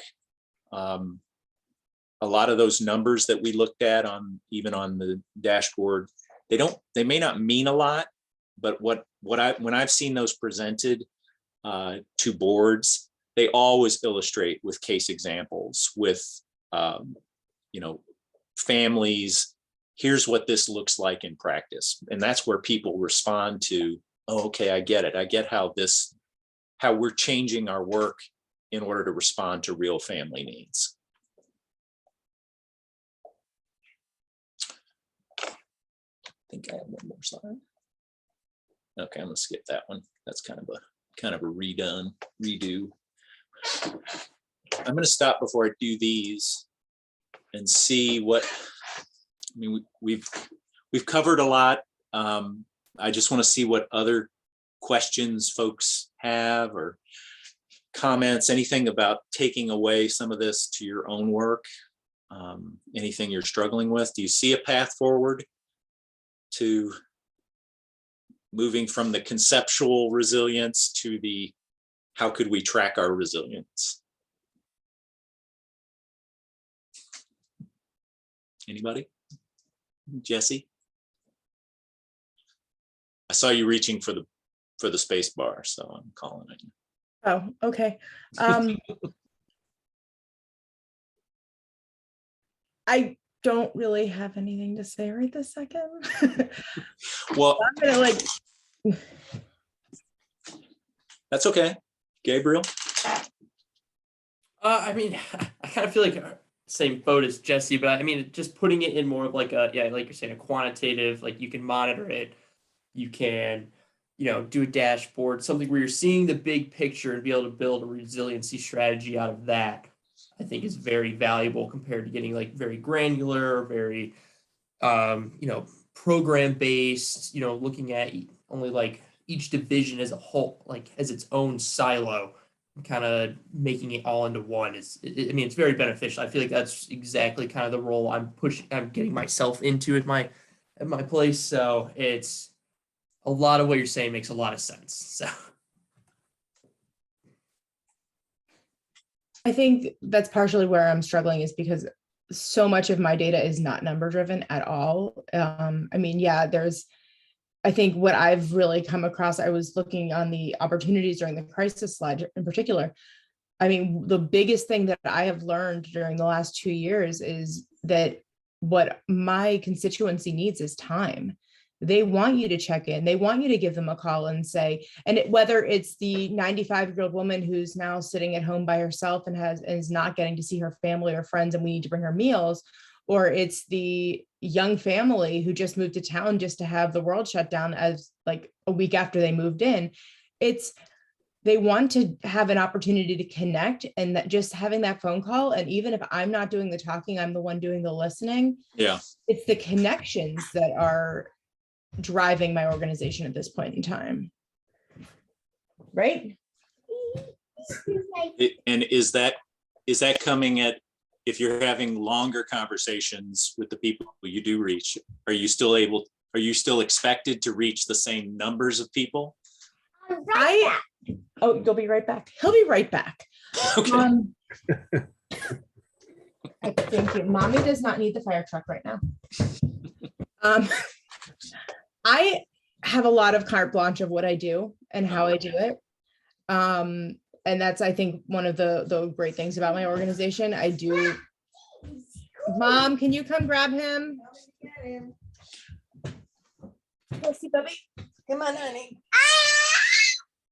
So if you want to do as many calls as you want and stay on as long as you know want. what? Because those connections and the fact that people feel like their community cares about them turns into donors. And if it doesn't turn into big donors, it turns into volunteers. It turns in, like, everything is so interconnected, especially in a small community, that each and every outreach is just an opportunity for people to be able to give back to the community as well. Sorry. No, it's okay. No, I'm thinking about how to implement these concepts in an organization that's light staff or relies on its volunteers. And it seems to me that this typically, the data collection and the data use that you're talking about typically occurs during the budgeting process when, depending upon if it's a committee or an individual, you're trying to decide where to allocate your resources. So that, I think that's a natural place. It may not be the most helpful place because then it gets forgotten and revisited the next year. And some of what you're saying is, well, it's kind of a living, breathing part of your organization. And if you don't follow it as you're going along, it's how can you be nimble and adjust? And so I just looking at it that way, there's a little bit of a tension there. So an organization like the food bank, and even one like the, gay centers, it's got more ability to do some of this. And maybe what you're saying indirectly is there's a sophistication of it has to sync up with the organization in some way. But that was my thought.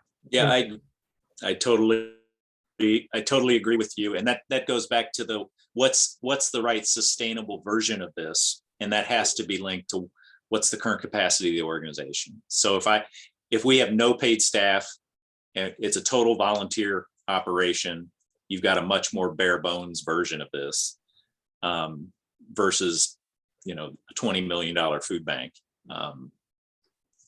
Yeah, Dennis.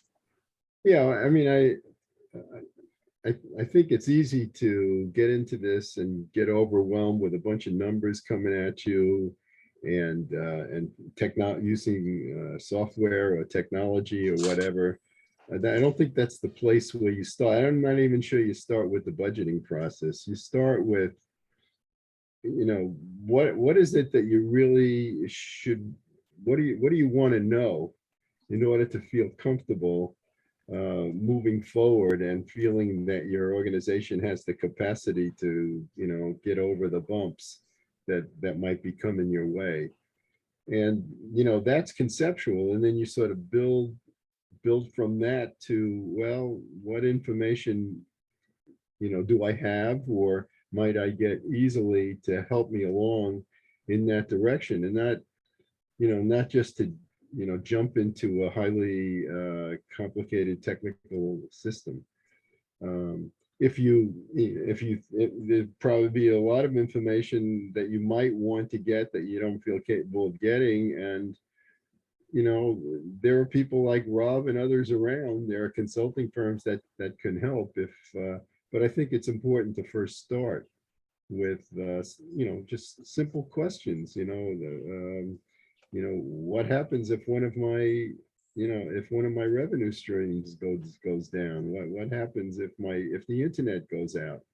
What is it that you want to know in terms of a capacity to react to that, and then kind of build that from the bottom up within the context of what your organizational capabilities are to handle an information system.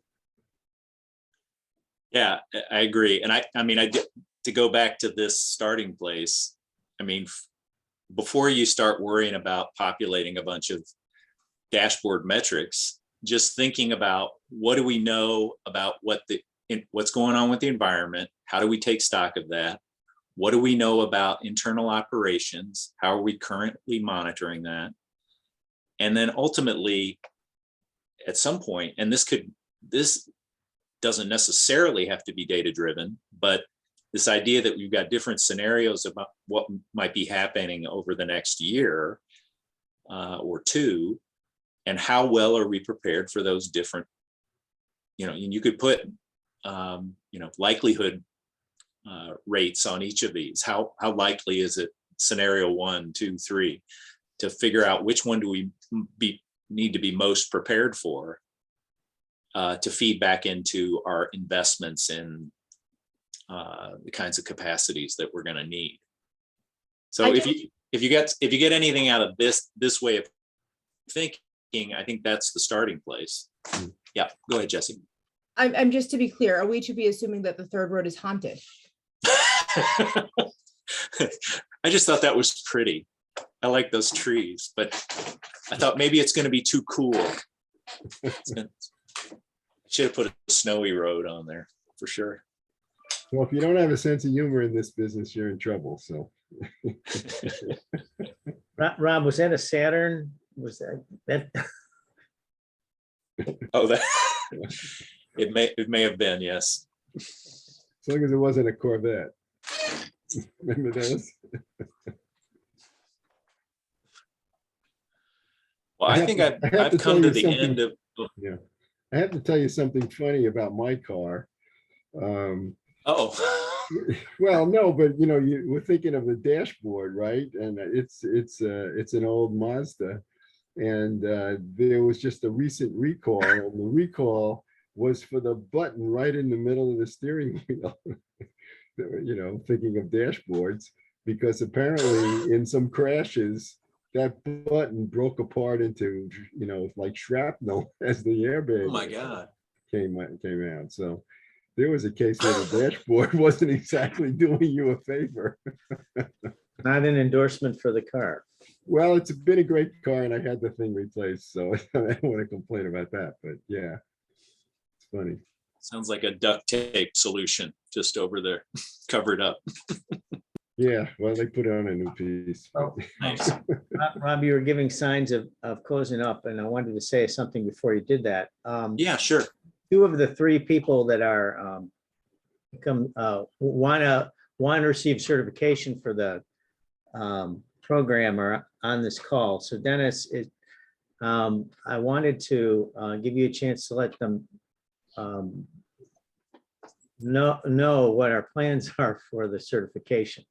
So, but they both completed the coursework. I haven't heard from the instructors. So are we sticking to that where the instructors sign off on the work, or? Yeah, the instructors should sign off on the exercises that they complete, and if they haven't, we should get after them for that. Okay. And then, I don't know, maybe we should have some sort of a ceremony. We have a small graduating class, the first one, right? That's significant. We'll try to get you a nice looking certificate, and you know, and hopefully that's the beginning of a program that will continue. If you guys have found this useful, then you know, we'd like to give the benefit of this program in the future to others. We don't have any specific plans for a rerun yet, but everything's in place to do that if, you know, we can again, you know, sort of generate the resources and the enrollment to do it. So we appreciate your being the pioneers for sure. So do either of you have any questions about how to proceed, or? No? So should I have a short assignment? Should I send Yeah, that? you should. You Okay. should. Yeah. I'll send it to both of you. Yeah. It's Was there anyone Based on- else on this? Well, I know, was anybody else on this unit that Rob has to be in touch with? No, I mean, I don't know if Hunter was taking it for credit. well, I'll ask her. I'll ask her. Yeah, yeah. I'm not aware that she was, I think, but Yeah, yeah, because she's been on quite a few of these, yeah. Mhm. Yeah, okay. and I'll just maybe make a plug for our book to use some of it. That should, you know, that's going into the publisher within a week, and there'll be a chapter on each of the subjects that we've covered in this series, and hopefully, you know, can serve as somewhat more of a formal text for future runs of this program, but also just kind of getting this information out into circulation. So I just wanted to alert you to that. The book probably won't be out for about 6 months, and we'll try to make sure you get that information.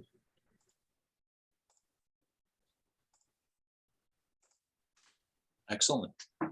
Well, I want to thank you both for being here, the assignment. and also Dennis and Stuart. What's the assignment?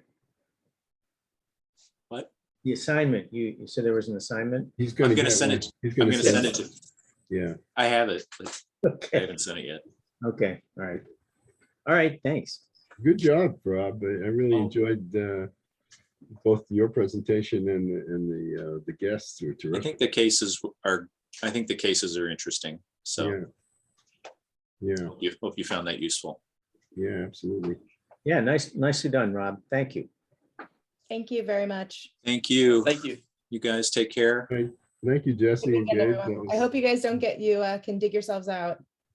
You know, Stay out, it's- stay out of the it's rain. Lucky. It's Stay still warm. kind of snowing here, isn't it? I mean, 3 of us are in Cleveland and I'm looking out my window and still seeing some flakes come down. A little bit. Yeah. Well, I just want you to know our temperature has dropped. It's now 66 degrees. My goodness. You better put a As I coat on. watch Stuart be with hard his for you. mittens on. I'll send you some sweaters if you need them. All right, we'll get an NCNE sweatshirt. That'll be the next thing. Yeah, that'd be cool. Right. Okay, all right, thank you all. Have a good week. Thank you. Okay. Good weekend. Yeah. Well done.